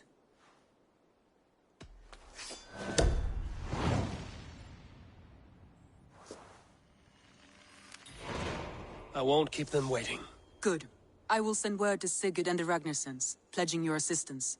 If I were you, I would go by ship. Repton is quite a distance north on the River Trent.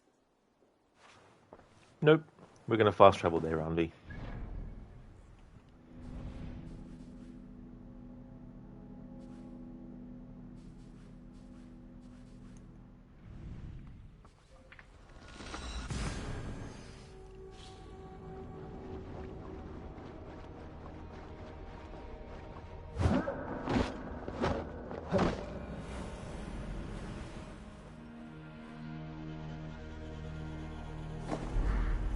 Repton.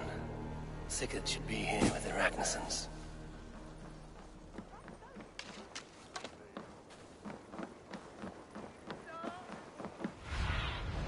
Cast about this land, my friend.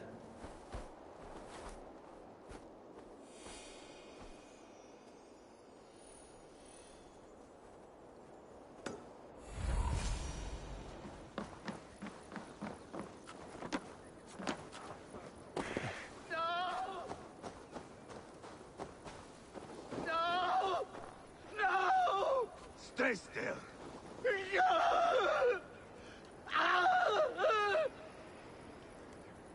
Eric Johnson, who played Sam Fisher in Splinter Cell Blacklist, plays Eivor, the Boneless, in this game.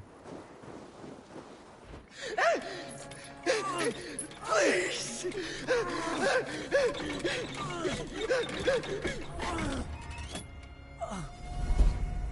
Who stands before Eivor Ragnarsson?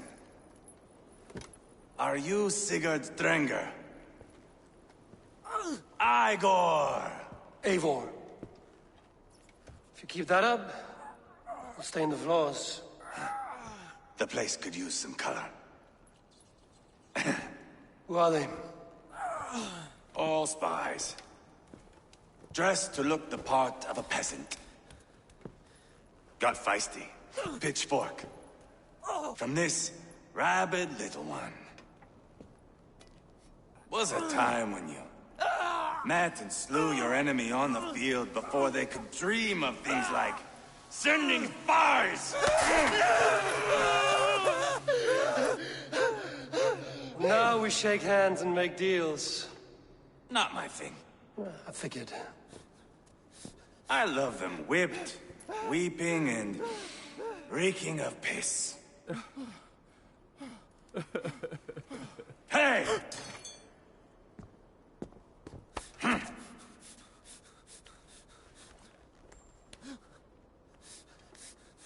Good boy. You're free, Saxon piggy, to run amok through the Mercian fields.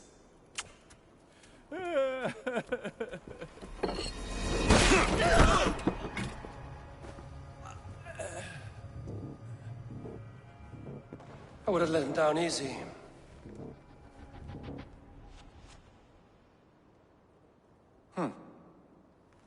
Follow me. I'll give you the tour. What do you call this place? I call it the shithole. To the Mercians, it is Repton. Their most revered kings are buried below the church. Imagine their weeping when we drove them out. You plunged your knife deep into the heart of this kingdom. That is right. We've got a number of Saxon nobles lined up with their lips puckered, ready to kiss our asses. The only holdout is King Burgred and his war-thane, Leofric. But my brother is brewing a plan to deal with them. I take it that's where we'll find my brother. Right. Talkers they are, Uba and Sigurd. Might want to dig the wax from your ears.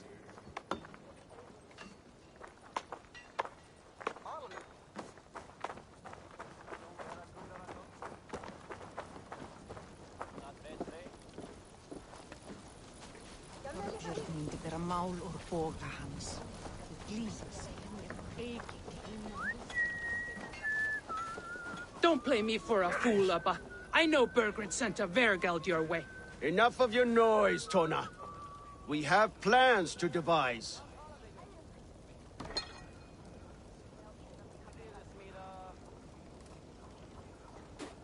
Alessandra, she's so well written that you can feel you're doing the right thing betraying Sigurd, but also make it feel wrong to reject her since they're so close. Shaky new faces, no alliance map. Why have a new face when you have an alliance map? Firefox, Sigurd kinda sucks though, let's be real. Hey there, Code. How's things going? Coffee and cake. While Eivor plays with mud cakes. Mud cakes indeed. In Meta, she doesn't know what fast travel is. That is true in Meta, yeah. You're not wrong there. Firefox, you kind of want more open world Viking games. Yeah, I don't know how many there are in existence. Little Pumpkin, some fun facts again. Vegvasir is an Icelandic folk thingy, originated around 1500 AD, if not even later, but Vegvasir became very popular amongst so-called Viking stuff today. But it essentially has zero to do with Vikings other than Icelandic people being descendants of Vikings. However, Viking culture ended centuries before Vegvasir was even used, and that's why you're angry at devs, especially because this game is set in around 9th century. Yeah, that's the other thing too about games that are set in the real world, and they're using real places and all that kind of stuff, but they're also doing fictional things that they want to do, and it's like in games where certain things might not have come about in the very year that the game might take place in. It might have been 10 or 15 years afterwards, but because the thing itself is so well known, they would rather have that in the game even if it's 10 years before it's supposed to happen, because they like it being in the game, you know, things like that. Code AC Valhalla 2 Eivor's Mushroom Trips, or when Eivor finds firearms. Yeah, that would be a good mod. There probably is a mod for that, isn't there? With giving, like, guns and stuff. I'm not going anywhere, Backrot. You have the king on his heels because of me. Because of my men. For which you were paid. But that price does not change because you have caught a whiff of our Hacksilver hoard. You forget I am a sellsword. I ask what I please, and I take what I'm owed. If I wanted to hear you talk shit, I'd gouge out your tongue and shove it up your ass. Now fuck off.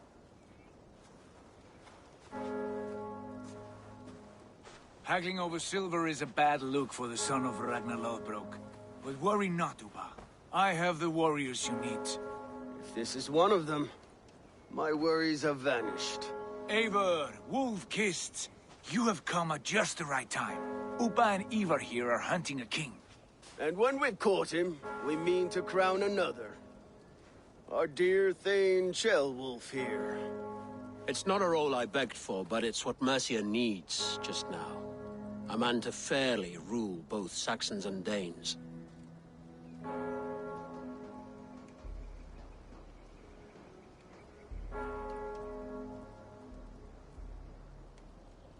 Do you have what it takes to be king?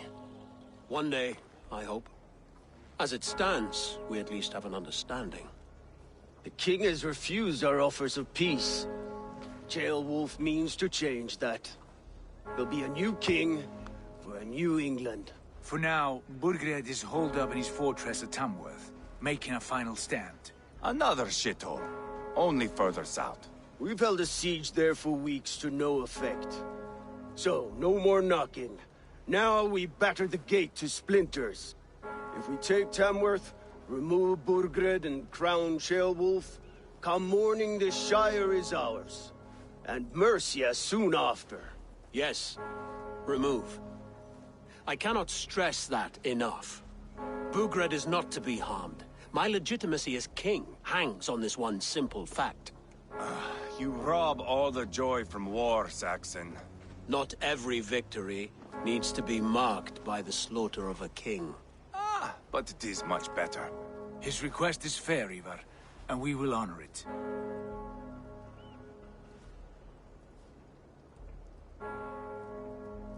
Ceolwulf betrayed his present king. Maybe tomorrow he betrays us too. Why trust him?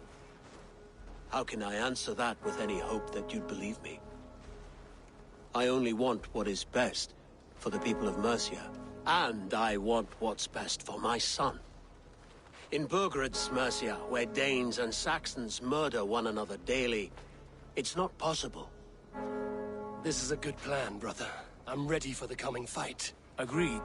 Yet remember this. Whatever you stand to gain here, so do we. An alliance between my clan and Mercia's crown. See this man installed on his throne and you will have it. I swear. The bold sons of Ragnar bellow to sound the spear din and the thunder of shields. So let fall the arrow storm. The battle begins. Ah! You never said this one was a poet. I need to piss. We have a forward camp just north of Tamworth. Will you go with us? Lead the way. Take in the sights of Repton if you like. We will be at the docks when you are ready to go. I'm glad you and your brother have come. If only to bring some measure of calm. Ease yourself, Ceolwulf. We all stand to benefit, and you'll be remembered for this, for years to come. For all the wrong reasons, I fear.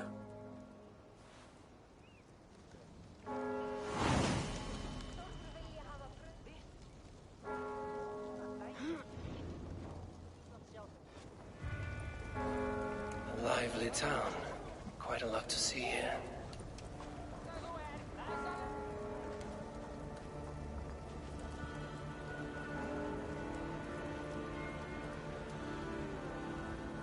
Firefox, you'd love a co-op Viking game or something online, maybe single player story that allows online or something. Yeah, I wonder if there is a game like that. Crooked best insult lol. Yeah, the dialogue from Eivor is just really, really cool. Little Pumpkin, you don't mind fiction, but such inaccurate things you have an issue with. It's a small thing, really just a tattoo on a shoulder on some random dude that's not even a very relevant character. Still, you noticed it. And that's fair too as well. There's definitely a lot of stuff where if you don't know, it'll just go over your head, you know. But if you do know, then you can pick up on those things. So the actor who plays Ceolwulf is Mark Bonnar, and he played Blackbeard in Assassin's Creed Black Flag. Crooked, you do know you're talking to the king killer, right, Ceolwulf? That is true, yes. He needs to watch his words. Little Pumpkin, by the way, what's with Niflheim? You don't understand if it's relevant or just something you can do on the side.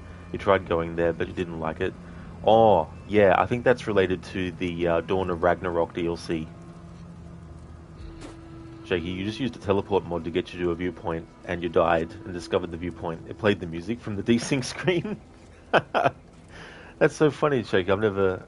Well, I mean, I don't use mods, because I don't play PC version, but that's funny that it happened. Hey, Anmita, thank you for redeeming the Arnie movie scene impression. Thank you. Shaky, you're trapped in the death loop upon reloading now. Oh, damn. So what do you have to do? Like, restart the game again? Like, close it down and start it up?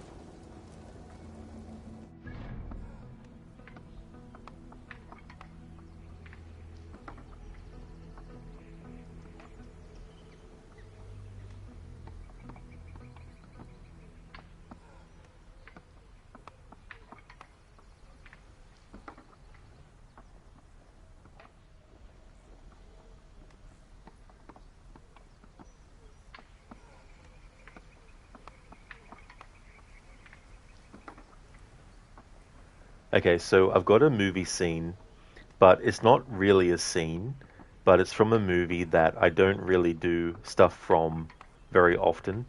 So I'm going to combine quotes, even though it's not part of the same scene as well. Hey, mister, what's your talk? I can hear my talk. I cannot watch it.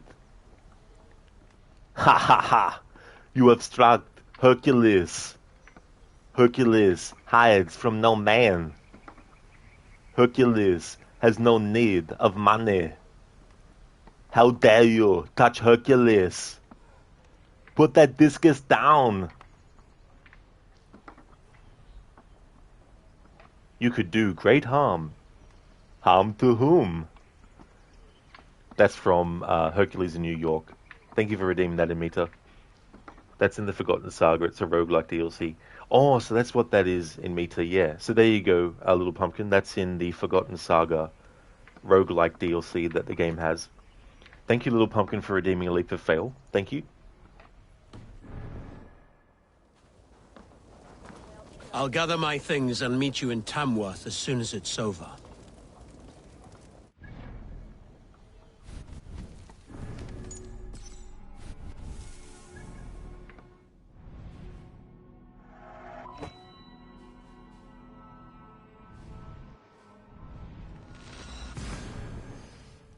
Go drops a picture of a hamster with both cheeks filled with cookies. Now that would be very clever.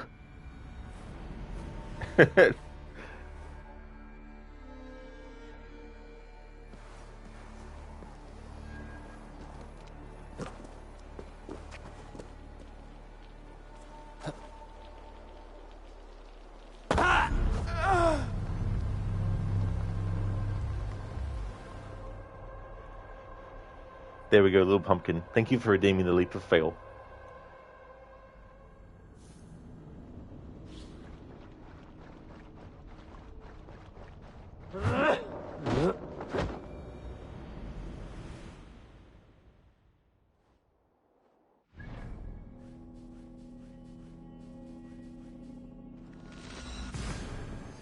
Little pumpkin, you do like the raids here, nice music in those too. Oh yeah. The soundtrack to this game is really good.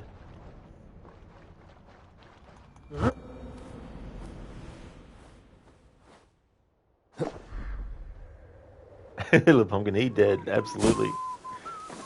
Definitely not a death-defying stunt.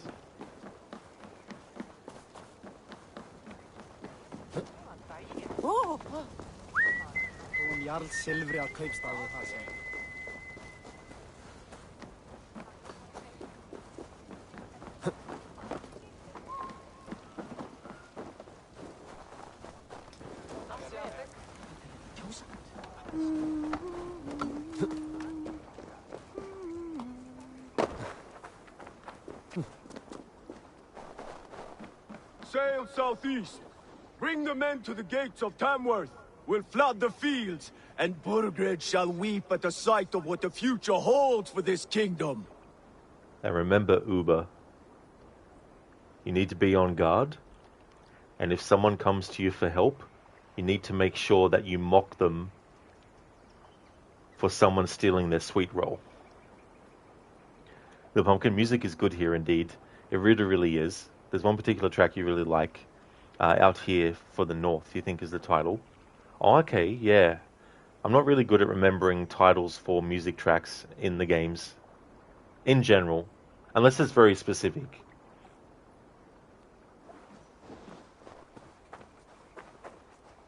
Eivor, is your axe sharpened? I'm ready for the spear din. And the thunder of shields, yes. It's good to have you with us. To fight beside such legends is an honor. I've only heard tales of your conquests. Now I get to live them. We'll weave our sagas together, thread upon thread. Come on, boy. We'll forge a man from your softness, hammered on the anvil of One war. does not need to fight to be a... Move! Move! Calm, Eivor. The fight's not here. Aye. The fight is nowhere to be found in this boy. A boy who happens to be Ceolwulf's son. Why is he not in his quarters? Our future king wants a battle-hardened heir. Time he proves his worth, don't you think? Little Pumpkin was very nice when you first heard it. You were exploring Norway and that track came on. It fits so nicely with the environment. Oh yeah. The visuals in Norway are really good too as well. Crooked, so it's out of the north. It's one of the ambient tracks for Norway, and part of it is also used for the viewpoints there. Oh, cool, Crooked. Yeah, so that's what it is. Yeah, out of the north.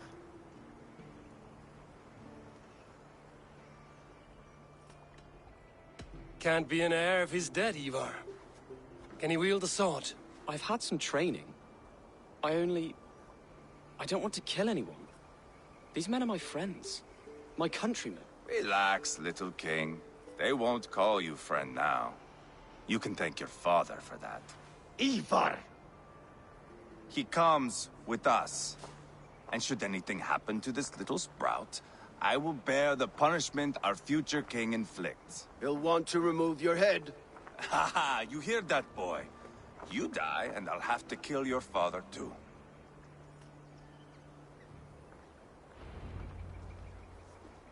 Mount up, Eivor. It's a long ride to Tamworth. Alessandra, this game, you pre-ordered and disappointed big time. Have to endure, my brother.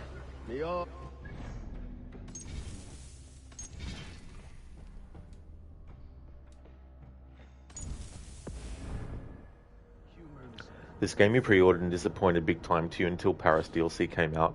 It's been a long time since I did that DLC, but I quite liked it. It was interesting, especially to see, you know, France. Shaky, oh, you bought that track. It's your favorite in the game. Oh, very nice, dude. That's cool. Just reloading because I was talking over the dialogue. I thought the dialogue would stop as long as I didn't move forward further, but... Look, Pumpkin, Norway is gorgeous. England's pretty too, but it gets boring. Yeah, it's definitely a great place in the game, Norway. Alessandra, you mean in a lot of promotion there were sword shorts and they were not there till the DLC came out? Oh yeah, that's right. Yeah, I remember now. Because you love swords in games and they didn't have it straight away.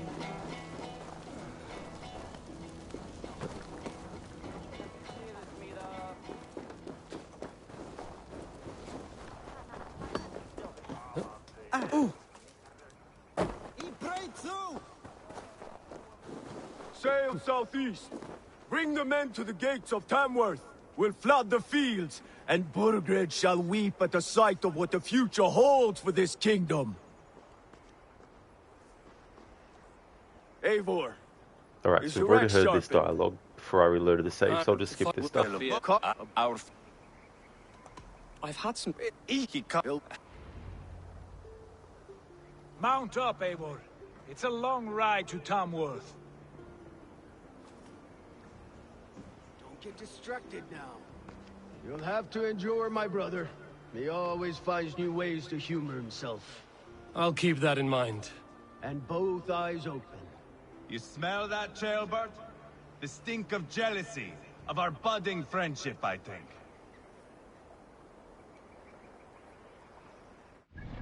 There we go. Godfather Al, you've been gaming for 5 hours. Can you send me some of your youthful gaming energy, please? Well, I don't know about that. But I'm trying not to do a 10-hour stream again, like I did the last 2 streams. How's things going? Alessandra, you replayed the game with swords. That was everything you hoped it would be. Well, that's good too as well, that once they actually added it, that you enjoyed it too. Shaky. Skip dialogue, be like, exactly, dude. What is Ceolwulf's son doing in Repton at all? It's Ceolwulf's way of proving his loyalty. And there's no safer place for a traitor and his son. In the middle of a pack of Danes. Safe from who?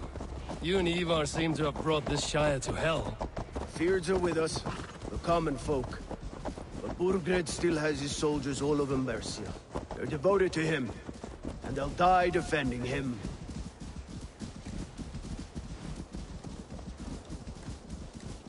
Your voice, Eivor.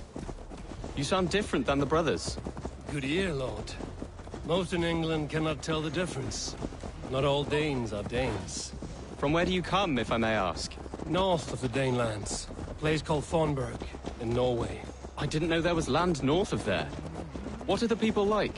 You ever see a herd of sheep follow each other off the edge of a cliff? They're like that. The ones who remained, anyway. Couldn't have said it better myself. There were lemmings. Was it a mass exodus from Norway, then? It was. Norway is now the province of a young king, Harald by name. A boy wise beyond his years. Are you not angry that he has displaced you and so many others? I was, for a time. But our weeks at sea have softened my brow fire. If I am honest, I realize I quite admire King Harald. By words and by weapons both.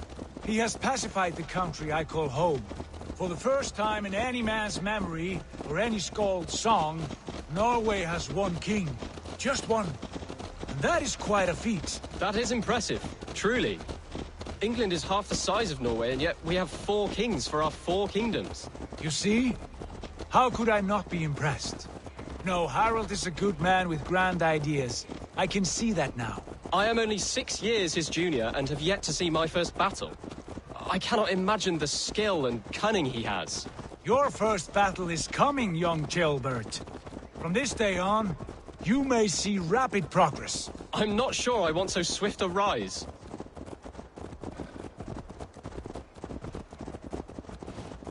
In truth, Gilbert, it is my father who bears the heaviest weight of my anger, not King Harold. My father gifted my birthright to Harold without my consent or knowledge, as easily as if he might hand over a barrel of meat. It was not merely a deception, it was a betrayal of trust, the prick of which still stings me. Be it a blessing or a curse, family is always first. A good line, boy.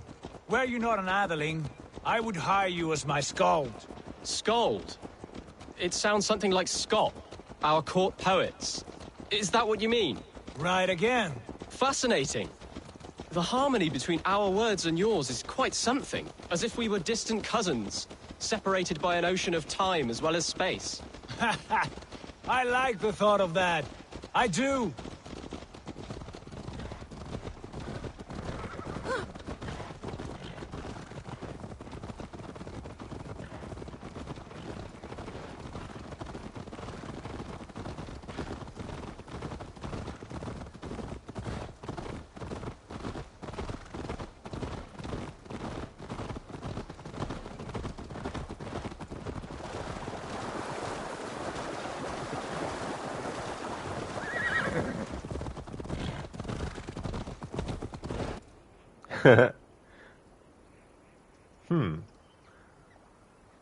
That looks tricky to get out, to fix.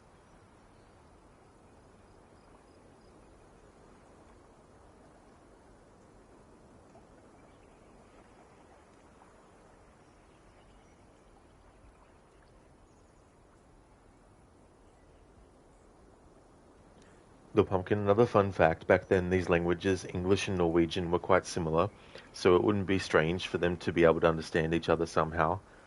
Just goes to show that it's understandable to think that things are so far apart, yet they can be so close together actually when you look at certain elements as well. In Meta, well, they are Germanic languages. Yeah, that's the thing too, as well, you know. And I think it's kind of cool that there's elements of words in other languages that if you isolate that one element, it sounds like something from another language. So you can just be like, right, this is probably what that means, you know.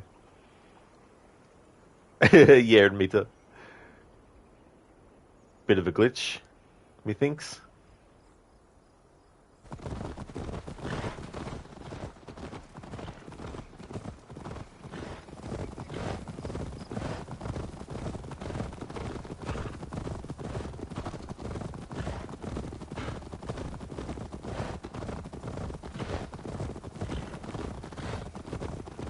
Oh, no worries, Alessandra. Watching stream and cleaning out guild base for guild leader in Dune. Well, I hope that you're enjoying it.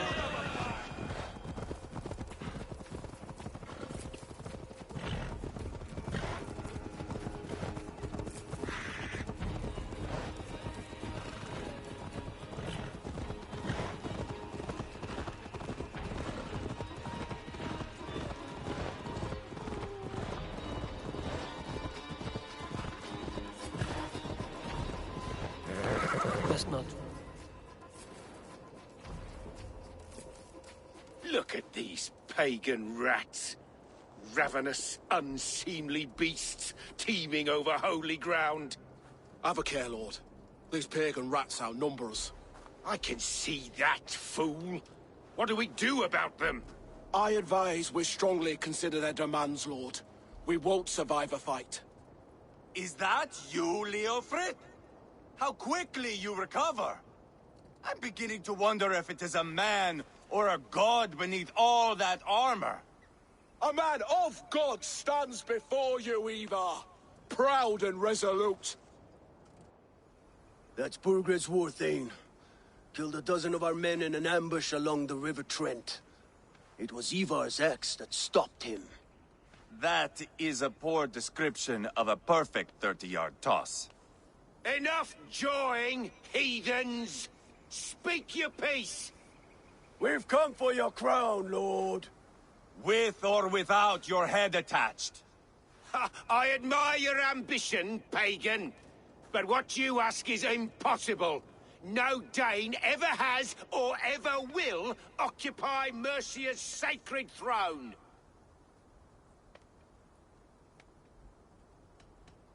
The Ragnarsons are the least of your worries, Burgred. The Raven clan now sits upon your southern border.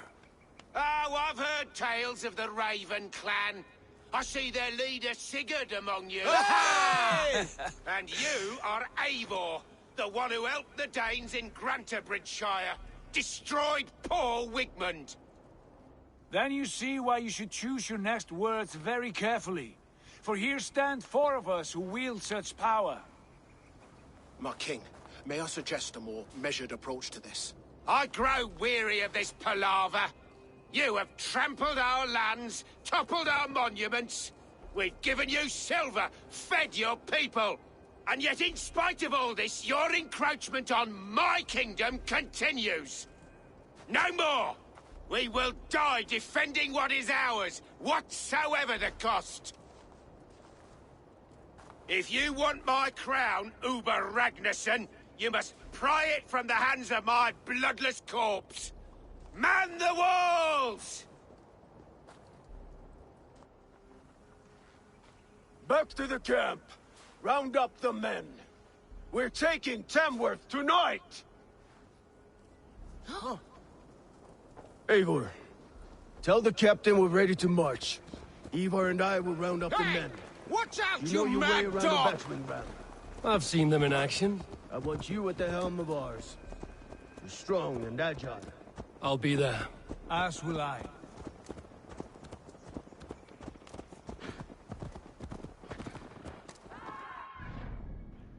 Little Pumpkin, yeah, the head words might be slightly different, but they would still figure it out. Yeah, you know, and that would bridge the language gap just a bit more. Alessandra, you are, but Big Storm is coming in 6 hours. Got to protect your guild investment. So that's like 6 real-time hours, or is there an equivalent in the game itself? Little Pumpkin, basically it wasn't as much different as it is today. You doubt native English speakers would understand Norwegian today and vice versa. Yeah, I mean, also any changes that might have happened as well. Alessandra, yeah, 6 real-time hours that will destroy everything. You always use the white or black wolf as mount gives new meaning to wolf's kiss. Oh, does it? Okay. Well, hopefully you'll be able to get everything that you need done in that game before that storm in the game hits.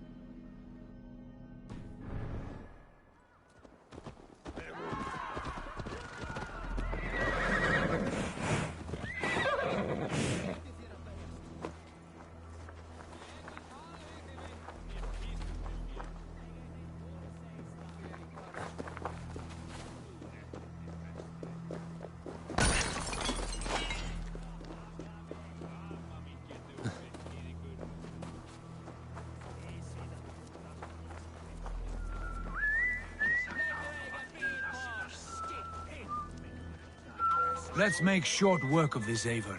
England is a big place. Eivor. First one to Borgred gets to string him up by his dangly man-wattle, then jab him in his fat head. Let's get through these walls first, Eivor. Alessandra, plenty of time. Already got most valuables in your assault ornicopter hauling ass. Well, that's good though. It's always good to have things prepped earlier than trying to rush later. Lord, light my way. Who are you?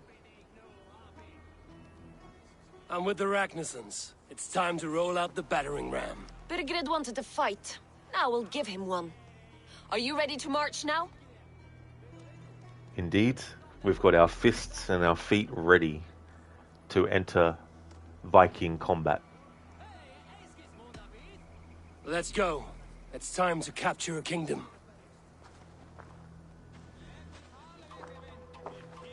What are we going to do about him? Jailbird. Something wrong? I know these men, Eivor. I've supped with them. Not 2 weeks ago, Leofrith showed me how to wield a greatsword. He's a friend. Friendships end, often at the point of a spear. It cannot be that cold. Least of all with Leofrith. He is only following orders. When the march begins, find an empty tent and stay there. Do not think me a coward. I am not afraid of war. I do not want to kill my friends. There's no other way. Fight or hide. It's up to you.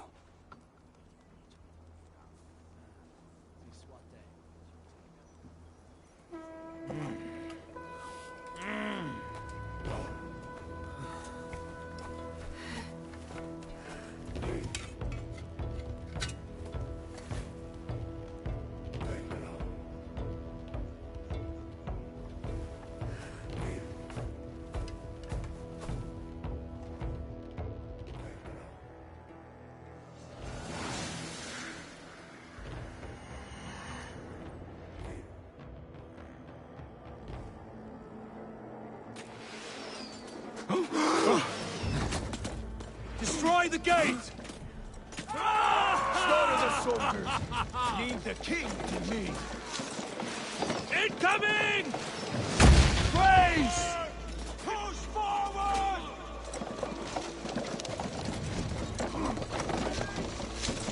Arrows! Look up!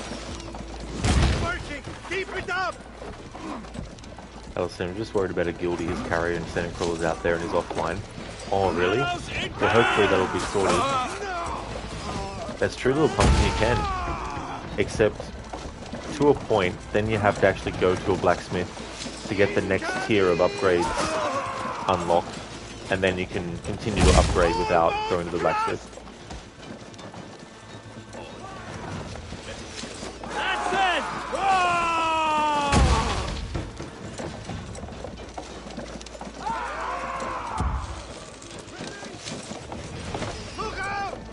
Take cover!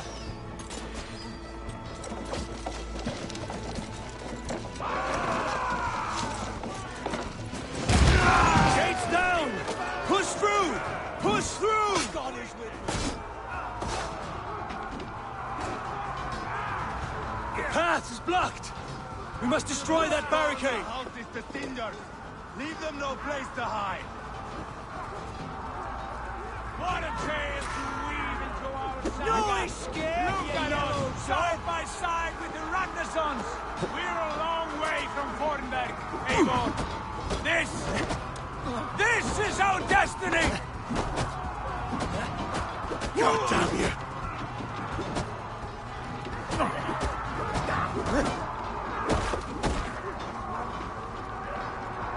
Spill your brains!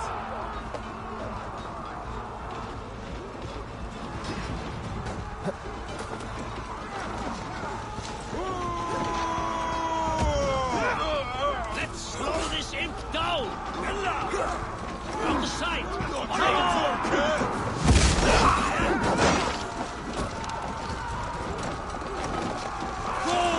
before me!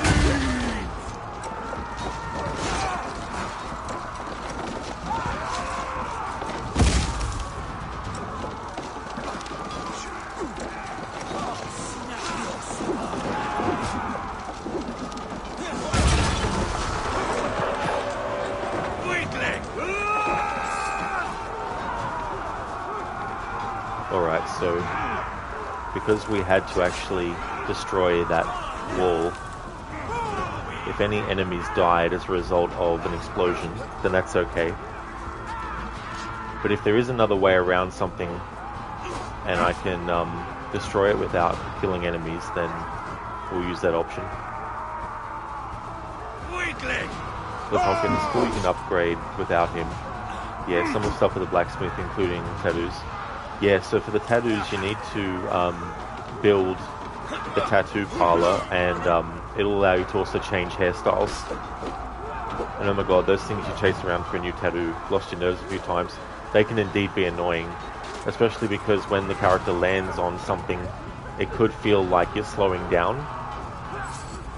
Alessandro, yours is female Eivor with 2 pet wolves, white and black, and she uses 2 great swords, a flail and a great shield. That'd be an interesting combination.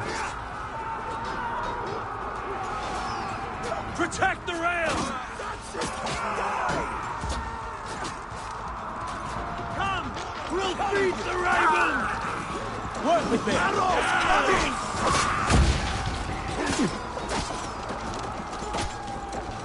Your life for that! Feel your brain! Incoming! Almost there! Keep it up!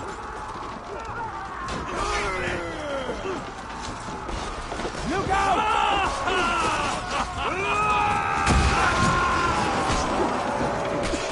Cut down the marksmen and elites, or they'll thin us out one by one. Too easy! Saxon blood feeds this land! And it is we Norse who march all over it! Morgan! I'll find you, you little rat! Patience will reward us! Spill your brains!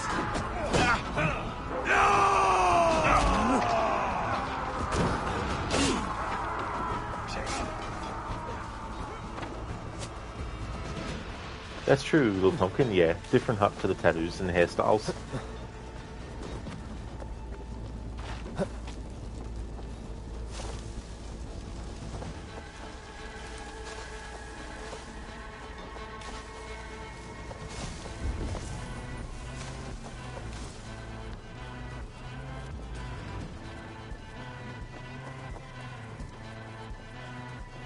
Let me handle this! With me, here! Ha! Put up a fight!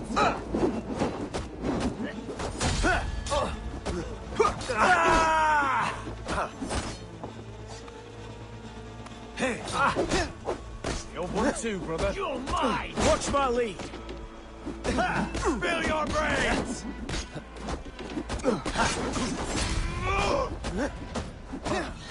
Hell, take you! God won't let us lose!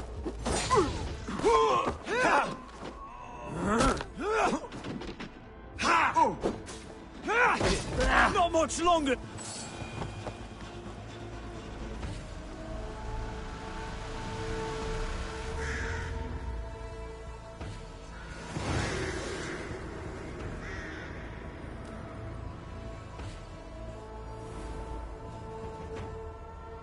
It's over, Burgred! Lay down your weapons and surrender!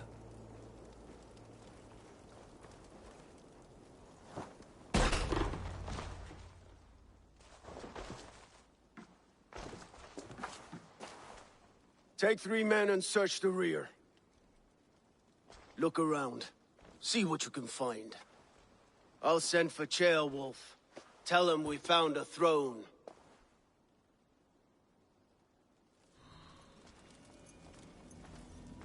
Ah, that was a good scuffle, hmm? But I did notice we were short one Atling. Where was the son of our king?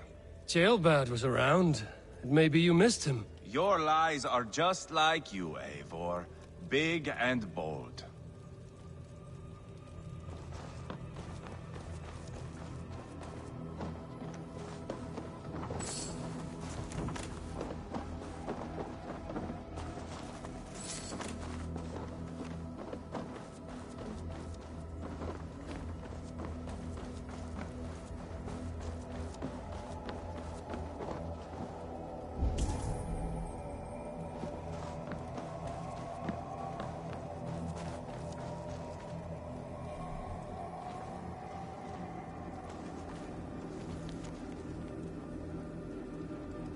Seems Leofrith is at odds with his king, but bound to duty.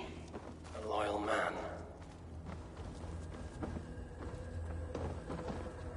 Little Pumpkin, though these 3 AC games are interesting.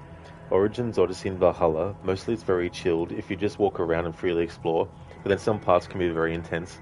Oh yeah, and what can also be annoying is when wild animals that are higher leveled than you interfere as well, and you're just trying to get into a location to maybe synchronize a viewpoint or do some looting and stuff.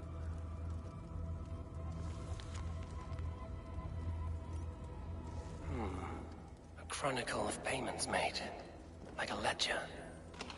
There's a symbol here. A clan emblem, maybe. The brothers should see this. Eivor, I found a letter. There's a symbol here.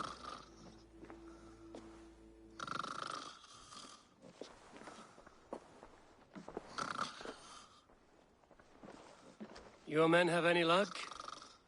Nothing. You?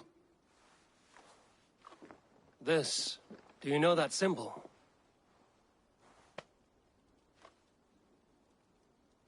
Tana's sigil. It seems she's been dealing with Burgred as well. The wretch. She was the mercenary barking at you in Repton, yes? She's playing both sides of this war. She could have told him anything. Sold him secrets about me, about Repton, our plans. Why bother with all this pageantry? Fashion a new crown and stick it on your melon. There you have it, you're the new king. That is not how it works. Not in Mercia. Little Pumpkin, animals can be a problem, yes. Well and truly. And the other thing is, Little Pumpkin 2, if you're trying to do a stealth approach, even if the guards themselves don't notice you, if a wild animal does, then the guards automatically know you're there too, which is really annoying.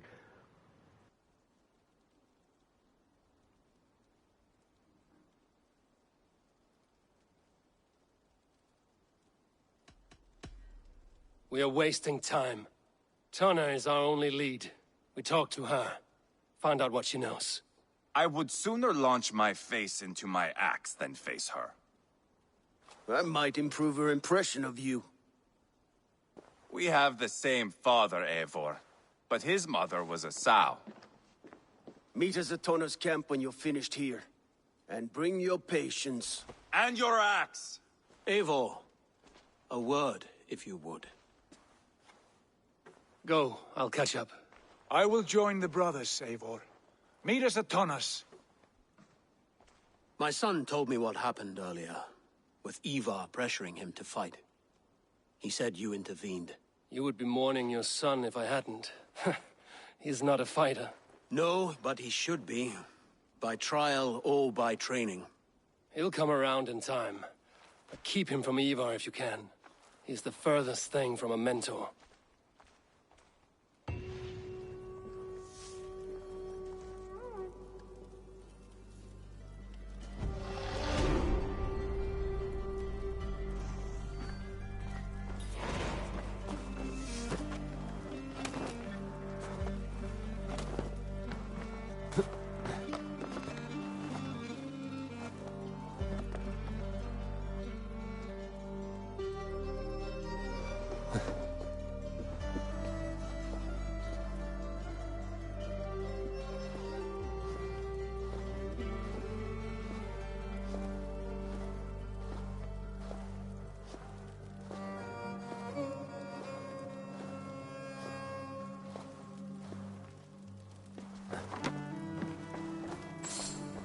Little Pumpkin, the one thing you really dislike, especially in Odyssey, is when you have to hold the key for assassination. Sometimes they see you sooner than assassination even gets triggered.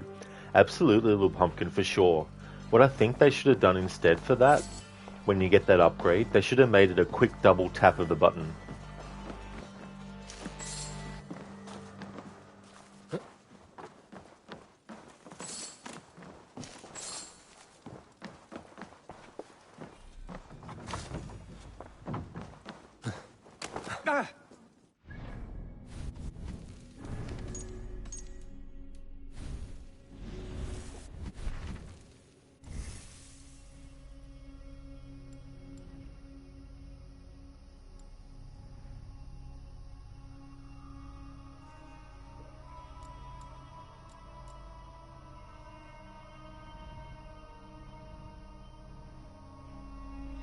I'd really like to work towards this, the Adrenaline Fiend.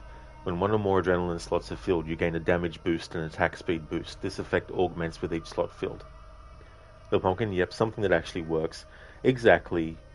Because the other thing is too, which can be annoying, even if the enemy is stationary and you're holding down the button, because you can move and hold down the button, at least I think from memory, sometimes the character will trip on what they land on, even if it's like a really short distance between what they were standing on and what they land on, which can also make the enemy aware of you and then they turn around. Little Pumpkin, you mean holding the key works if you're really stealthy, but even in stealth, others can see you sometimes. That's true as well. You know, like if they're standing and you're inside like a hiding spot, like a bush or something, then it's much easier that way. But other areas, it can be really, really tricky.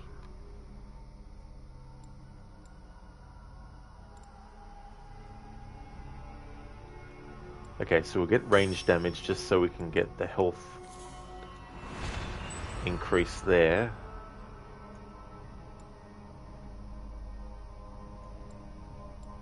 And then I can get stun, and then Way of the Bear, and then Great Sword and Short Sword, which then should open up the pathway to Adrenaline Fiend. So in this playthrough, I can apply any skills. There's no restriction on that.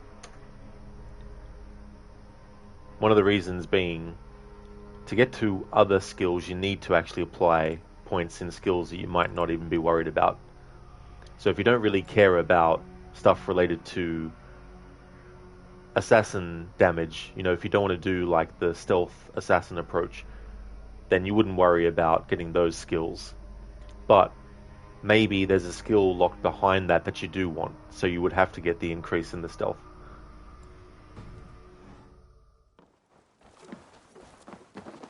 That Dane merchant Tonna, she must know something about where Burgred's hiding.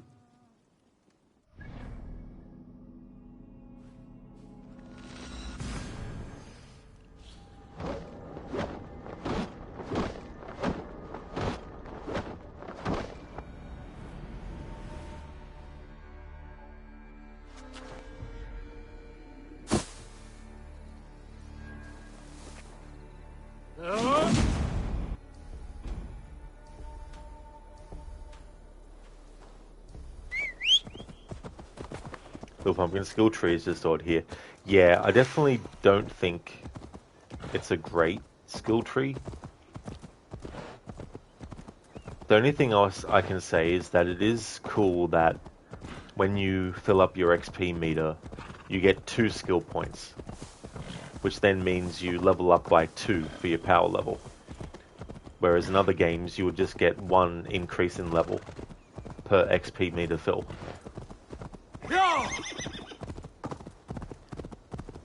But being able to, you know, put your skill points into like melee damage and all that, because that then makes it that your power level doesn't necessarily have to be the sole factor in figuring out, okay, can I take on this area?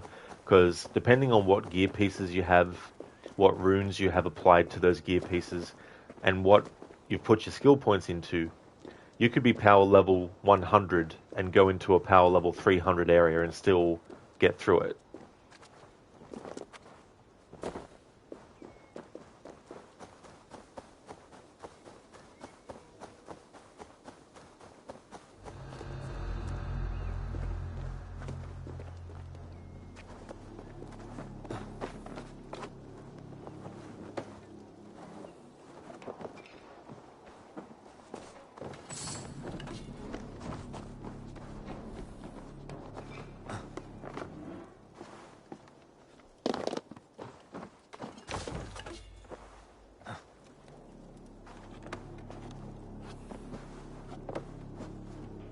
The pumpkin, the whole thing with skills here is odd. The tree and the fact that you can win against bigger numbers, like, huh?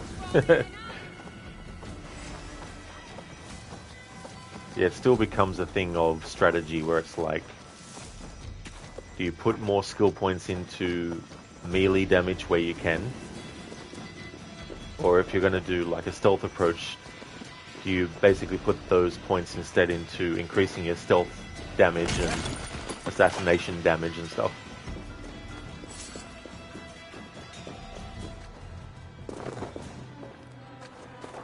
In games like Assassin's Creed Unity and Syndicate, for example, as long as you got to an enemy without being detected, a hidden blade kill would be a one-shot kill regardless of whether they were 5 or 6 levels above your current level. Hey there, Dumbledore. How's things going?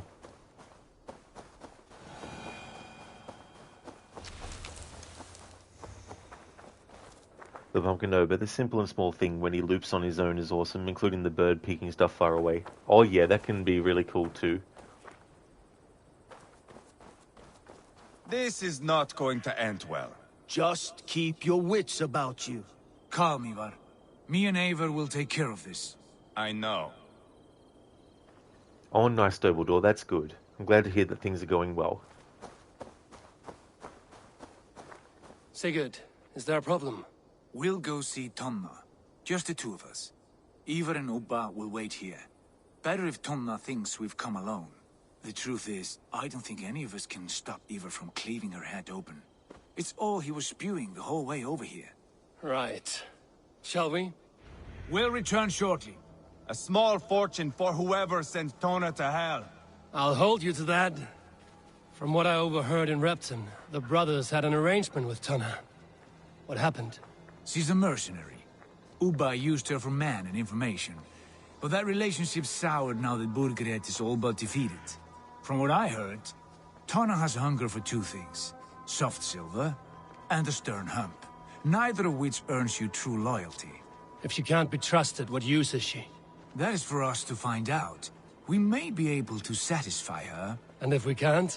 Ivar did tell you to bring your axe.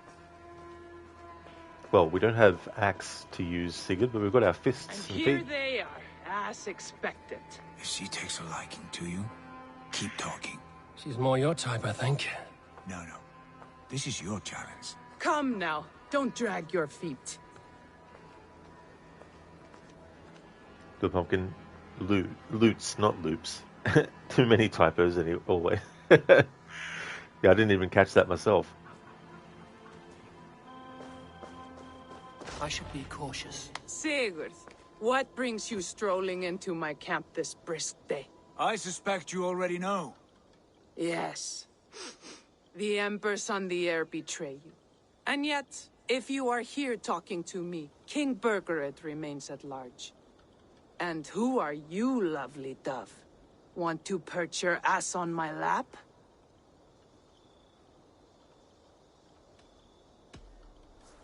That's not why I'm here. Where is King Burgred? That is what you want. And what makes you think I have the slightest idea? We found letters, records of trade. The two of you have a history. What can I say? The king pays well for my services. If only I could say the same for those two Ragnarsson clods. You're dealing with me now, and I want to know what you know. Name your price. Very well. I could use another cow. And you can cover the cost. You take me for a fool. I take you for desperate beggars. I can smell it on you like dung heap. Now that's my price. What say you? You heard me the first time. But I'll get what I need, one way or another. No. You have shot your chance. And if you show your faces around here once more, I will tear you limb from limb. Well, that is not the result I was hoping for. I hope you have another idea. Tona keeps a close eye on whoever she deals with. If Burgred is keeping records, so is she. Somewhere behind those walls. See what you can find. I'll go back to the brothers. Keep those gates locked. If they come within a foot of here, kill them.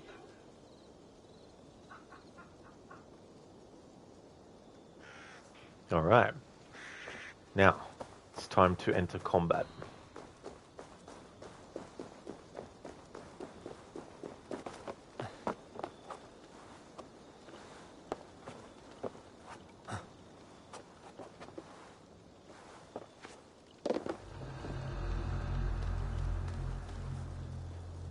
What happened out there? The Ragnarssons came through, just like Tona said they would. I suppose they didn't reach an agreement. Huh. What gave it away? Hey! Eivor! Yeah.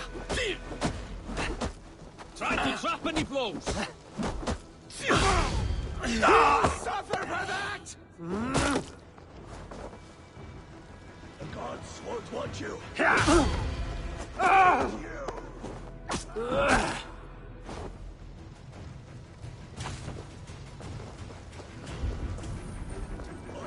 This sit on such cowardice.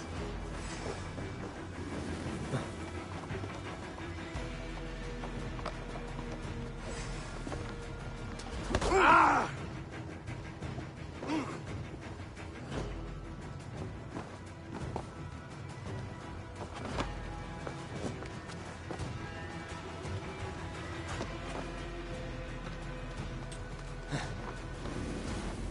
Hey Octavius, welcome. How's things? Wow.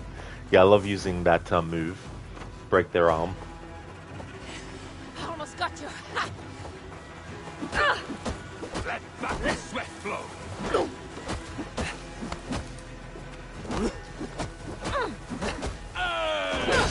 Keep the idiot guessing. Die!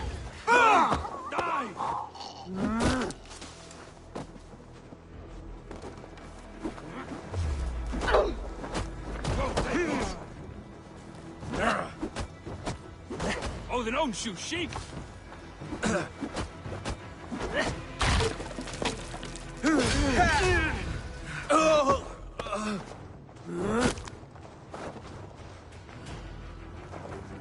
Off they take you.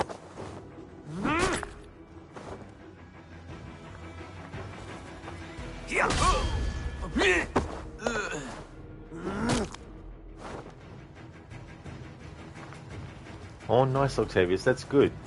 Glad to hear that things are going good. As for me, I'm doing really well. Going to be doing a long stream again today, but not a 10-hour one. I've done 2 10-hour streams 2 days in a row.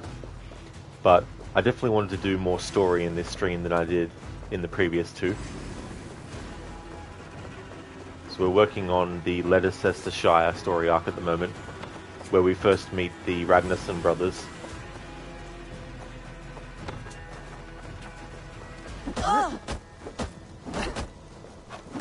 I already did the one with Soma in yesterday's stream.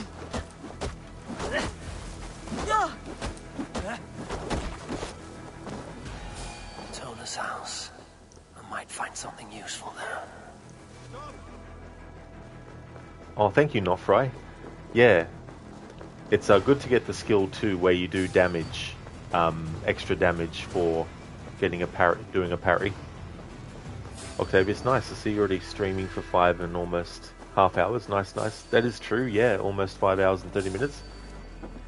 Yeah, I want to try and fit in 2 story arcs today. If I can do that, that'll be good.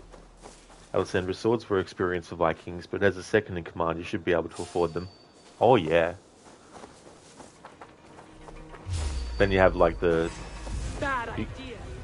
Bad idea, lovely dove. Now I'm going to make you regret it. Doing the dual wielding of swords would be interesting. I am taking your head back to the Ragnarssons. That'll teach them to cross me. You will pay!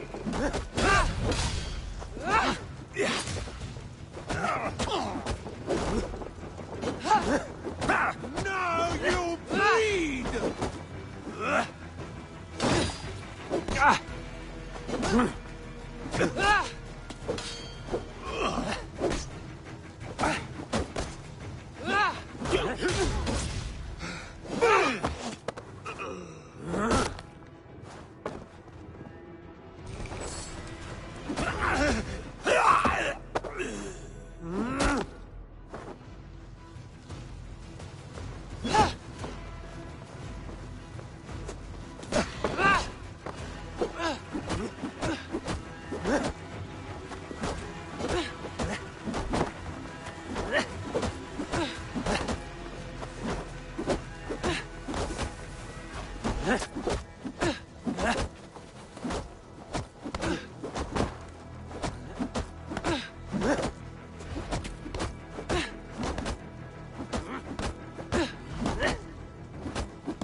And Eivor has them up against the ropes in the corner.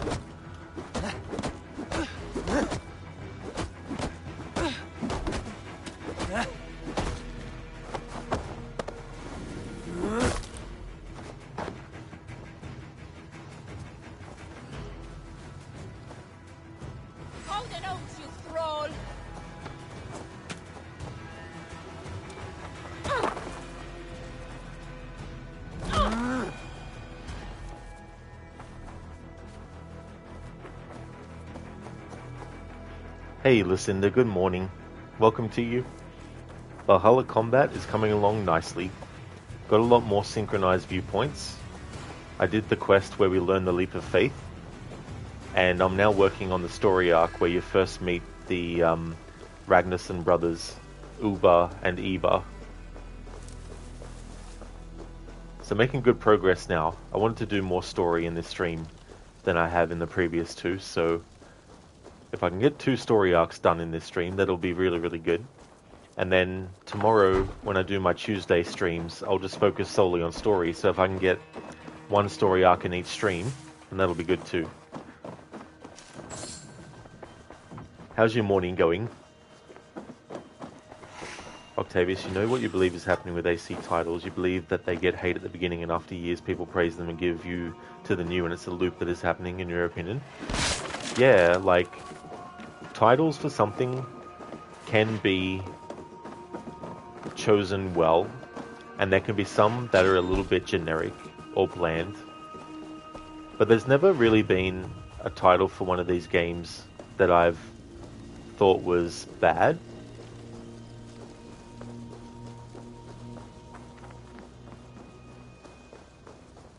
Oh, nice, Lucinda. Morning is going well, but you expect a busy day at work. Oh, not so nice then. The first part is nice, but the second part not so nice. But I hope that it won't be as busy as you're fearing. Hopefully it'll be a little less busy at the very least. Shilla, wanted to redeem the alliance map since Lucinda is here, but it's gone. That is true, Shilla. Yeah, I wanted to focus more on the story for the rest of the stream, so I've deactivated it for the rest of the stream.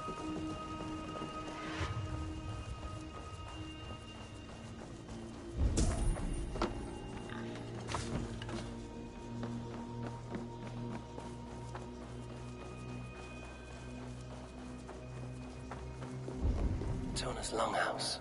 I should have a look around.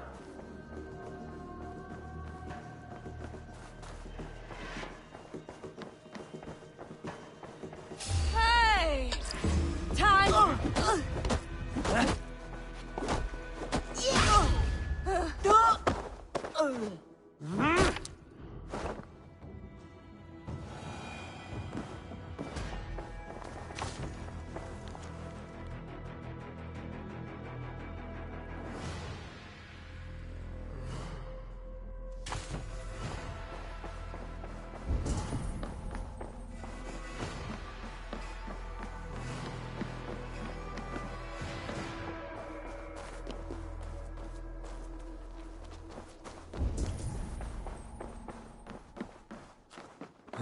Thank you, Alessandra, for redeeming Change Eivor.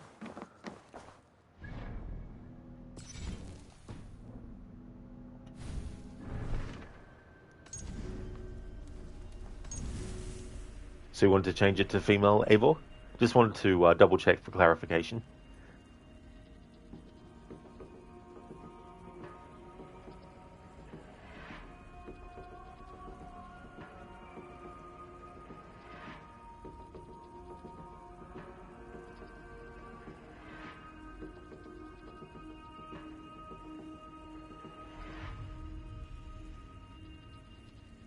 Hello, Bearsuit. Welcome on in, dude. How's your day going?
Just going to assume you wanted it to female Eivor.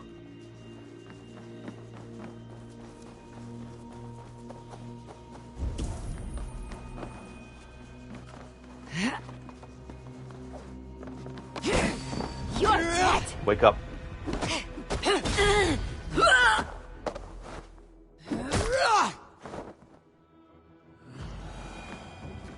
Rise and shine and then fall back to sleep again. Besu, you just drove into work a little tired, but not too bad, and now you got rod up on monitor 2. Oh, that's very good. Thank you so much. I hope that work goes well for you, Besu.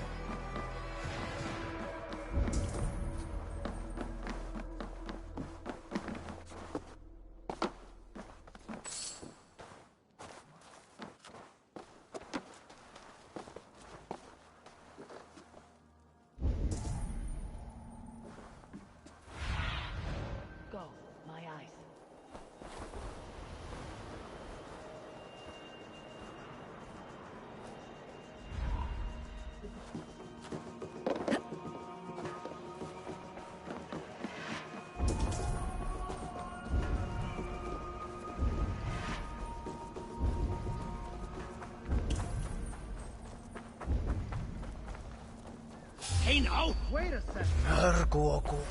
You're finished!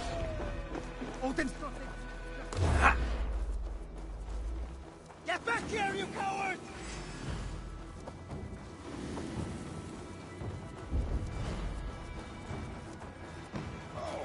Hey! Give up anything.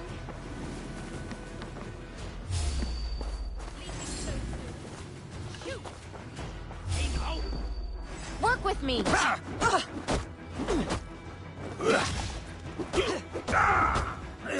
Shit!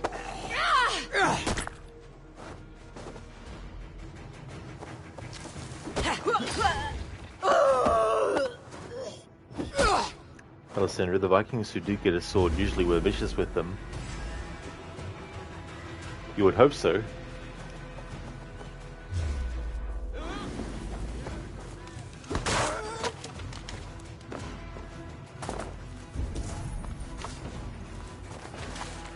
Clever. Let's see what secrets you keep, Tona.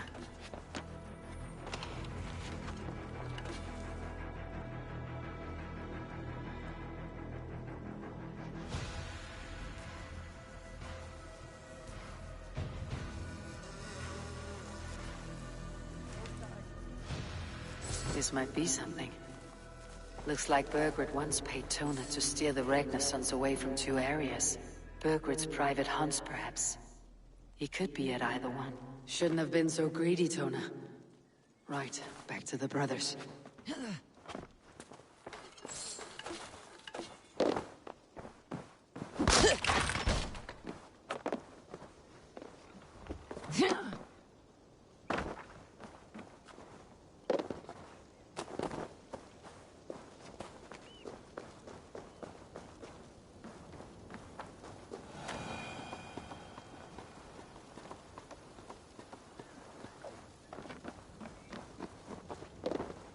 The gods here are vigilant. Yeah!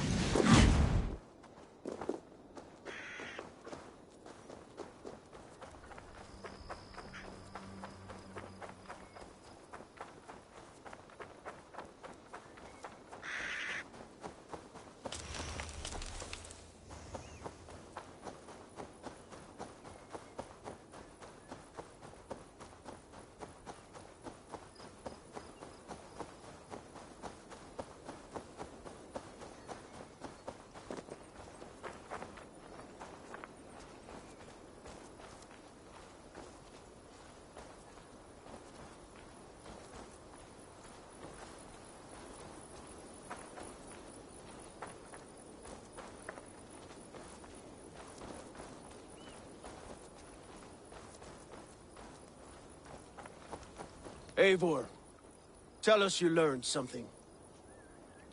Ledestra and Temblebroth fought. What do you know about them? Ledechester is a large village. And Templebroch, it's an old military fort. Not much else. Burgred could be at either one. We should check both as soon as possible. And what do we do with Tona? I would bet the sweat off my sack she's writing to Borgred now, offering silver for a warning about us. Let me worry about that. We should get moving, Dringir. I can take the fortress at Templebroch. I will join you, Sigurd. That leaves me Leicester then.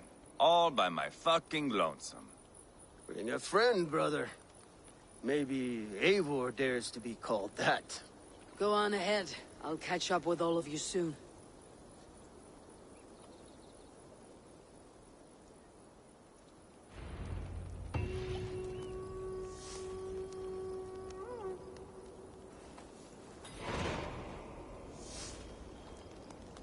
Multiple quests accepted. Thank you, Odyssey, for introducing that.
As you say, but its radishes working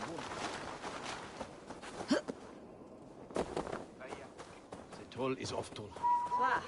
Hersen dir.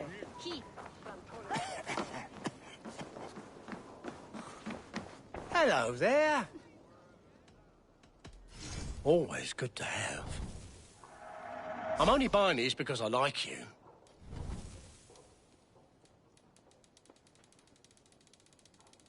Sorry, no rabbit today. Nice. These will come in very handy. I hope.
You did better than your tight-lipped man here. You'll never say anything again. We've told you everything. Won't you let us go? That depends on what happens here.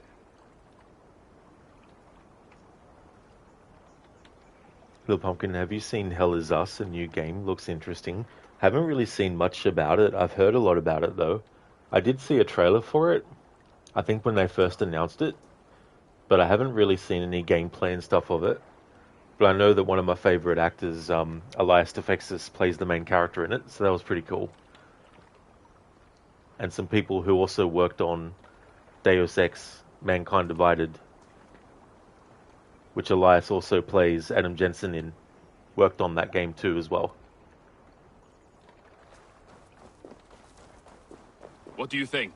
By land or by water? If we take a boat in there, it'll cause a stir. Is that a bad thing?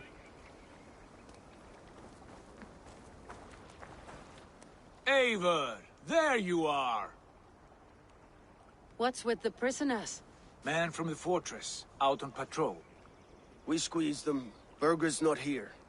It's his queen they're guarding. Others with... They must have separated after Tamworth. It won't be long before someone comes looking for these men. We need to get inside and find Adelswith. Capture a queen to find a king. It might work. Only one way to find out. See if you can get anything more out of them. Me and Eivor will take care of fetching Adelswith. Odin guide you.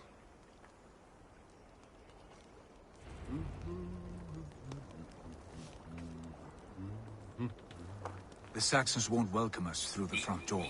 We could find a quiet way in, or we can take your longship. I'm beside you either way. Ah, Eivor. I have dreamt of this day. Of scouring the Shire in search of a king. Of going a Vikingur. With you. With our brothers and sisters. Conquering new lands. Forming lasting friendships. And if it takes chasing some weasel across a new land, so be it. I am right where I wish to be. As am I, brother. Hey, Biko. Going well, thank you. How about you? Yeah, Little Pumpkin, definitely considering playing it at some point. Definitely. Oh, and Little Pumpkin, I don't know if you know, but the actor who plays Sigurd in this game is also in Hellblade 2. And I can't remember the name of the actor or the character he plays in that. But I can find that.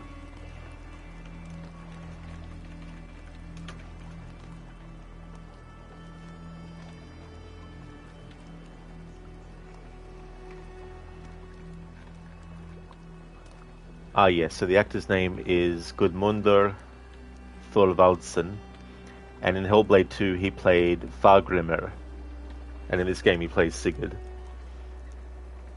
Biko, better than yesterday, and also having your spaniel pup today for about a week. That is great, Biko. Glad to hear that you're doing better than you were yesterday. It's really good. And that's great too as well, to have your spaniel pup as well. I hope that the time goes really, really slow. Little Pumpkin, wait, now that you mention it, yep, the voice is the same. Exactly, Little Pumpkin. When I first played Hellblade 2 and came across that character in that part of the game, I was like, hey, it's Sigurd.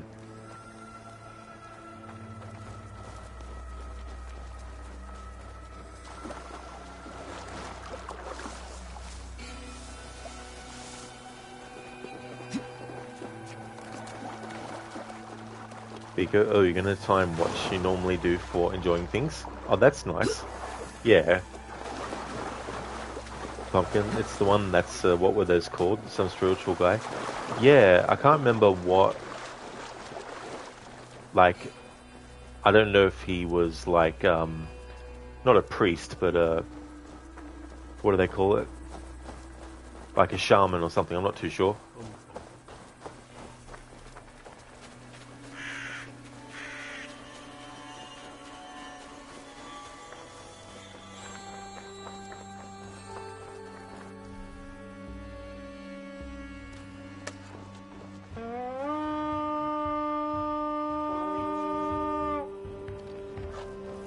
Come, my wolves!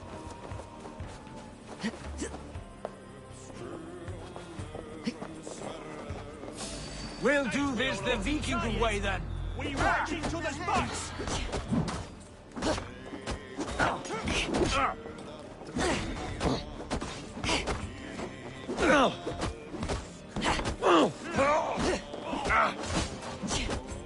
keep the road busy!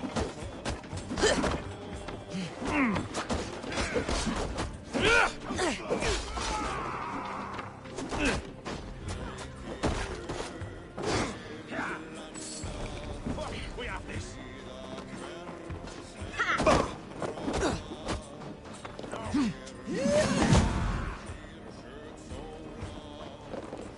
Go! Do your duty, men!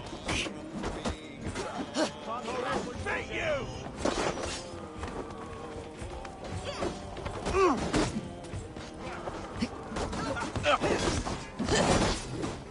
Stop and die! We keep our wits about us.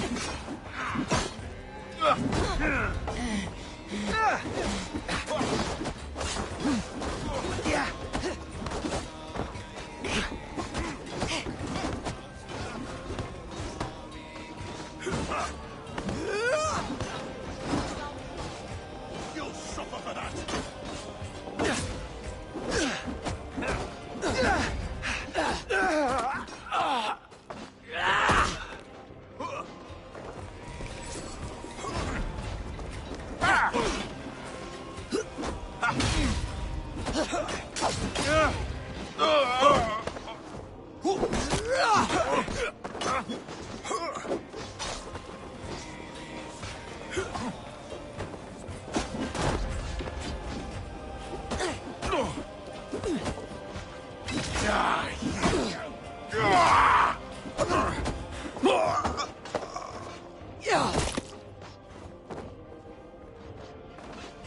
Little Pumpkin, yeah, something like that. Similar to what Valkyrie in this game is, or whatever her name is. Oh, like a seer?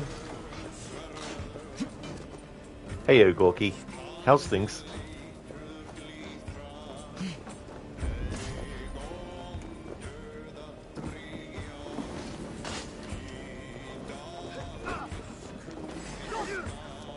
Oh, nice, Gorky. That's great. Glad to hear that you're doing well.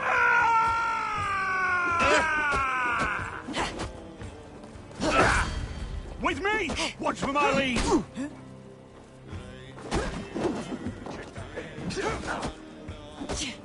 That will cost you!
Not try. The spear guys are pretty annoying in this game. Oh yes, they definitely can be the bastards. The pumpkin, there was a specific word for what they are. Fargrimmer even calls Senua that. You cannot remember the word. Yeah, I thought it was like a Sears Schoner or something. Soldiers' barracks. Others with might be here.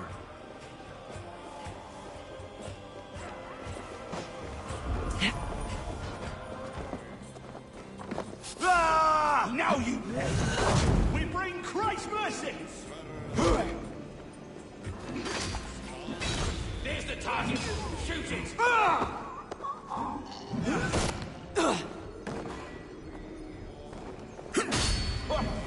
Let's strip the dog off! Try to flank!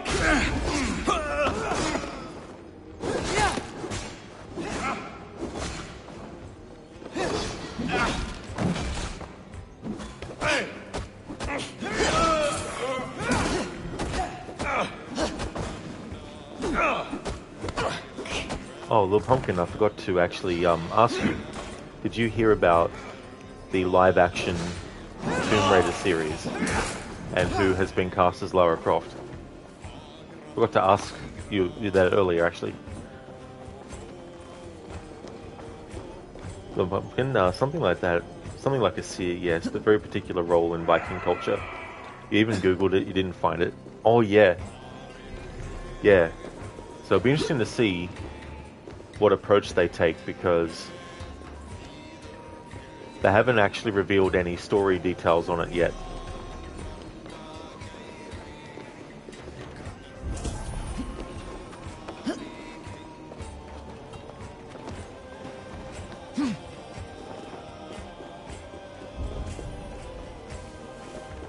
You probably remember at some random point. Yeah, that can definitely happen for sure with things. I've had that happen a lot.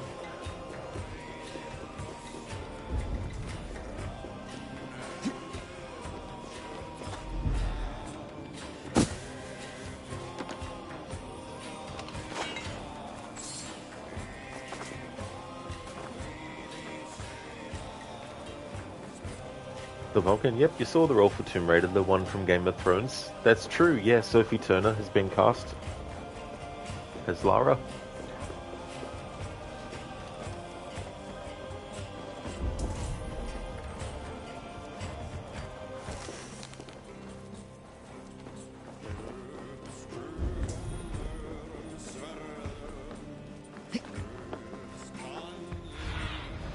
Survey the area, Sunan.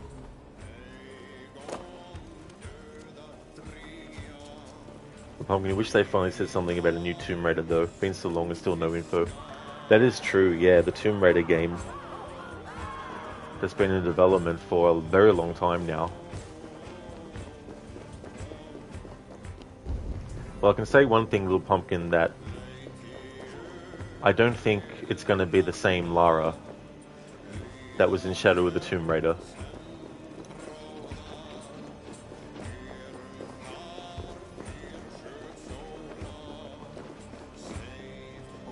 But combining classic with reboot, I don't know if they're doing that to carry on from that Legend of Lara Croft animated series, because that series is actually a sequel to Shadow of the Tomb Raider.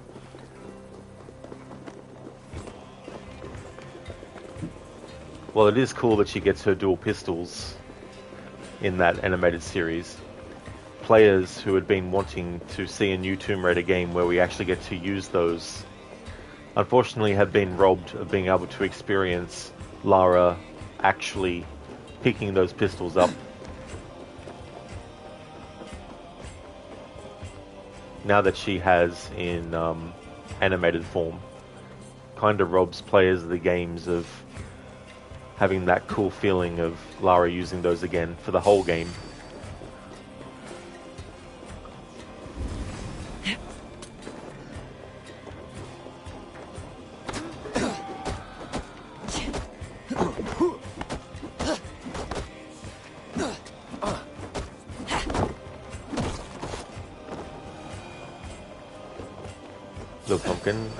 Been 7 years already. That is true, yeah.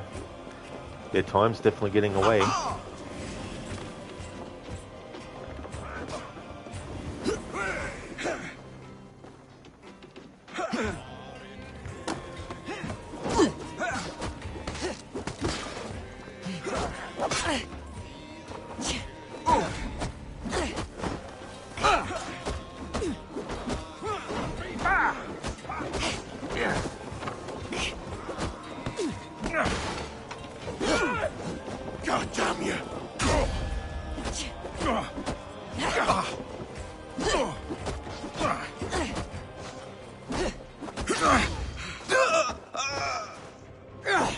something like Legend of Korra. Not too familiar with that, actually. You don't know, they've been promoting Tomb Raider a lot, but it's just everything else other than the new Tomb Raider game. Exactly.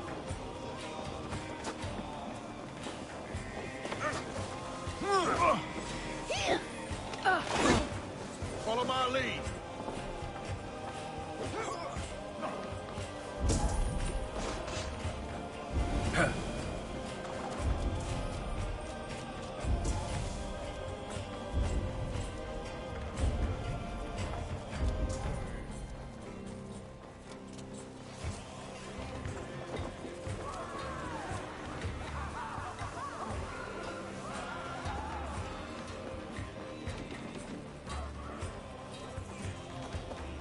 The Pumpkin series, Lara in Call of Duty, Dead by Daylight, Remastered, Tomb Raider, etc. That is true, yeah. I gotta keep the bills. I gotta get the money to pay the bills, I guess.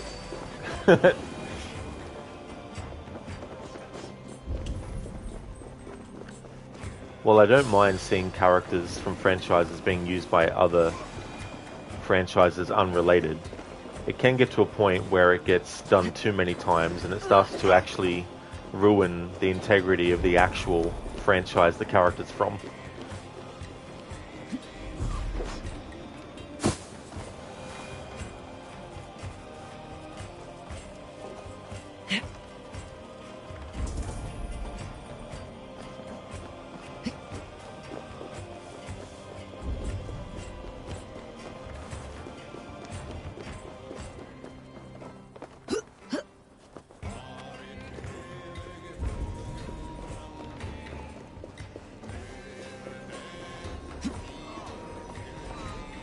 The Pumpkin, Legend of Korra is the kind of continuation of Avatar, The Last Airbender. You did like Avatar, but Korra, man, not so much. Oh yeah. Yeah, they can be tricky too if they're spin-offs of something. Strike for Christ! Snuff you out!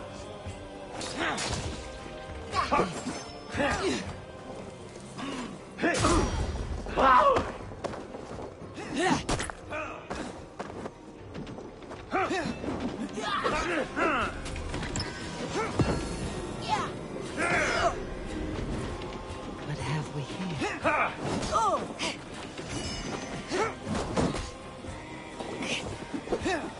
Let me across your belly, dog.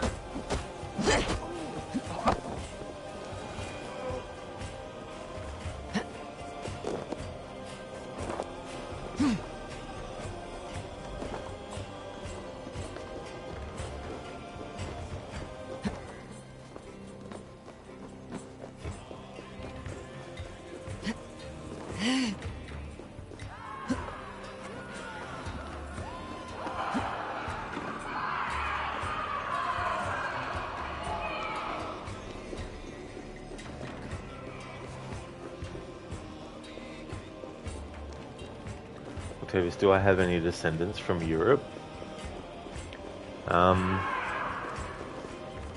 Well, on one side of my family I've got Irish ancestors, and then on the other side German ancestors.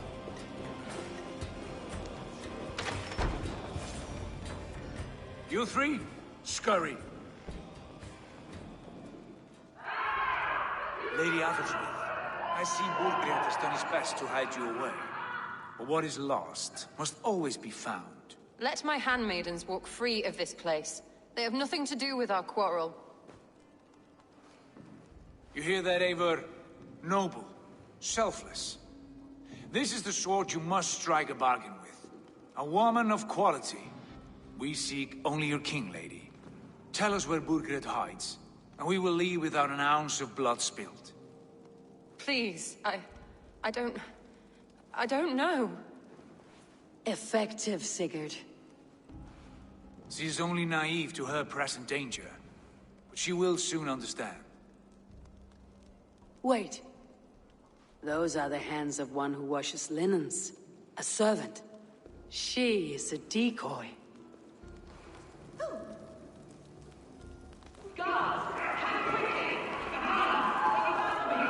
Watch the handmaidens. I'll follow Athelstwith. With Pumpkin Lara and Call of Duty, now that's funny. Yeah. Octavius, interesting. By the way, Island DLC was fire, but it was raining so much. Oh yeah, the Wrath of the Druids DLC. It's been ages since I've done those. I won't be doing them in this playthrough though.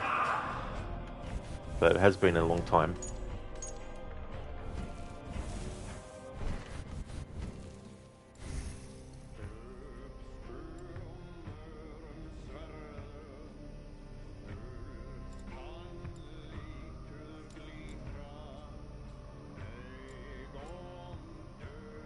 Alright, so we get Stun, and then we get Way of the Bear. I'm working my way towards the section of Adrenaline Fiend. Oh, Gorky, you got Scottish and English in your family? Oh, yeah.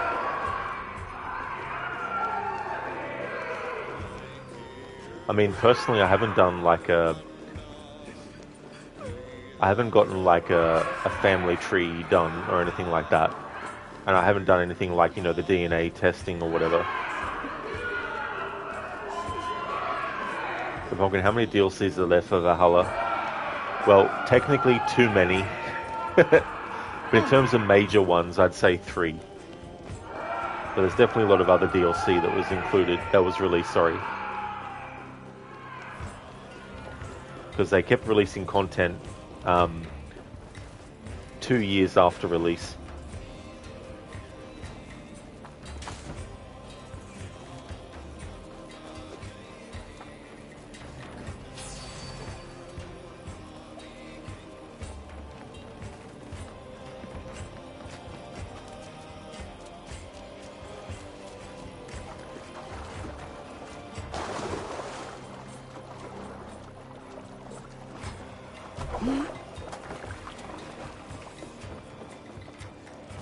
Octavius, Premium Pass for Valhalla is generally on sale. Kinda cheap, but to find it on Steam, boy oh boy, it was so expensive even years later. Damn, that's really annoying. In Meta 5 Plus, oh absolutely, there'll definitely be how many? At the least. How many DLCs? Look, I'm getting too many, like the main game is too long. Yeah, that's the thing too, like, it's too much. It's way too much. Like, let's have a look at this current playthrough. Well, the last time I saved, I was 22 hours and 39 minutes into the playthrough. And I've still got like 20 plus story arcs left to do.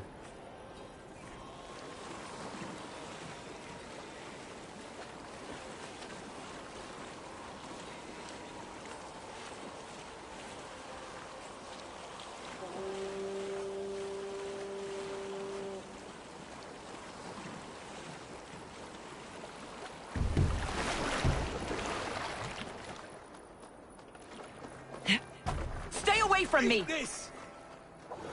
Help! Help me! My husband will send you all to hell.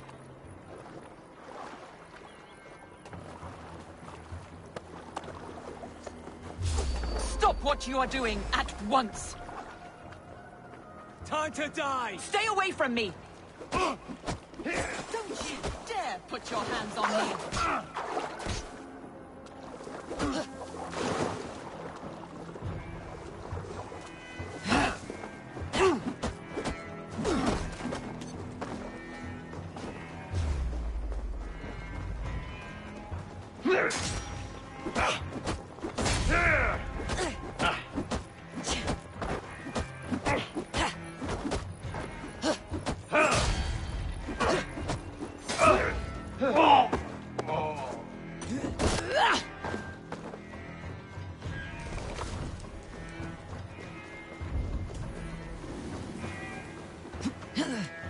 You can't outrun me! This is how it's done!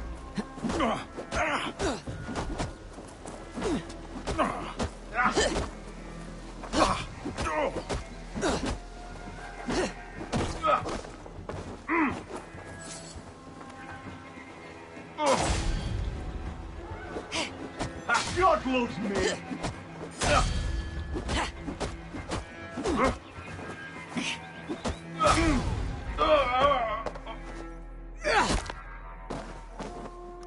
Fry. Well, Valhalla was the best-selling game.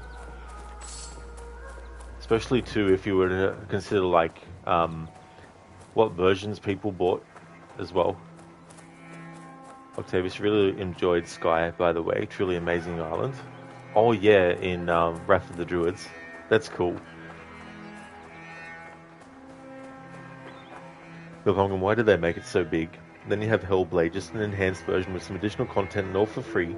And the main game around 5 hours long and no one complaining. Well, I mean, there are people complaining, but I see a lot of them being, and this is fair enough, people who don't like that kind of game, where it's been accused of just being a glorified tech demo. And it's like, well, the first game, the way that they structured it, the way that you played it, Hellblade 2 does the same thing. It's just that graphically there's a big major difference between Hellblade 1 and 2. Like, imagine you're watching a live action movie, except that's the graphics of the game and you're controlling the actual live action character in the movie through the environment that's live action as well.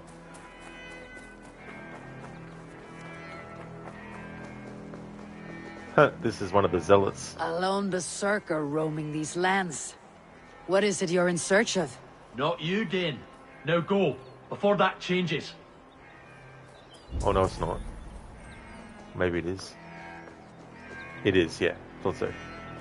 Did he say God loves me? He did, Little Pumpkin? Yep.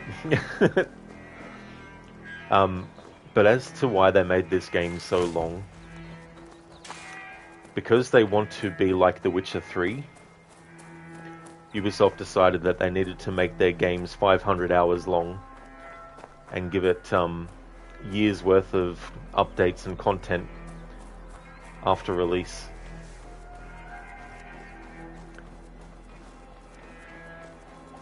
And also a good way to sell microtransactions of gear pieces, like gear sets and all that kind of stuff.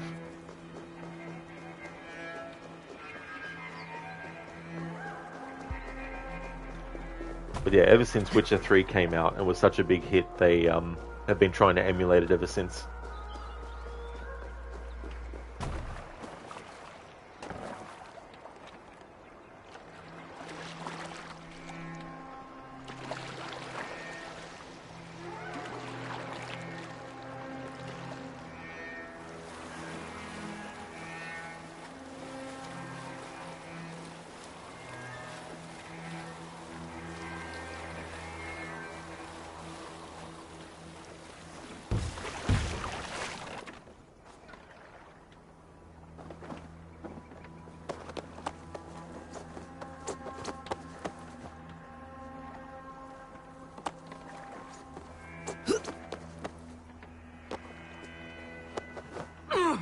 Quite clever, your ladyship.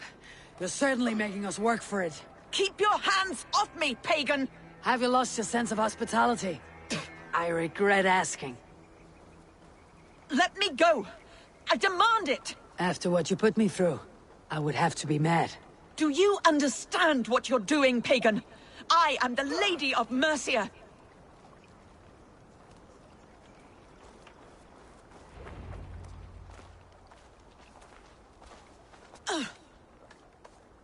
Lady Otherswith, you have seen better days. God will sear your soul, heathen, if he can find it. Quite the catch, Eivor. She is as much a poet as you. Where's my Catelyn? What have you done with her? Your handmaiden, you mean? The brave one, dressed in royal finery? Season changed with the others. I'll take them back to Tamworth. Get them talking. If she has so much as a scratch on her... I will inform Ceolwulf. He might have some ideas on how to get through to her. I'll go to Leicester. Eivor may have had better luck. Sigurd, what about these prisoners? We've got what we need. Let them go.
Little Pumpkin, part of why you just got kind of lost interest in Valhalla is because it drags and is huge.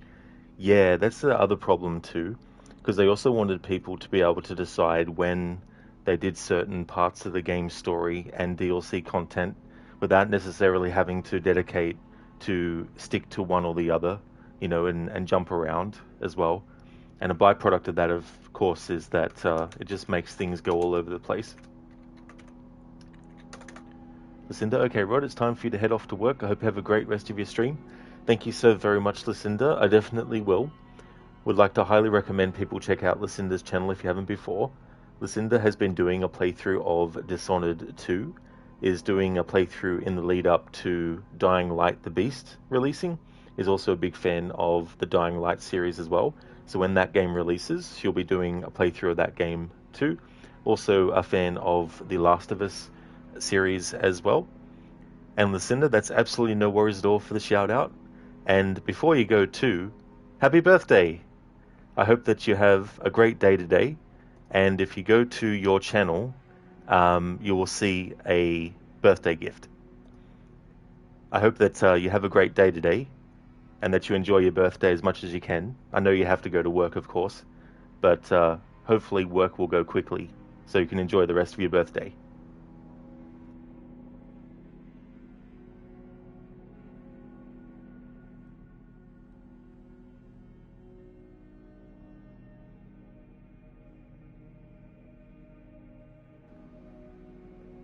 Little Pumpkin, you do like that newer games are longer than those old games, but too much is too much. Even Odyssey is a bit too big. You really enjoy it, but it takes forever to get through it too. That's true, and they also do the whole thing about multiple quests accepted as well, which they could have condensed some quests into just the one to make it a lot quicker as well. That's true, and Mita, yeah, the other guy's also in Skyrim voicing some NPCs. That is true. Yeah, it's funny, once I found that out, I couldn't unhear it. Listen, that is absolutely no worries at all. No problemo. Thank you so much for dropping in and for watching and chatting as well. And that's absolutely no worries at all for the bits.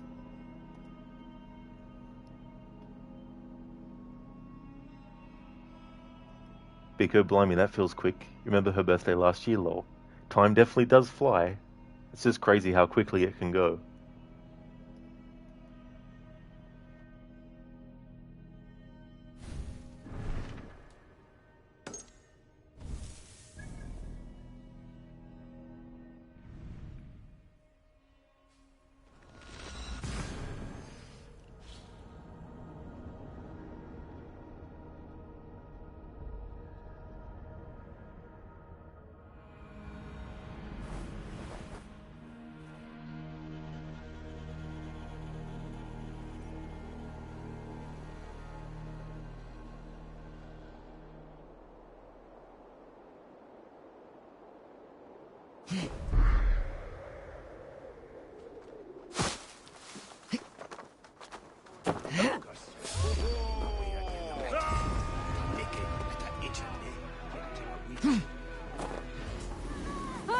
Don't know what's wrong with that NPC.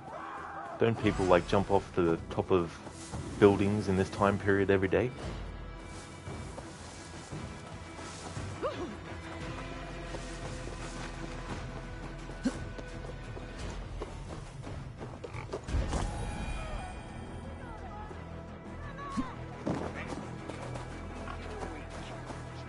Batches bile and boiled ferns. Cast about this land, my friend.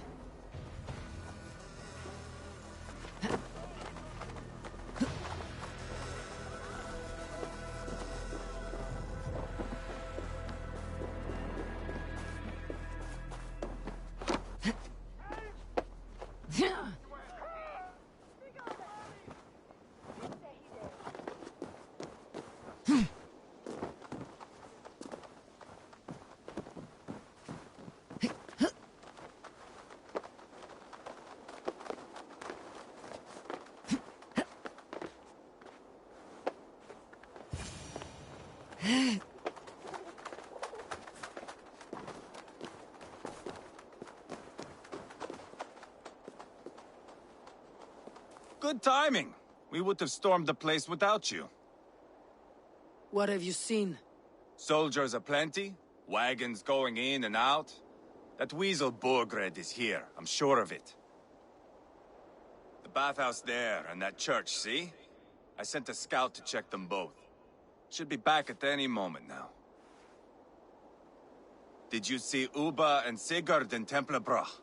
Bergred's wife was hiding there. Ubba's taking her back to Tamworth. Something wrong? My brother, that's what. No small tension between you two. Thought you'd be more like-minded. You and Sigurd, you always see eye to eye? More often than not. You are still young. You live to my age and you will see. The closer you get, the greater the stink that rises. Time's up for your scout, I'd say. He's either dead or run off. Give him a chance. Can't risk them seeing us and Bergred slipping away again.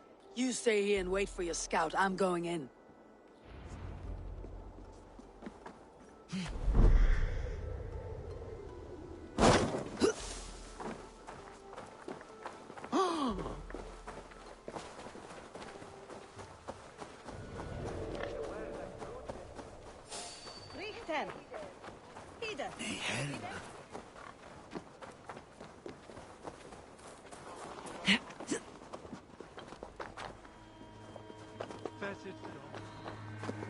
This must be the bathhouse. Need to find a way inside.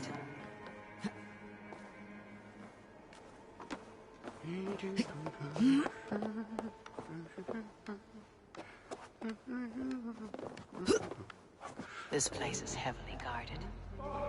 We should be out there, fighting to take Tamworth back from the Danes. We're to secure our food stores first, Leofrith's orders. Leofrith's orders? Bah! The king's grown tired of him, you know. That's what all the men are saying. Tired? How do you mean? Are you blind? He questions Bergred's orders every chance he gets. Has done ever since the Danes showed up.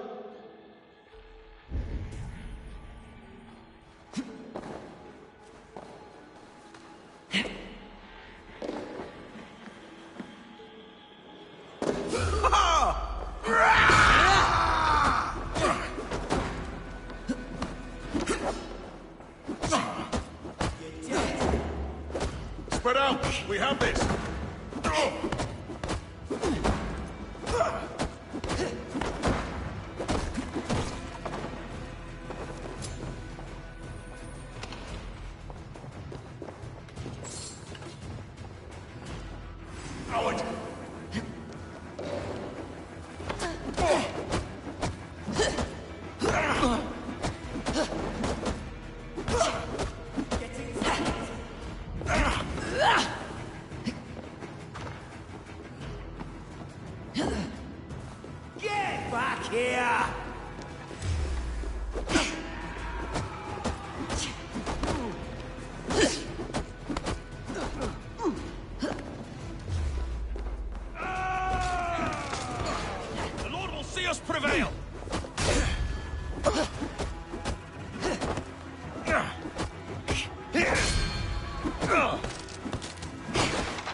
brother with us.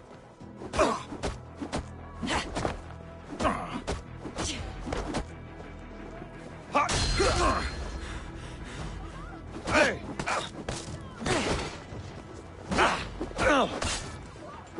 We watch each other's backs!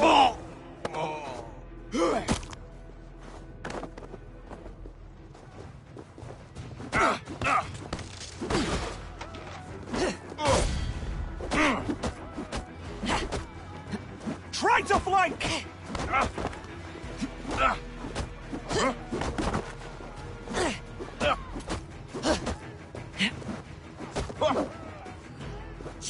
With me! Watch for my lead!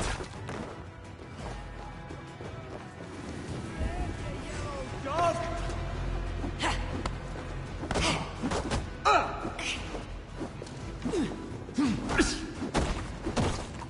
Quite a haul of goods they've hidden away.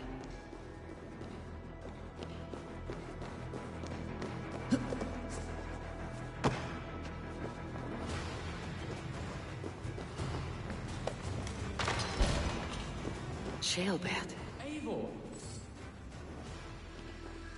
Have you lost your mind? I feared you were one of them. Keep quiet. What are you doing here? I was looking for Burgred. You are Eivor's scout. I hoped I might find Burgred myself and talk him into surrendering. But he's not in Leatherchester. How can you be sure? Leofrith passed this way with some men. I eavesdropped.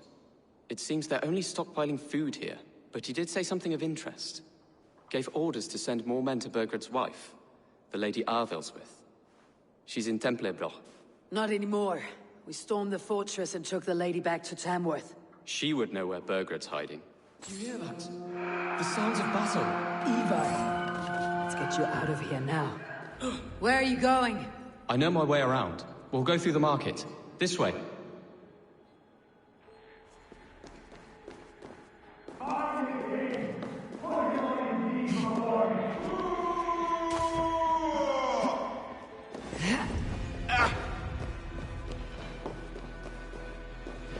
Afro, you're not looking forward to the boss fights? Oh, you mean in this game with my challenge? Yeah, it's going to be interesting. Hey, De Winter. Welcome. How's things? Oh, nice, Gorky. Thank you for making a clip.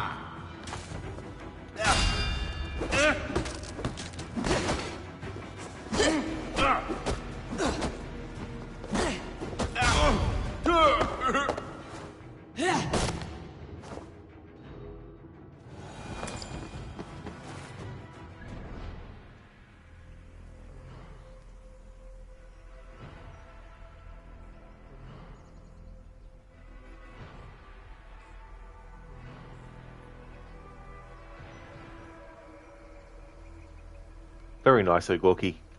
Thank you for clipping that moment. Oh, good, De Winter. That's really good. As for me, I'm doing well too. Working more on this game's story today. Afro, if only you could poison or fire buff your fists, I suppose. Yeah, but then that would be giving me a bit of an advantage.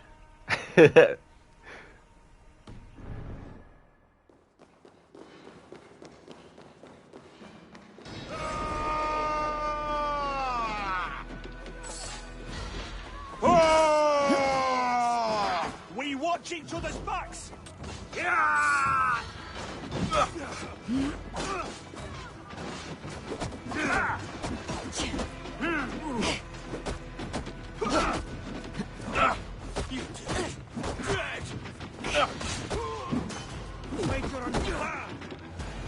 So basically, De Winter with the challenge, I can't use weapons like axes and swords and all that kind of stuff. And I can't use bows, but I can use like the bow if I want to destroy something to open it up. Just as long as I'm not using the bow and arrow to fire at enemies and do damage to them and kill them. And if I have to actually kill a main target with the assassination or an assassinate, then I can. But only if it's a main target. Like this character, for example, I can't do the assassinate on them.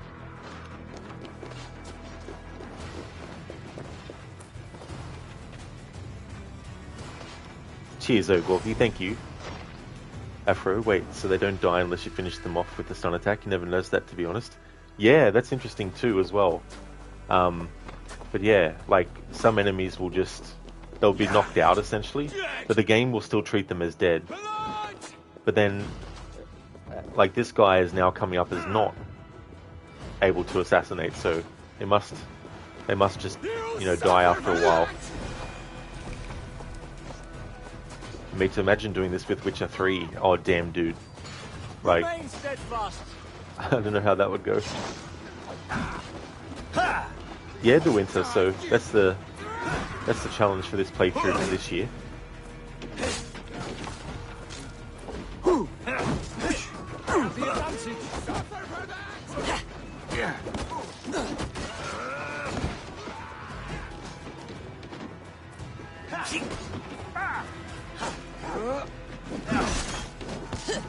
Blindside, idiot!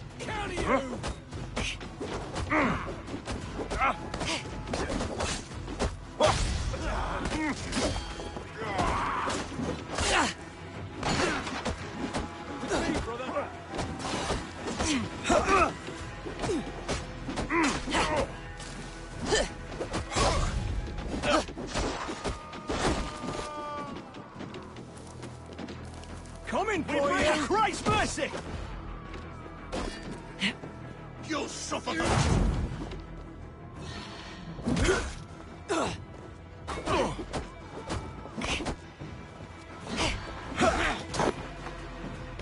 Spread out! We have it! Die, you!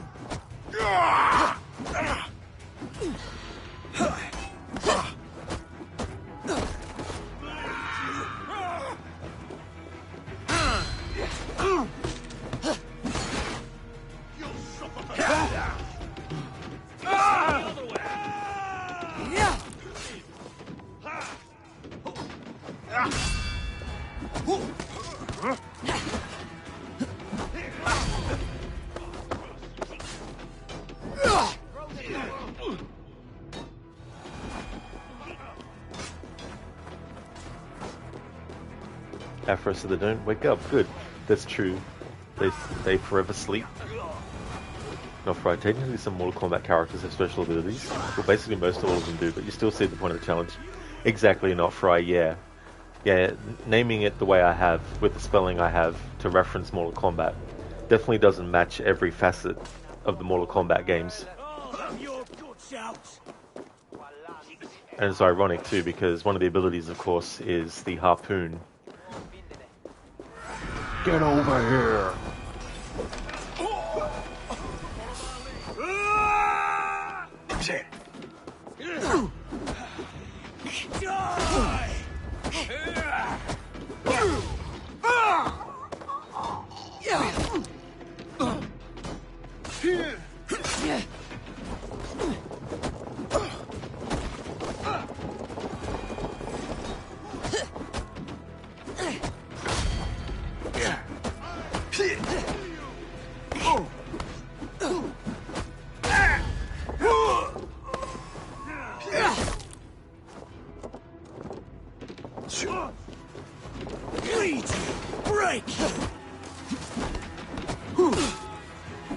I'll snap your spine. In Mitra it's doable, but the monsters will turn into damage sponges, which would lead to very annoying things.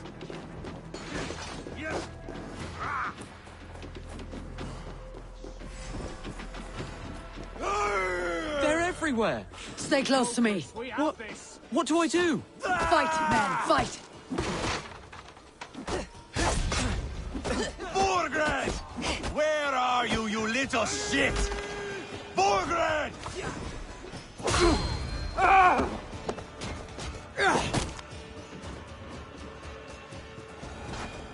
Weakling!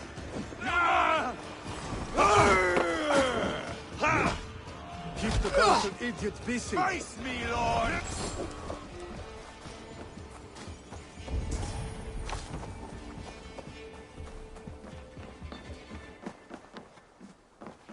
Well, thank you, Not Fry. These challenge runs you do are very interesting to watch for sure. Thank you very much. can also be fun to figure things out for I will burn it all down. what things to consider too much of an advantage versus too much of a disadvantage as well, when trying to get that balance. Where you don't want the challenge to be too easy, but you also don't want it to be too difficult that there aren't ways to work through it.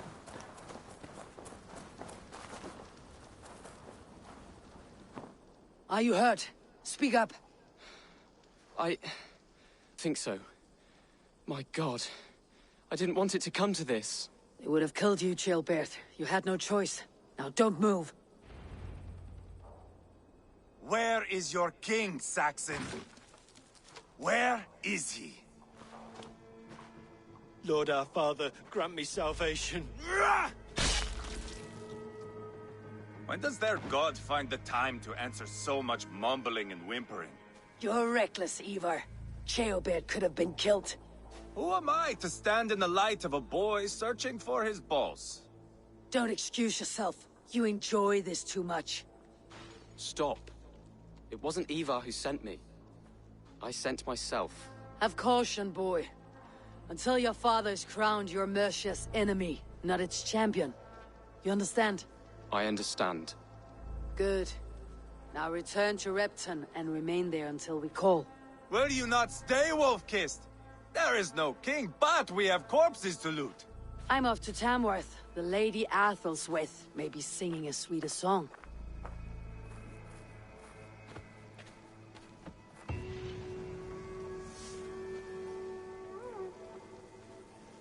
Take everything!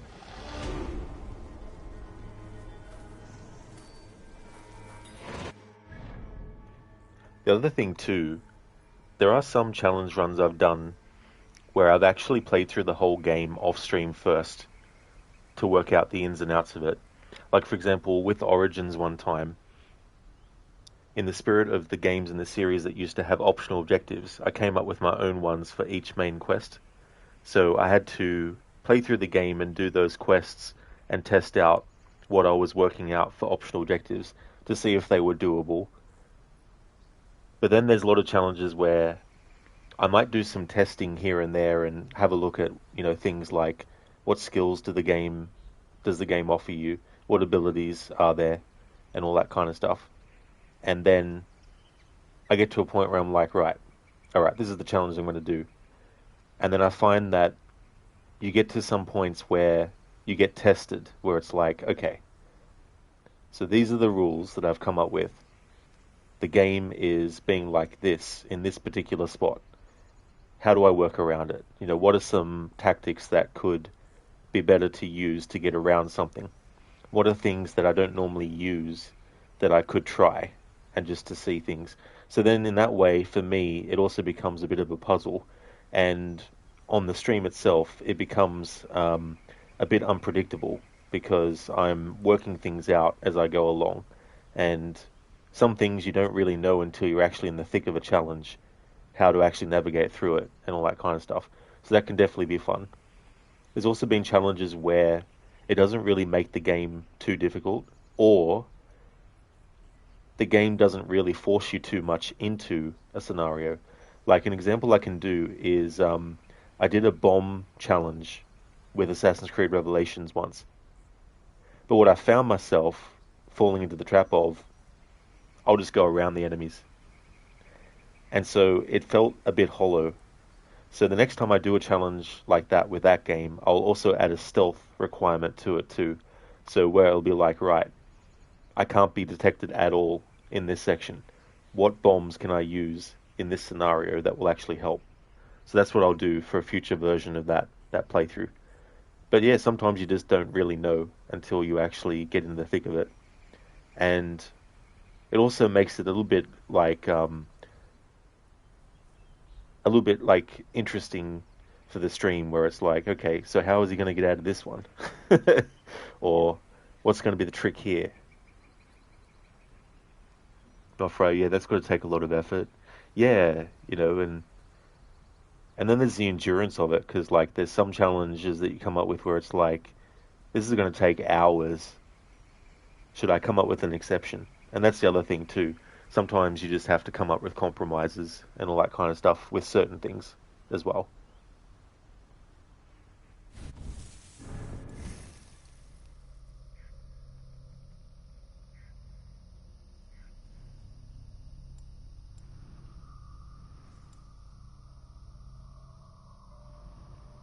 Okay, so we're working towards this ability.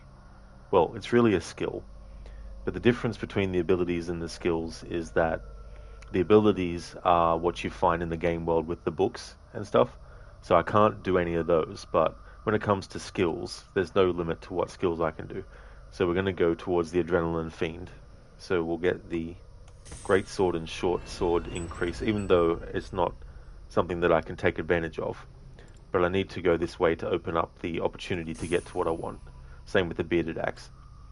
Alright, so now I need 1, 2... Actually, 1, 2, 3. So I need 3 more skill points to get to that one.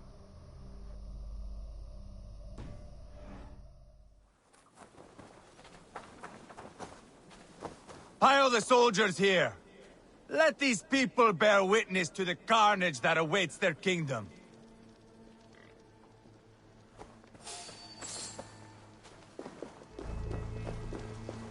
Whoever trains these Mercian soldiers should be relieved of their duty, I think.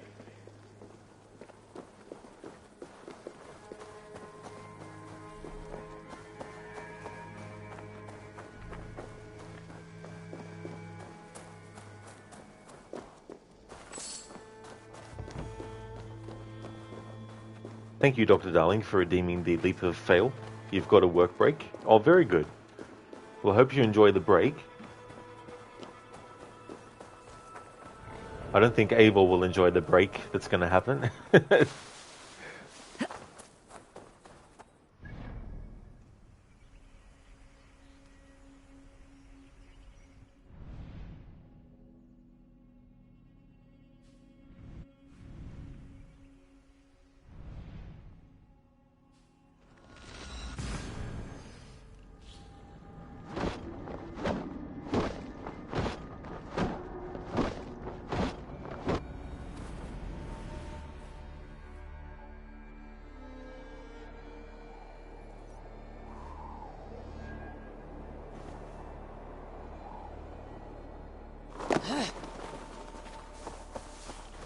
Alright, so doing it from that side doesn't kill instantly.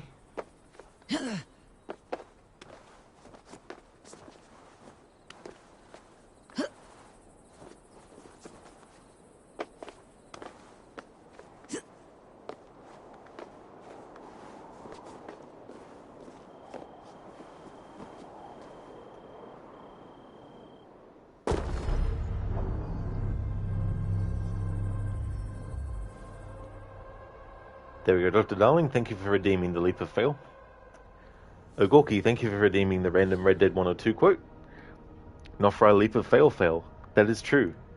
Did the leap of fail fail by failing, or did the leap of fail fail by not failing? Is it a fail if we failed the failing of the failing?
Okay, Ugoki, I've got a Red Dead Redemption 1 quote.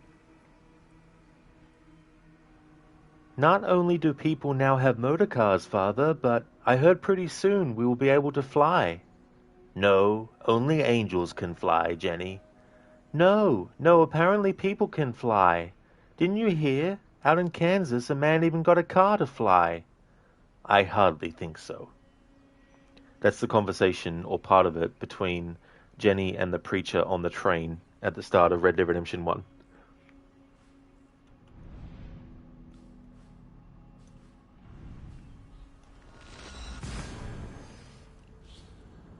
Yeah, not fright. So funny, though. Trying to do a leap of fail and wanting to fail on purpose, but succeeding at not failing.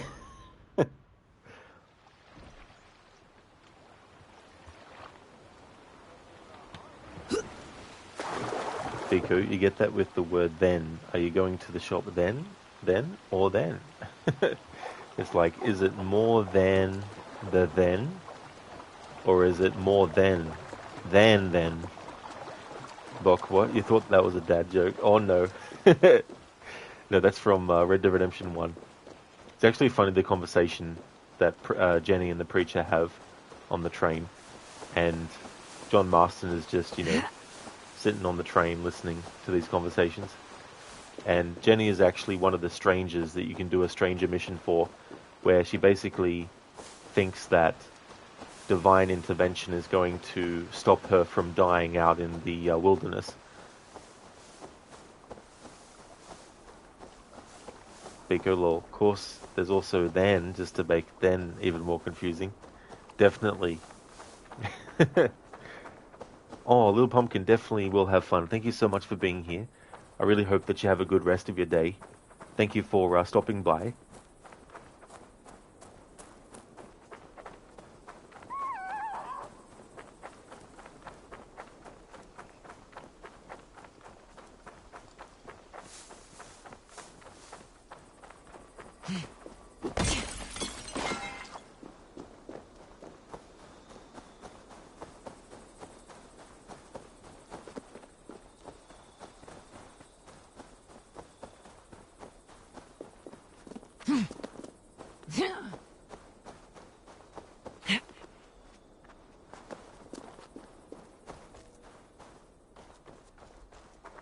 Admit that English is confusing.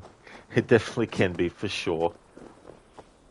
And it can be tricky too, because you have words that sound the same, but have completely different meanings as well.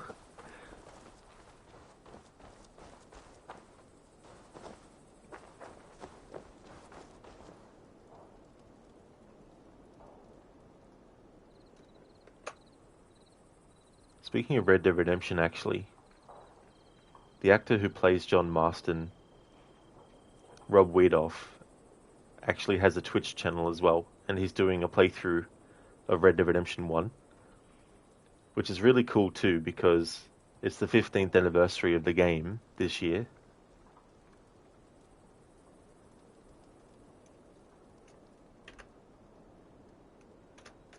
So for those who might want to check out his channel and watch his playthrough, he also streams on YouTube as well. But there's a link to his Twitch. And it's just so cool having so many actors and stuff become streamers, or even if they're just doing it for one game in particular. Because it's really cool to get their insight into the behind the scenes, but also really cool sometimes because the commentary they might actually provide can actually match potentially what the character they're playing, that they played in the game, is actually thinking. For example, at the start of his playthrough, when John Marston first arrives off the train in Armadillo, this NPC was drunk and stumbling and everything. And what Rob actually said as his commentary, you would swear that's something that John Marston could potentially be thinking in that moment as he saw the drunk person stumbling. So things like that is really, really cool. And meet John Marston playing as John Marston, exactly. Yeah, it's really cool. He's up to the part of the story where you're in Mexico doing missions with Luisa, and all that. So that's where he's up to in his playthrough.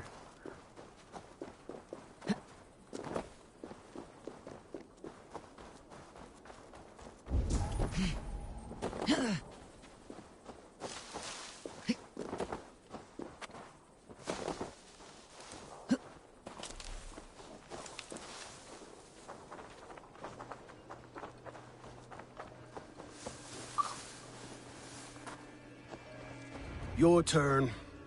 She won't talk to me. Eivor will handle it. Go on.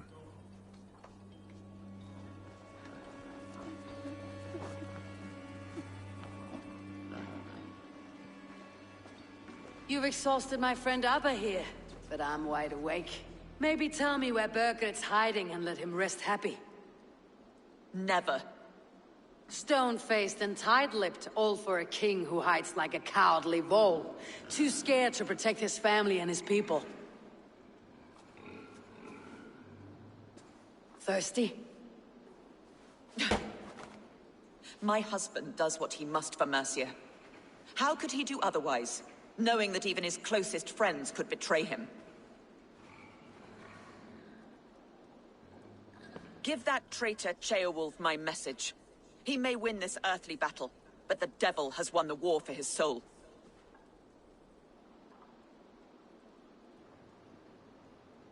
Sheila, you got to go for now. You have to work a bit. Thanks for the stream, and have a good rest of your stream and day. Thank you very, very much, Sheila. I definitely will, dude. I hope that things go well for you today. Nofry, you will be right back, switching from PC to bed, lol. No problem at all, Nofry. Would highly like to recommend people check out Shillerlock's channel if you haven't before. He's doing his own Assassin's Creed marathon at the moment as well. He's up to Assassin's Creed Odyssey. He's going to be doing a 100% playthrough. He's also a big fan of the Mafia series. He recently finished Mafia: The Old Country. He's also a fan of the Dark Pictures series of horror games by Supermassive. And he's a really good streamer to boot, so definitely recommend checking out Shiller's channel if you haven't before. And that's no worries at all, dude, for the shout-out, Schiller. I hope you have a good one today, dude. In Meter, work is finally done. 2 days off of wait. Hell yeah, hype indeed. That's really good, dude. I hope that you enjoy your 2 days off. Getting 2 off in a row as well.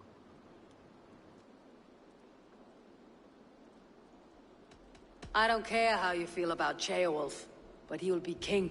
It's only a matter of when. Borgred is king. Elected by the Witan and anointed by God. My lady, I know what the losing side looks like, and you're on it. We've taken Repton, Tamworth, now Templebroch, and Leicester. With each victory, your hope for peace recedes. Yet Borgred has what you do not. The loyalty of his people. Good men. Faithful men. Who? The Thanes and Ceolwulfs of Mercia? No, no.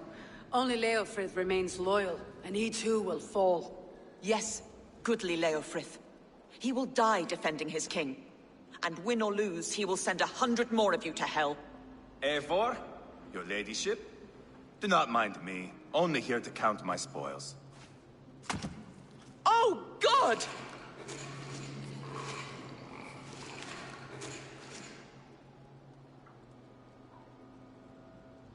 Pigs have to eat, my lady.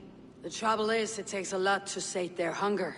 Only a matter of time before they finish those and sniff around for fresher meat. And the smell of pig shit after this? Ooh. My God! Get me out of here! Please! Talk now, and we'll draw you a nice warm bath. You are asking me to betray my husband. How can I do that? If you don't, you will betray countless others. In legend, you may be remembered as the king and queen who abandoned their kingdom in its darkest hour. But there will be peace. This is Ceolwulf's promise, and it will be honored. You have my word.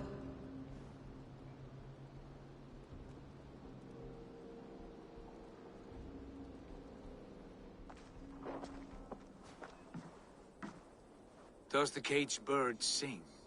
Birgit is hiding in an old crypt to the south, where the Alni and Era rivers join.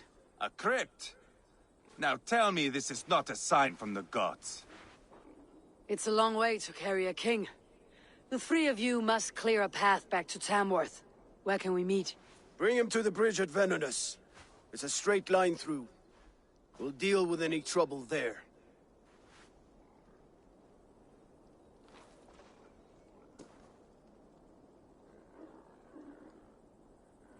Hey there, Instant Respawn. It is, yeah, I just had a check when I saw your comment. And yeah, I can see or hear that there's also a slight desync. Unfortunately, this sometimes happens when streaming directly from the PlayStation 5. I think games like Detroit Become Human also have that too. Sometimes it's a very specific point in a game when streaming it, but sometimes it can be random as well. Welcome on in though, I hope things are going well. But yeah, I can definitely see that there's a out of sync issue.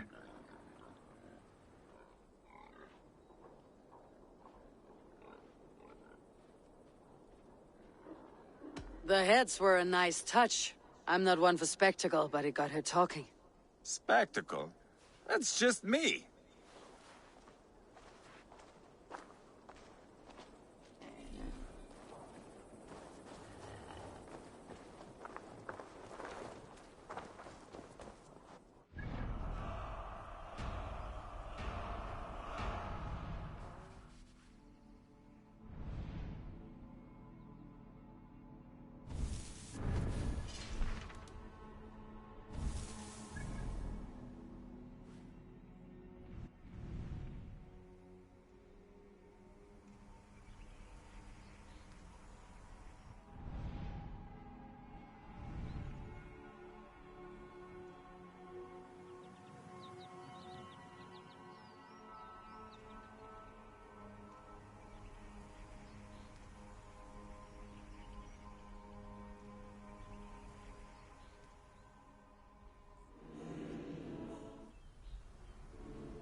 How could you forget the torch?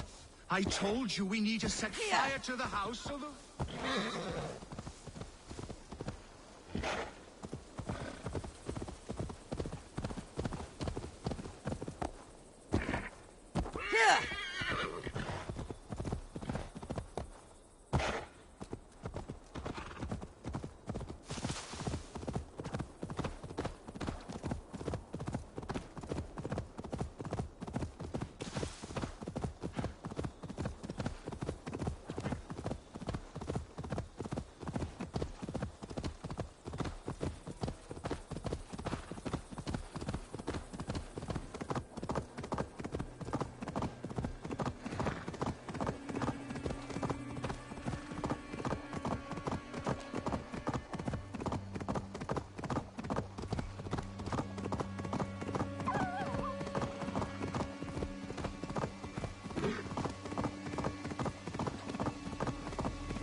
What see you, old friend?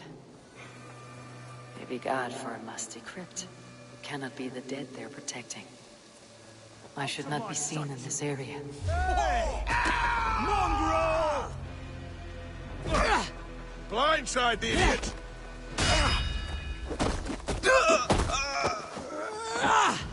Die now!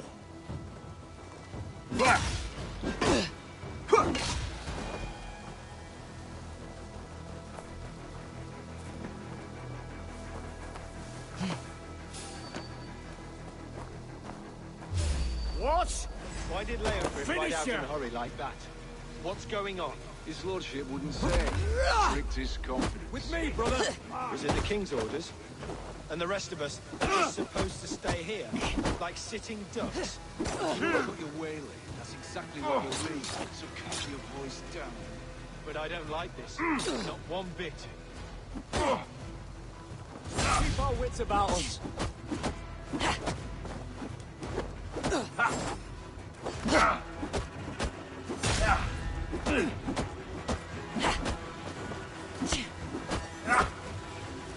Can't hold out much longer. You'll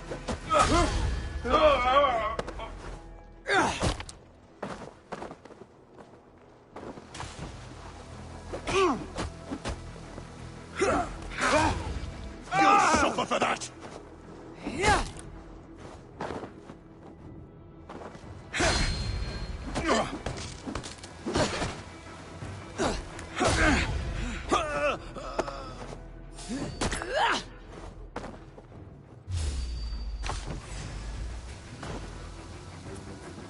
Not much longer, corpse!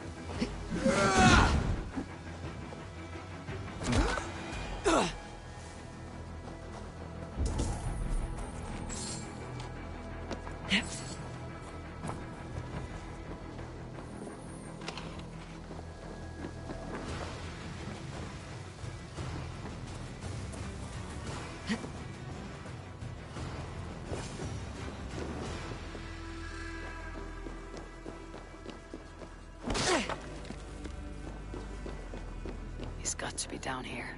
Where are you hiding, Birgit?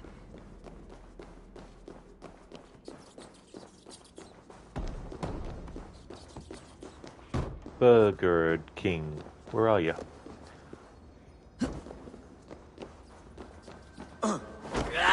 You die now!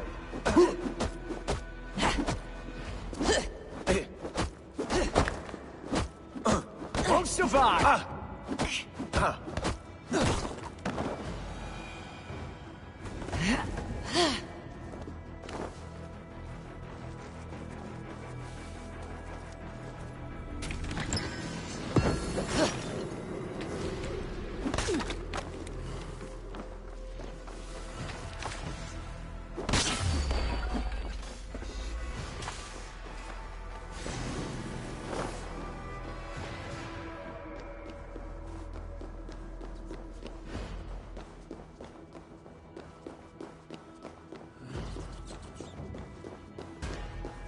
I must be getting close.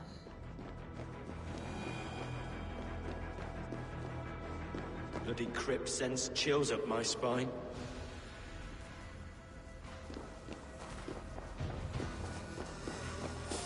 Hey! So easy. Worms, take My it! lord! Intruders! Your time's up, kid!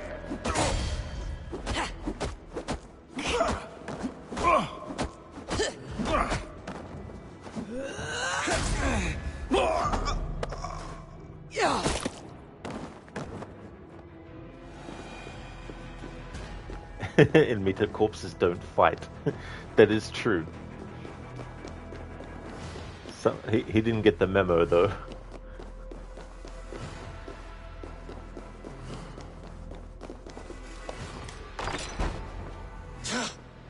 No! No, no, no! It can't be! Stay back! That's a bread knife, my lord. Do you mean to butter me? Stay back! Back, I say! I'll fight you! If you insist. You'll have to kill me! Luckily for you, it won't come to that. This kingdom is mine! Mine!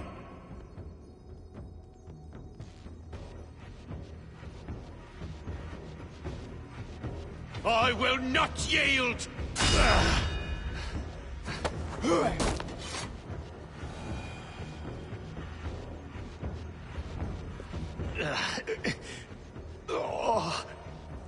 Time to go, my lord. We're late for the crowning ceremony.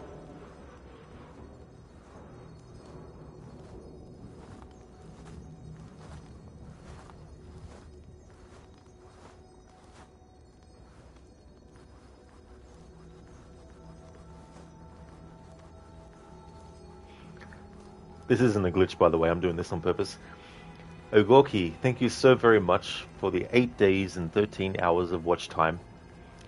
Thank you. I really appreciate that a lot.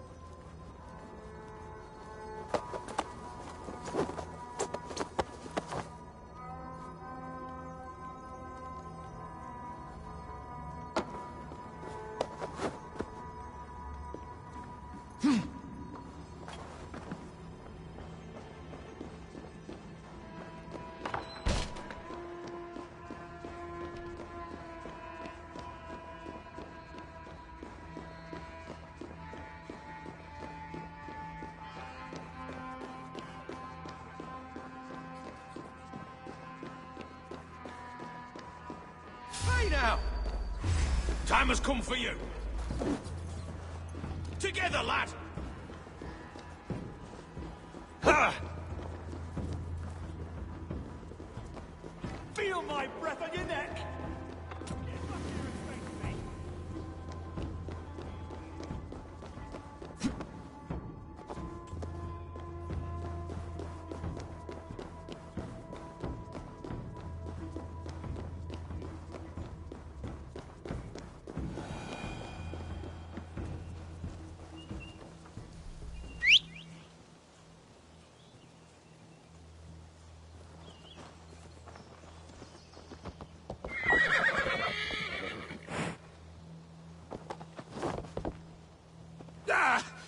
Get me off this thing!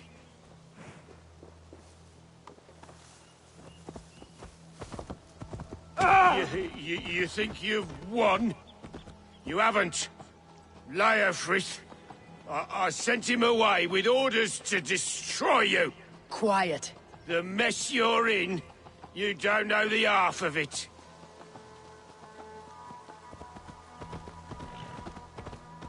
You're a blight on this world. The whole lot of you.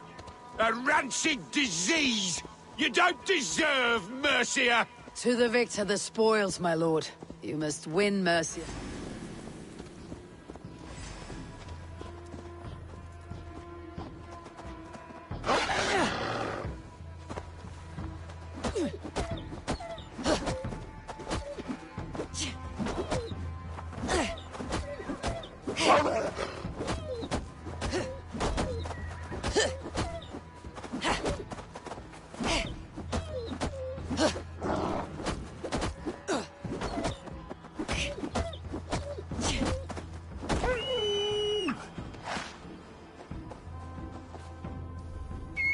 To the victor the spoils, my lord.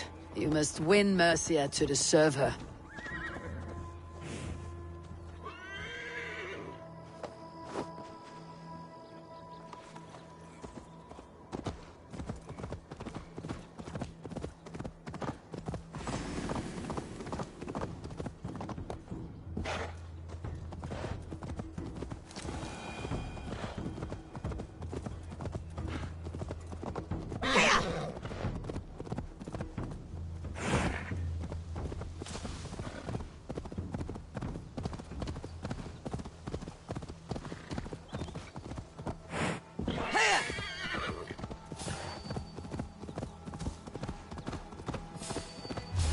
What? Eivor! This way! We need to go. Fast. Right behind you. Burgred, you old beauty. Get behind! I hardly recognized you there.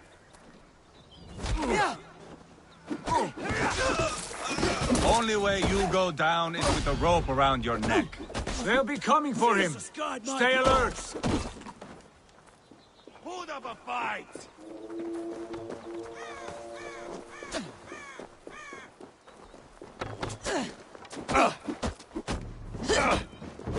You, sire!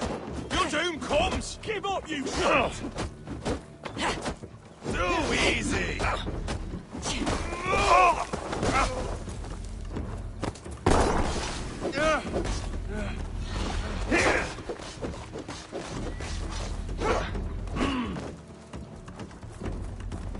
Weakling!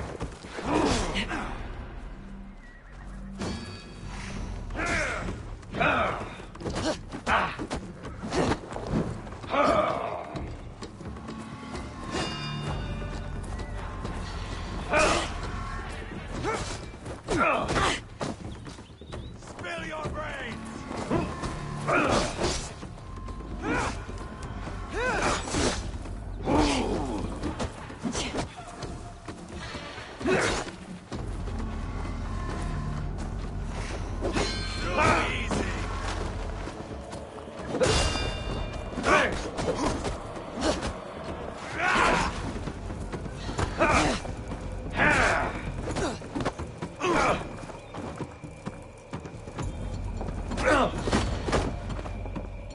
Hold up a fight! Ha! Yeah!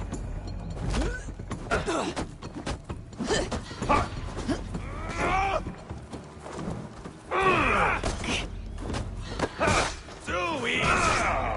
What a time for a zealot to appear and start a fight when we've got like Sigurd and we've got Eivor and Uber as well.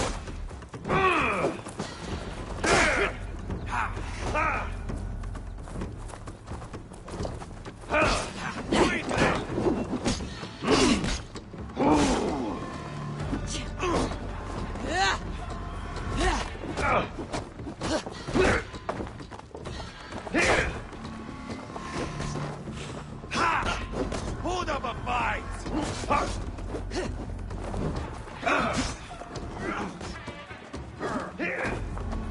That was just hitting concerns you.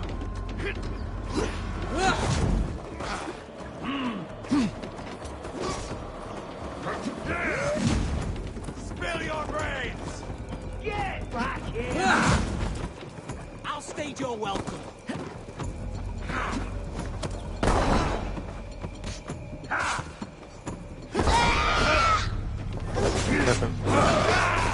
Oh well, it was worth a try, but I'm not going to spend the next 5 hours trying. In Mita, one of the customers was insufferable today. No matter what you were saying, she was repeating the same things over and over. At one point you were about to say, I know, goddammit, shut the fuck up. We even gave a refund, but didn't even get as much as a thanks. That really sucks though too, like, that you don't get a thank you for doing what the customer actually wanted ultimately, which was a refund.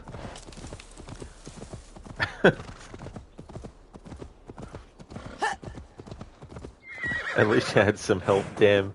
Yeah. My undoing was trying to do the jump and slam attack. And of course, as the zealot was throwing their tripwire things, or whatever they are, the bomb things, got hit by it.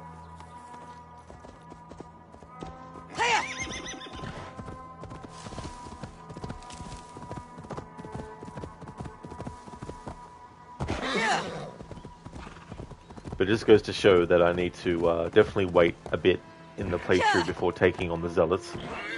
And that's one of the lower level ones too, at level 90. That's fair enough, Dr. Darling. Hope that the rest of the work goes well. Thanks for watching the stream on your break. And Mita, yeah, she was in her own world. It's like, that's enough information, you know, it's like, it's done, it's finished. Here's your refund. Say no more. Eivor! This way! We need to go. Fast.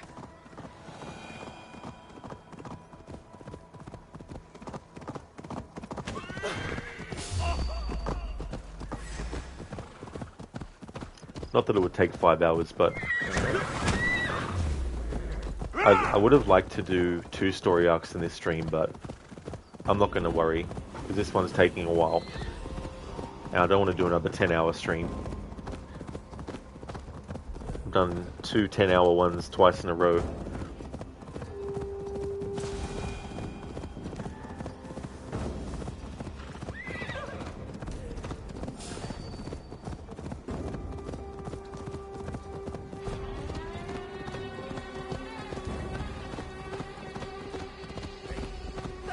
king!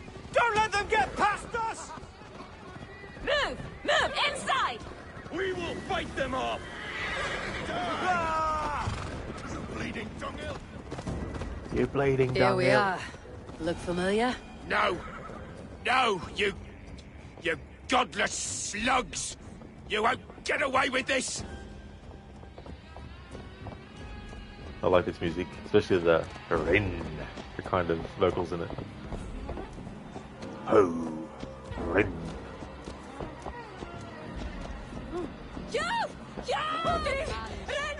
Kono! Ren! No! Guys! You trying to hurt me?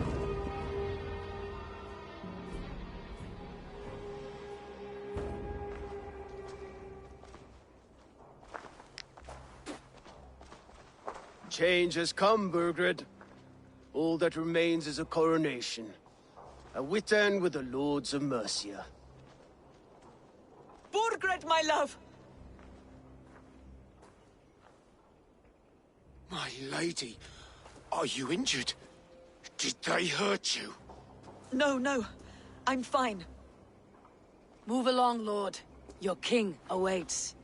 Your death will come, Danes. Your end was writ the moment you came for me. I have made damn sure of that. The Zealots will know your name soon enough. No matter where you are or how far you travel, they will hunt you down. Enough of that, you squeaking sparrow. Let my brother be the lunatic of Tamworth.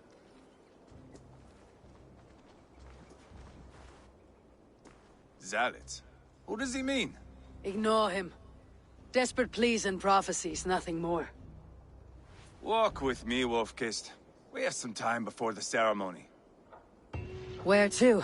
Nowhere in particular. I only want to celebrate. Didn't think you were the type.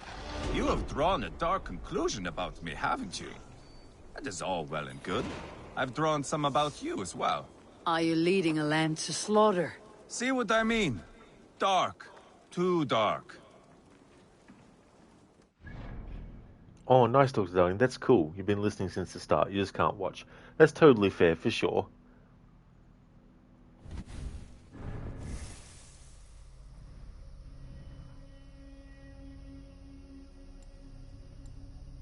Alright, so we get the health increase, and we get the range damage increase. Even though we can't use bows for combat and stuff, I still want to get it because it's in the road of getting the Adrenaline Fiend.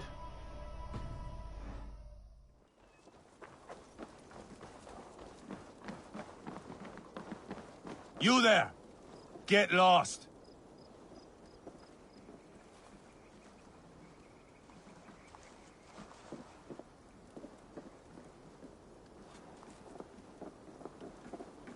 Let's follow these drunks and see where they go.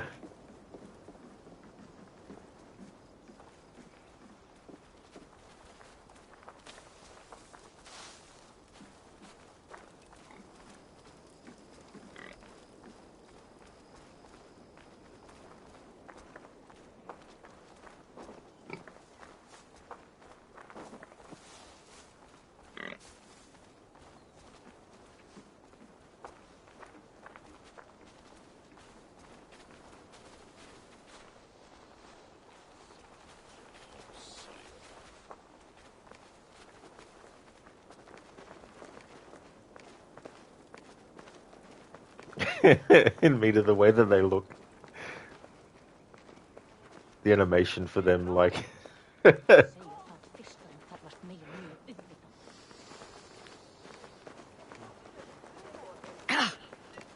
mean, they're doing a pretty good job. Exactly, Ogorki. Yeah, surprised they can walk. That is true. That's a good point. I wonder if they'll just keep roaming around. Admitted they can still walk in a straight line. That is true. Yeah, they were doing pretty good, actually. Sometimes in these games, characters will have an end point, but other times they'll just have a loop. They just keep on going. Oh no. They've sobered up now.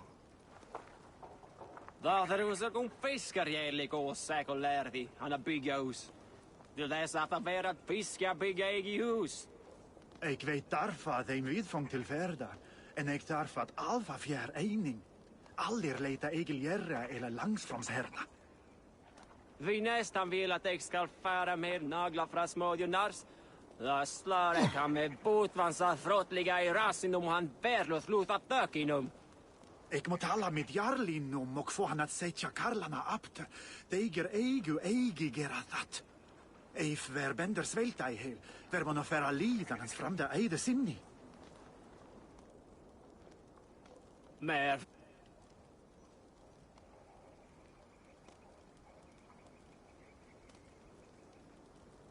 Let's commemorate this occasion.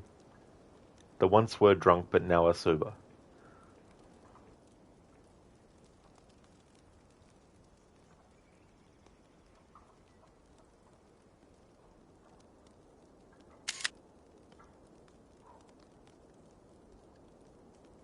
Yeah, Mitra is so funny. They're sober now. They just walked it off. Finns detta allsamman vara mycket kerskimmad? Hey there, Zomb. Nani. We're up to the point where Eivor told some two drunks to clear the table and clear off. And so I decided to just follow them to see where they would end up. And they sobered up real quick once they got to the destination. How's things going, Zomb?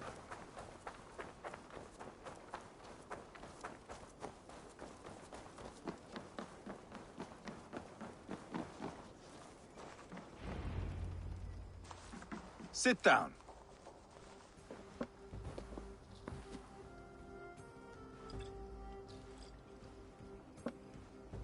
I know I have been a cock, but you are a good fighter. I respect that. Let it be said that Eivor the Boneless considers Eivor a friend. Who calls you boneless? Some backrout I killed in Hibernia. Used his guts to shine my spear. Called me boneless because I move like a reed in the wind. Not because you're always too drunk to plow.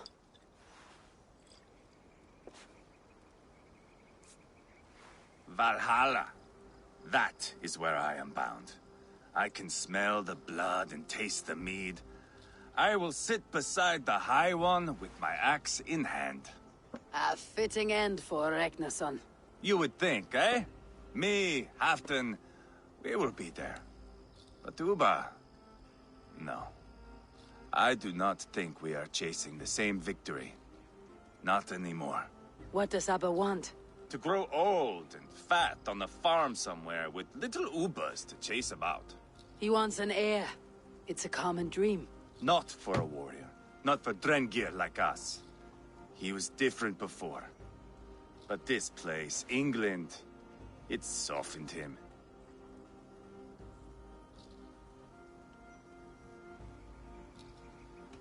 People change, and it may be that you change with them, or you go your separate ways. If it bothers you so much, why not strike out on your own? Because he is my brother. I love him. And I will do what it takes to drag him back around to my way of thinking. We are warriors, all. And that is to the death.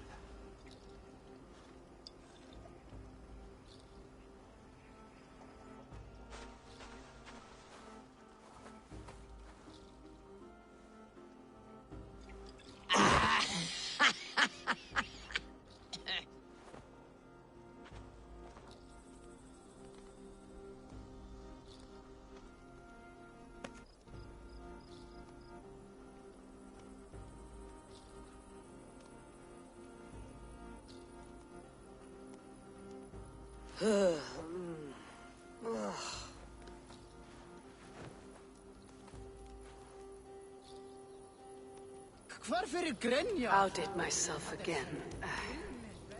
Did I miss the crowning? He's worse off than I am.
Shaky, dance it, Eivor, dance it. I was kind of hoping that the drunk effect would still play as I had Eivor dancing, but it stopped. Yeah, me too. You feel like you need a nap after lunch. Have a great rest of the stream, Rod. You will leave a lurk. Totally understandable in Mita. I really hope you get some good rest as well. Thank you so much for being here. Would like to highly recommend people check out Mita's channel if you haven't before. He's doing his first ever playthrough of Cyberpunk 2077. He's a big fan of The Witcher 3, so he's been looking forward to playing CD Projekt Red's other game, Cyberpunk 2077. He's a really cool streamer. He also is an artist as well, and you'll have a fun time watching his channel. So definitely recommend. And in Mita, that's no worries at all for the shout out, dude. More than happy to give you one.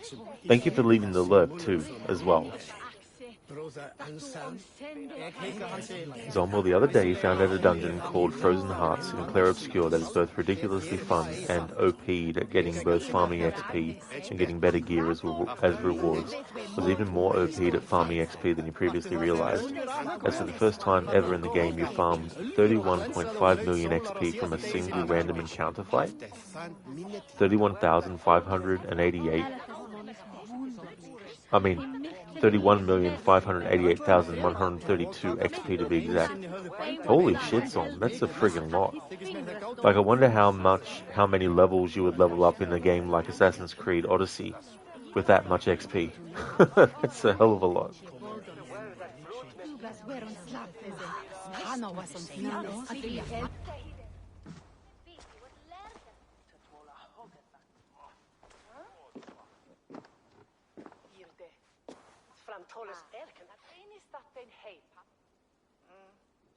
Where is my son? We sent word to Repton, but we've had no word, Lord. I suggest we carry on.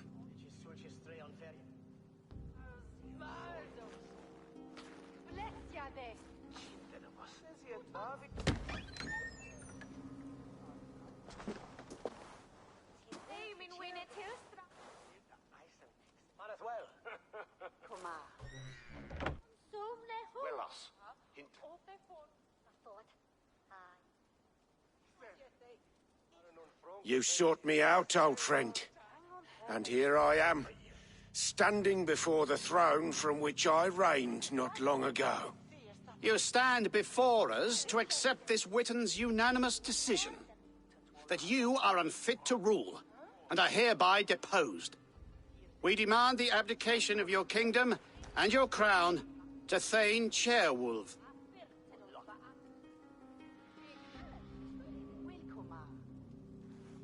Mercia has spoken, Lord.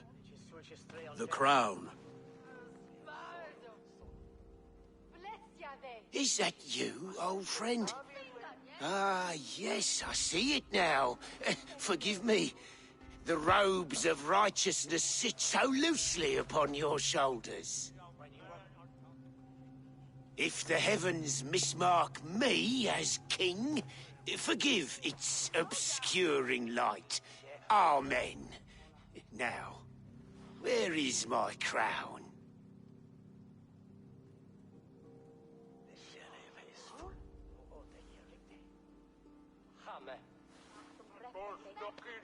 Forgive my nerves.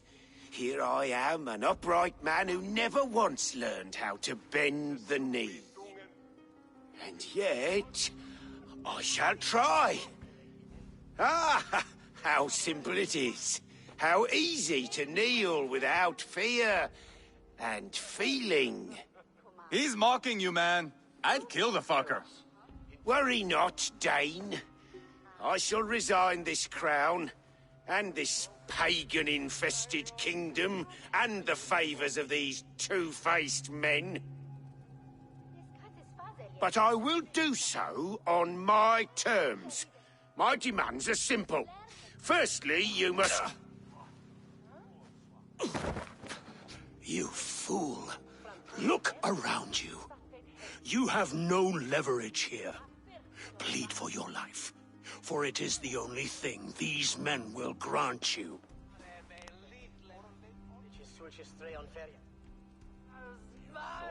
Yes, yes. Forgive me, I... Do not harm me. I beg of you. Please. I'll go anywhere. Here. I resign it. Here. Take this lord and his wife to Rome. He is hereby exiled, never to return.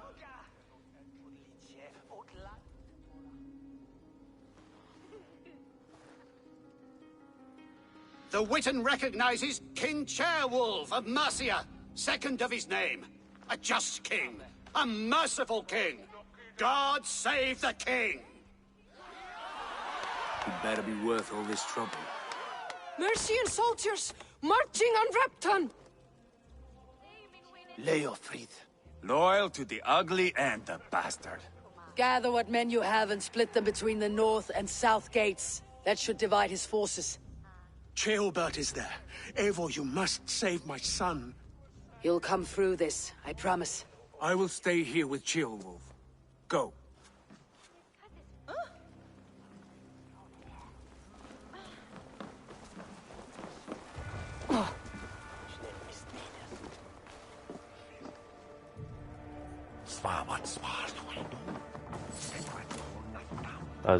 Will and Claire Obscura brought your main party from lower 70s to level 84, and your backups from mid to late 60s to level 76. Well, that's pretty good, especially considering, well, I mean, I assume that being that high leveled, obviously the XP that you need to level up each level gets more and more and more and stuff. So that's still a pretty good jump.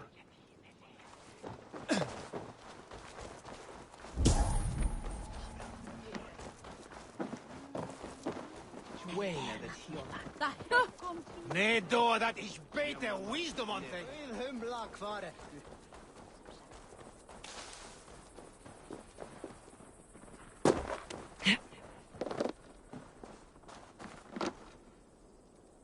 Hey!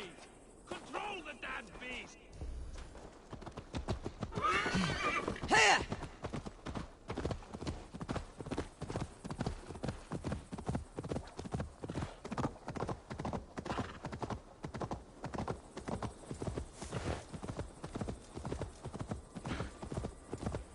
Alessandria base is cleared. Oh, very good. So how much time is left now in that game before the storm arrives?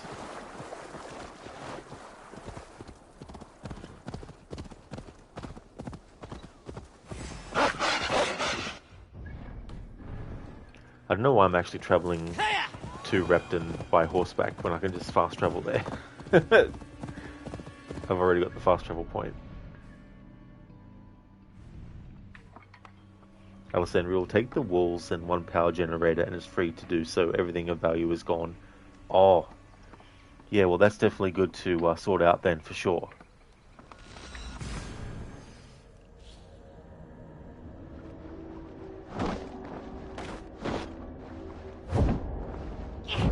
They have breached the walls.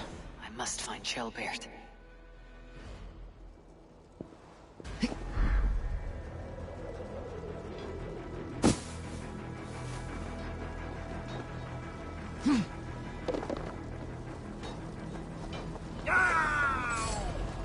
Watch my lead. Dr. Darling, good thing that isn't a redeem. Redeem no fast travel allowed for 1 hour, 50,000. I don't know if I'd have that many points required if I was to have that as a channel point redeem. Together, lads, we have this. Have you seen Ceolbert? No, but we caught sight of Leofrid fleeing across the river. He was chasing someone. It has to be Ceolbert. He's the only prize worth taking in this mud sink.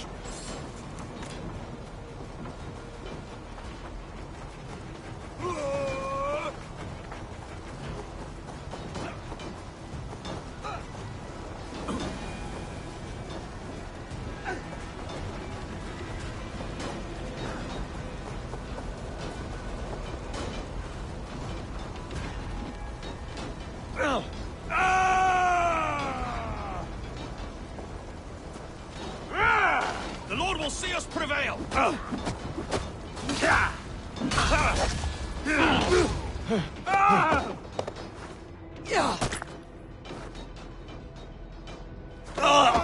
Suffer! I'll keep the rat busy!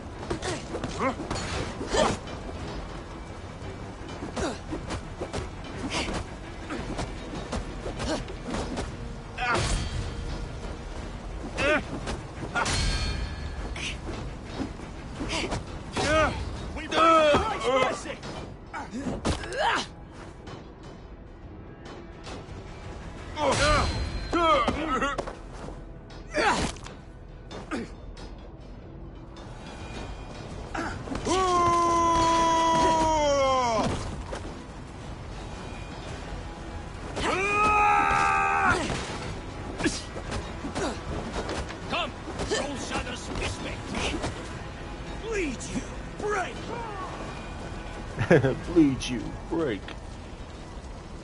Zone for sure. It was quite a sight seeing the level up bars at the end of the fight screen fill multiple times in a row after one fight. Eivor essentially was on the floor just seeing that and the quantity of XP. Oh yeah, that's totally understandable. Like, I'd be the same too. Seeing that much XP pop, and also, like I imagine in games where I like the sound of hearing the XP leveling up and stuff. Things are going well with me, Zon. Once I finish this story after, I'm going to be ending the stream, but it's been good to make a start on this playthrough at least, because this challenge, while it is fun, it will also potentially add some extra time on top of the playthrough of a game that's already long enough, even just doing the main story stuff. But after today's stream, there'll be 2 more streams this week, and then I'll be getting back to the game again on Saturday.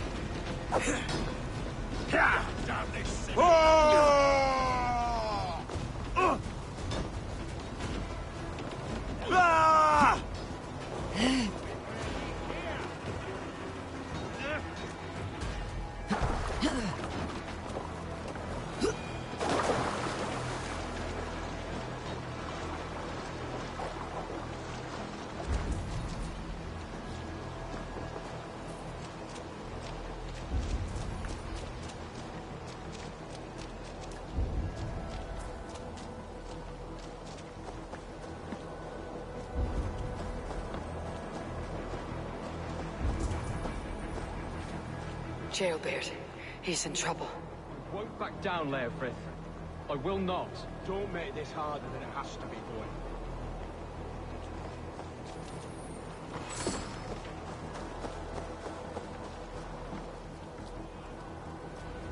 Please, you do not want to do this. Leofrith, let him walk. You answer to me. I answer to my king. I silence Danes with this.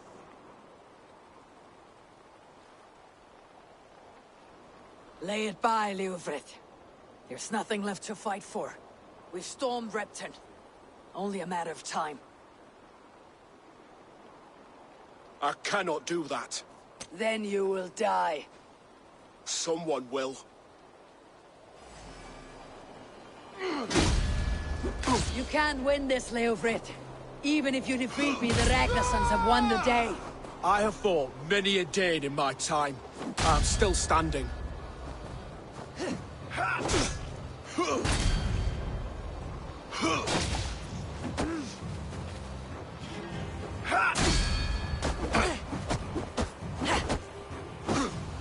I will make you feel pain.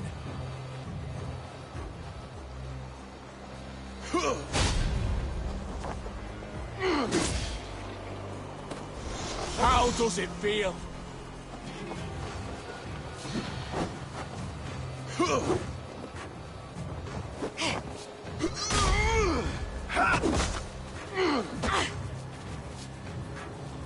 Take that!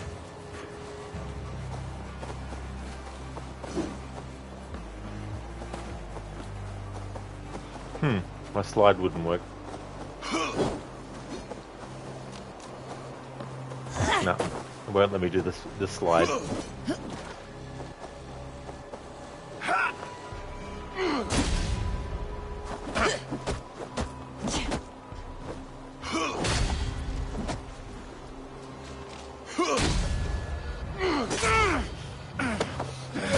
You're slowing.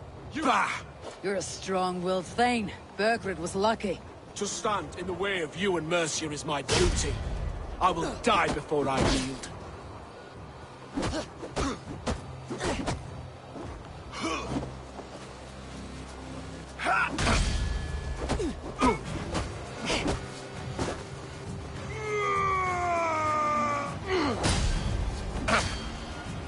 How does it feel?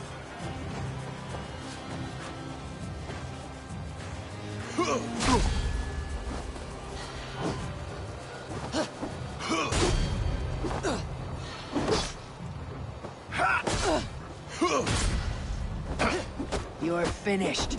Not yet. Fight me, heathen!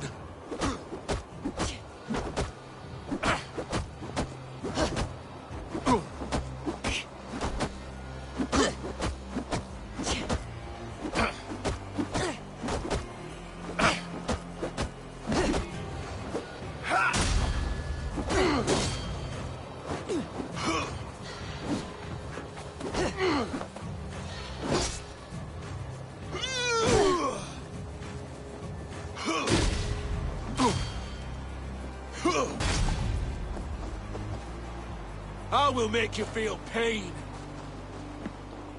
Zom, but how many did he fought that wore the strongest of defenses? Plot armor. That is true. That's a good point. Go on then. End it. No appeal to your god? Or your king? I swore an oath to serve Borgred to the death. I fought. I lost. We both know how this goes. An honorable Thane fighting a dishonorable war. Burgred abandoned him, betrayed his trust. If I were Leofrith, I'd want to know. Why rob him of this last glory? A warrior ready to meet his god and bask in his praise. To live will only lead him to shame. It's not an oath he would keep if he knew the truth. Then choose. Truth or glory.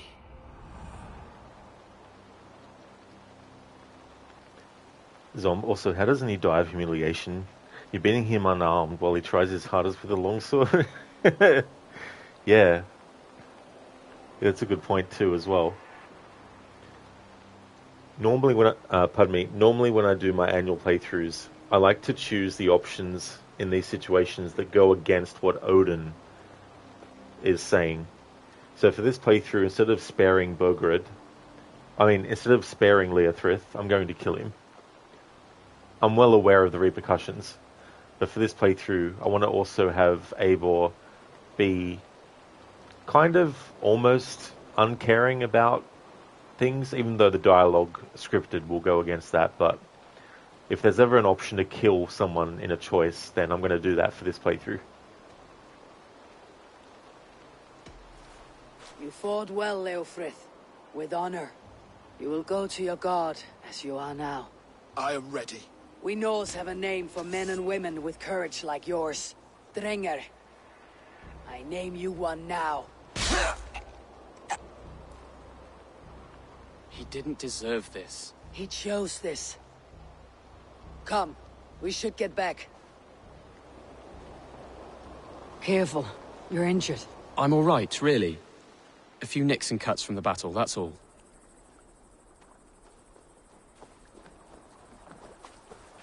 These wounds will heal quickly. You're lucky. I threw myself at him, Eivor. But he only toyed with me. He knew I couldn't touch him. You should have stayed hidden, Trailbeard. This wasn't your fight. It was. It was our fight. Yours, mine, my father's. I had to help. And you did. You showed courage today. Bravery. You're a boy no longer. Back there with Leofrith. Why did you see it fit to kill him? Leofrith was a fighter who knew the cost of war. He died defending an idea he believed in, true or not. There is some honor in that. I think I understand.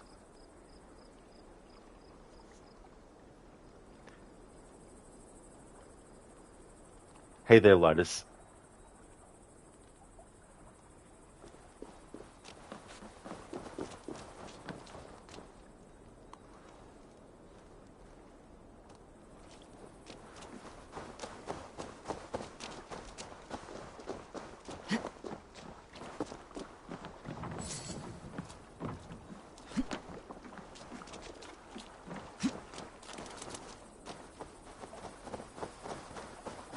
I think someone's been pressing your keyboard, Lightus.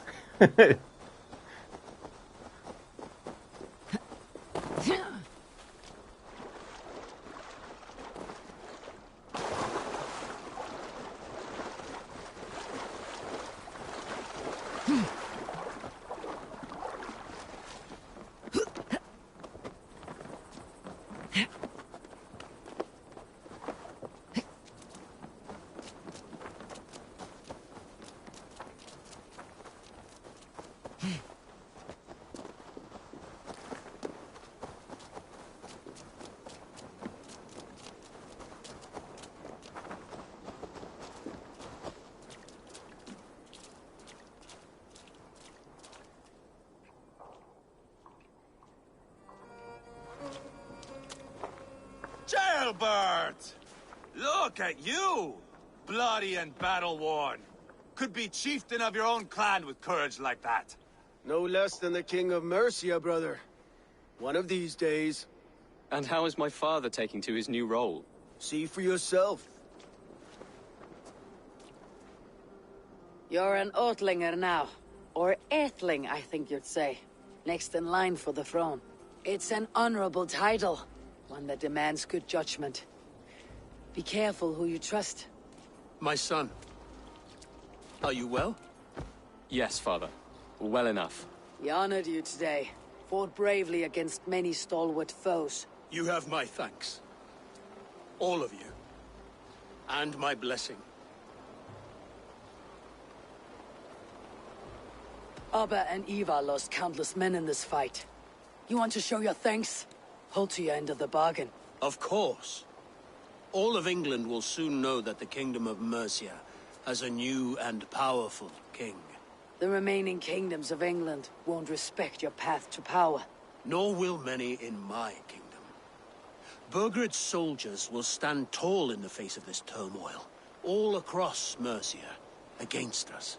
That we shall remedy soon enough. I am riding for Oxenfordshire directly, to forge an alliance with some thanes there. Shall I go with you? Not till I know more. Linger here a while if you can. Strengthen our friendships. I will send for you soon enough. Sigurd, I would feel better if Ceolbert was away from here until Mercia is more stable. Would you welcome him among your clan?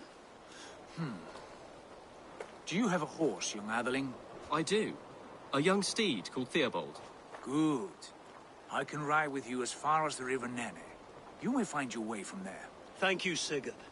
This puts my mind at ease.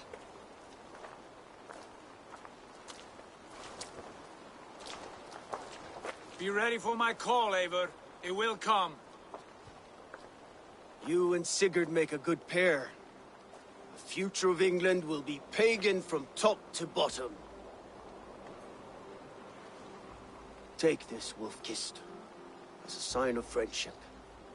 Should you call, the brothers Ragnarsson will come. You honor me, Abba. See that? Sly bastard trying to win your heart. Well, two can play at that game. How kind of you, Eivor. My pleasure. Our friendship is the best thing to come from this mess. Maybe Ceolbert too, the brave little twig. That's good to hear. Yeah, Dr. Darling, and my axe.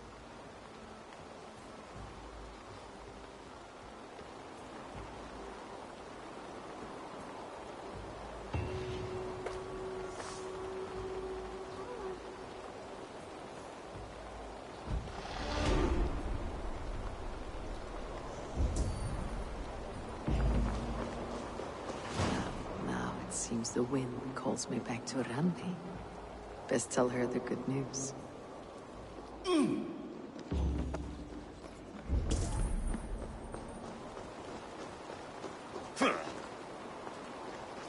There's that guy that Eivor was humiliating and torturing and stuff. Okay, so where are we? Here we go. So now I can get Adrenaline Fiend. When one or more adrenaline slots are filled, you gain a damage boost and attack speed boost. This effect augments with each slot filled.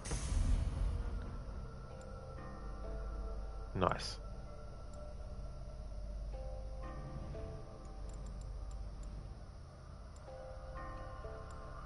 Way of the Bear, we'll get this. There we go. Power level 59 now. Okay, let's go back to Ravensthorpe.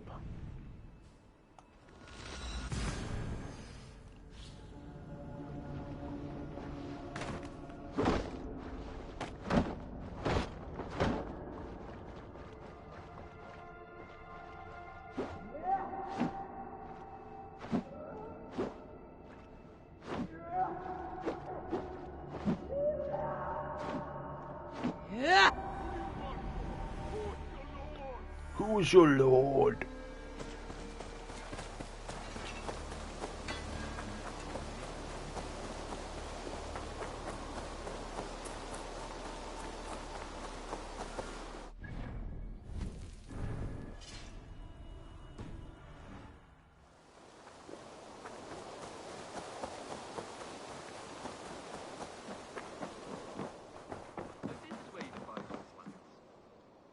Room. Well lit and fortified. I advise Sigurd and Eivor divide. But yes, it happens right here. My father told me once that all a good army needs is bread, water, and an accurate map. Axes and shields are useful as well. But I think your father is onto something. Yes, he was simplifying, of course. You'd need clothes and rest as well. And good company, of course. Not as pithy when you say it like that. No.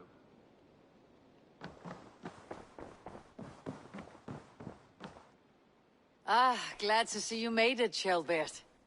Thanks to Sigurd. He was a good guide and even better company.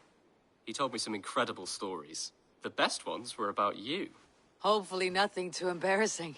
There were a few gems. Not to interrupt, Eivor, but what of Leicestershire? The Alliance has won.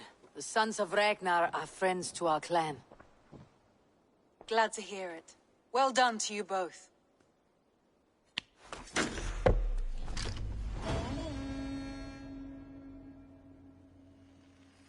You have not been long in England, have you? I see by this map you have barely scratched Mercia. Give it time, little lord. Wessex untouched, Northumbria barren. You still have much to see. Yes, it is a work in progress.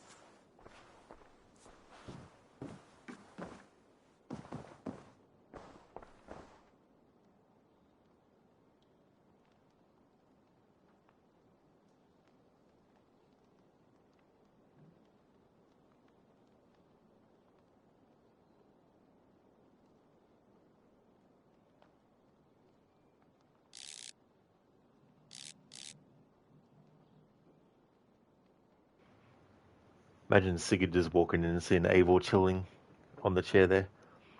This is where I'm going to call it a stream for today.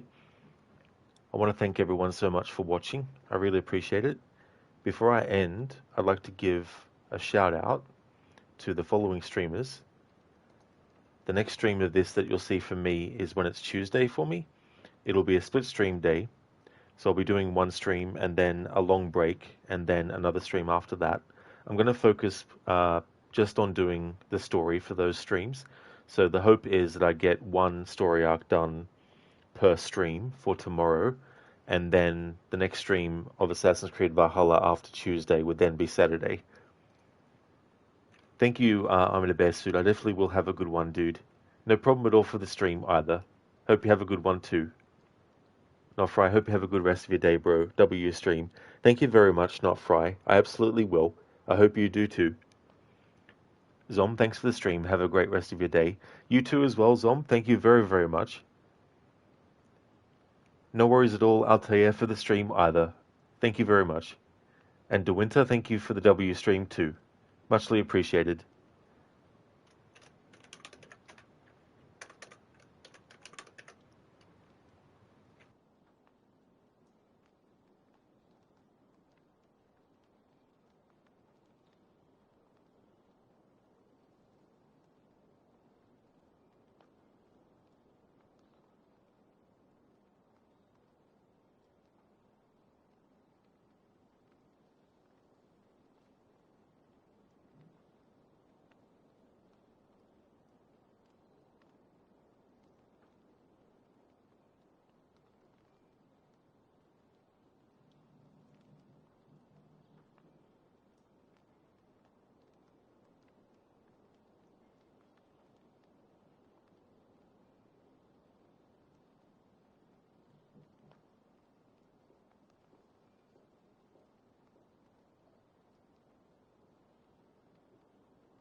That's okay, Biko.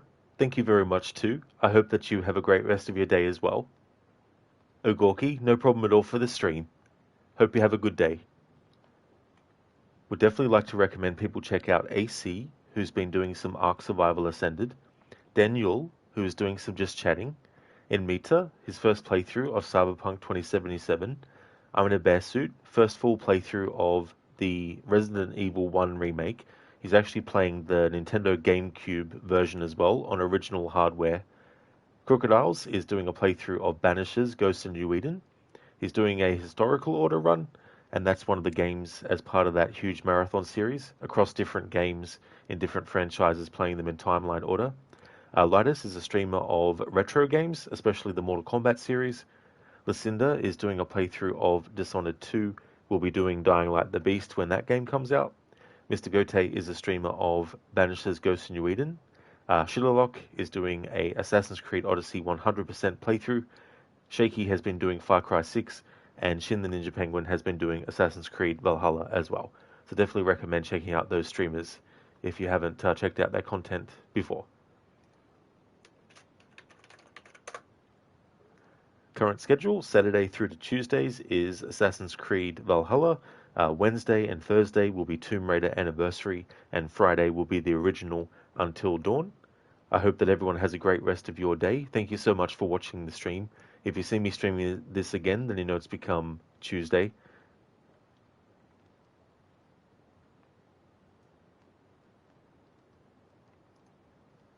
We're going to go and raid out to a channel that actually broadcasts playthroughs of games, usually like long plays of games. It's called The Legacy Shack, and they currently got Assassin's Creed Revelations playing. And if you go to their channel as well, they've got like the ability to see a list of what games they actually have on rotation as well. So it's not someone actually streaming and, you know, responding to chat and stuff, but if you're looking for a channel where you can just chill and watch playthroughs of games, then the Legacy Shack is a good one as well. There's a general raid message that everyone can feel free to copy and paste. I'll also put a raid message in chat for subscribers as well.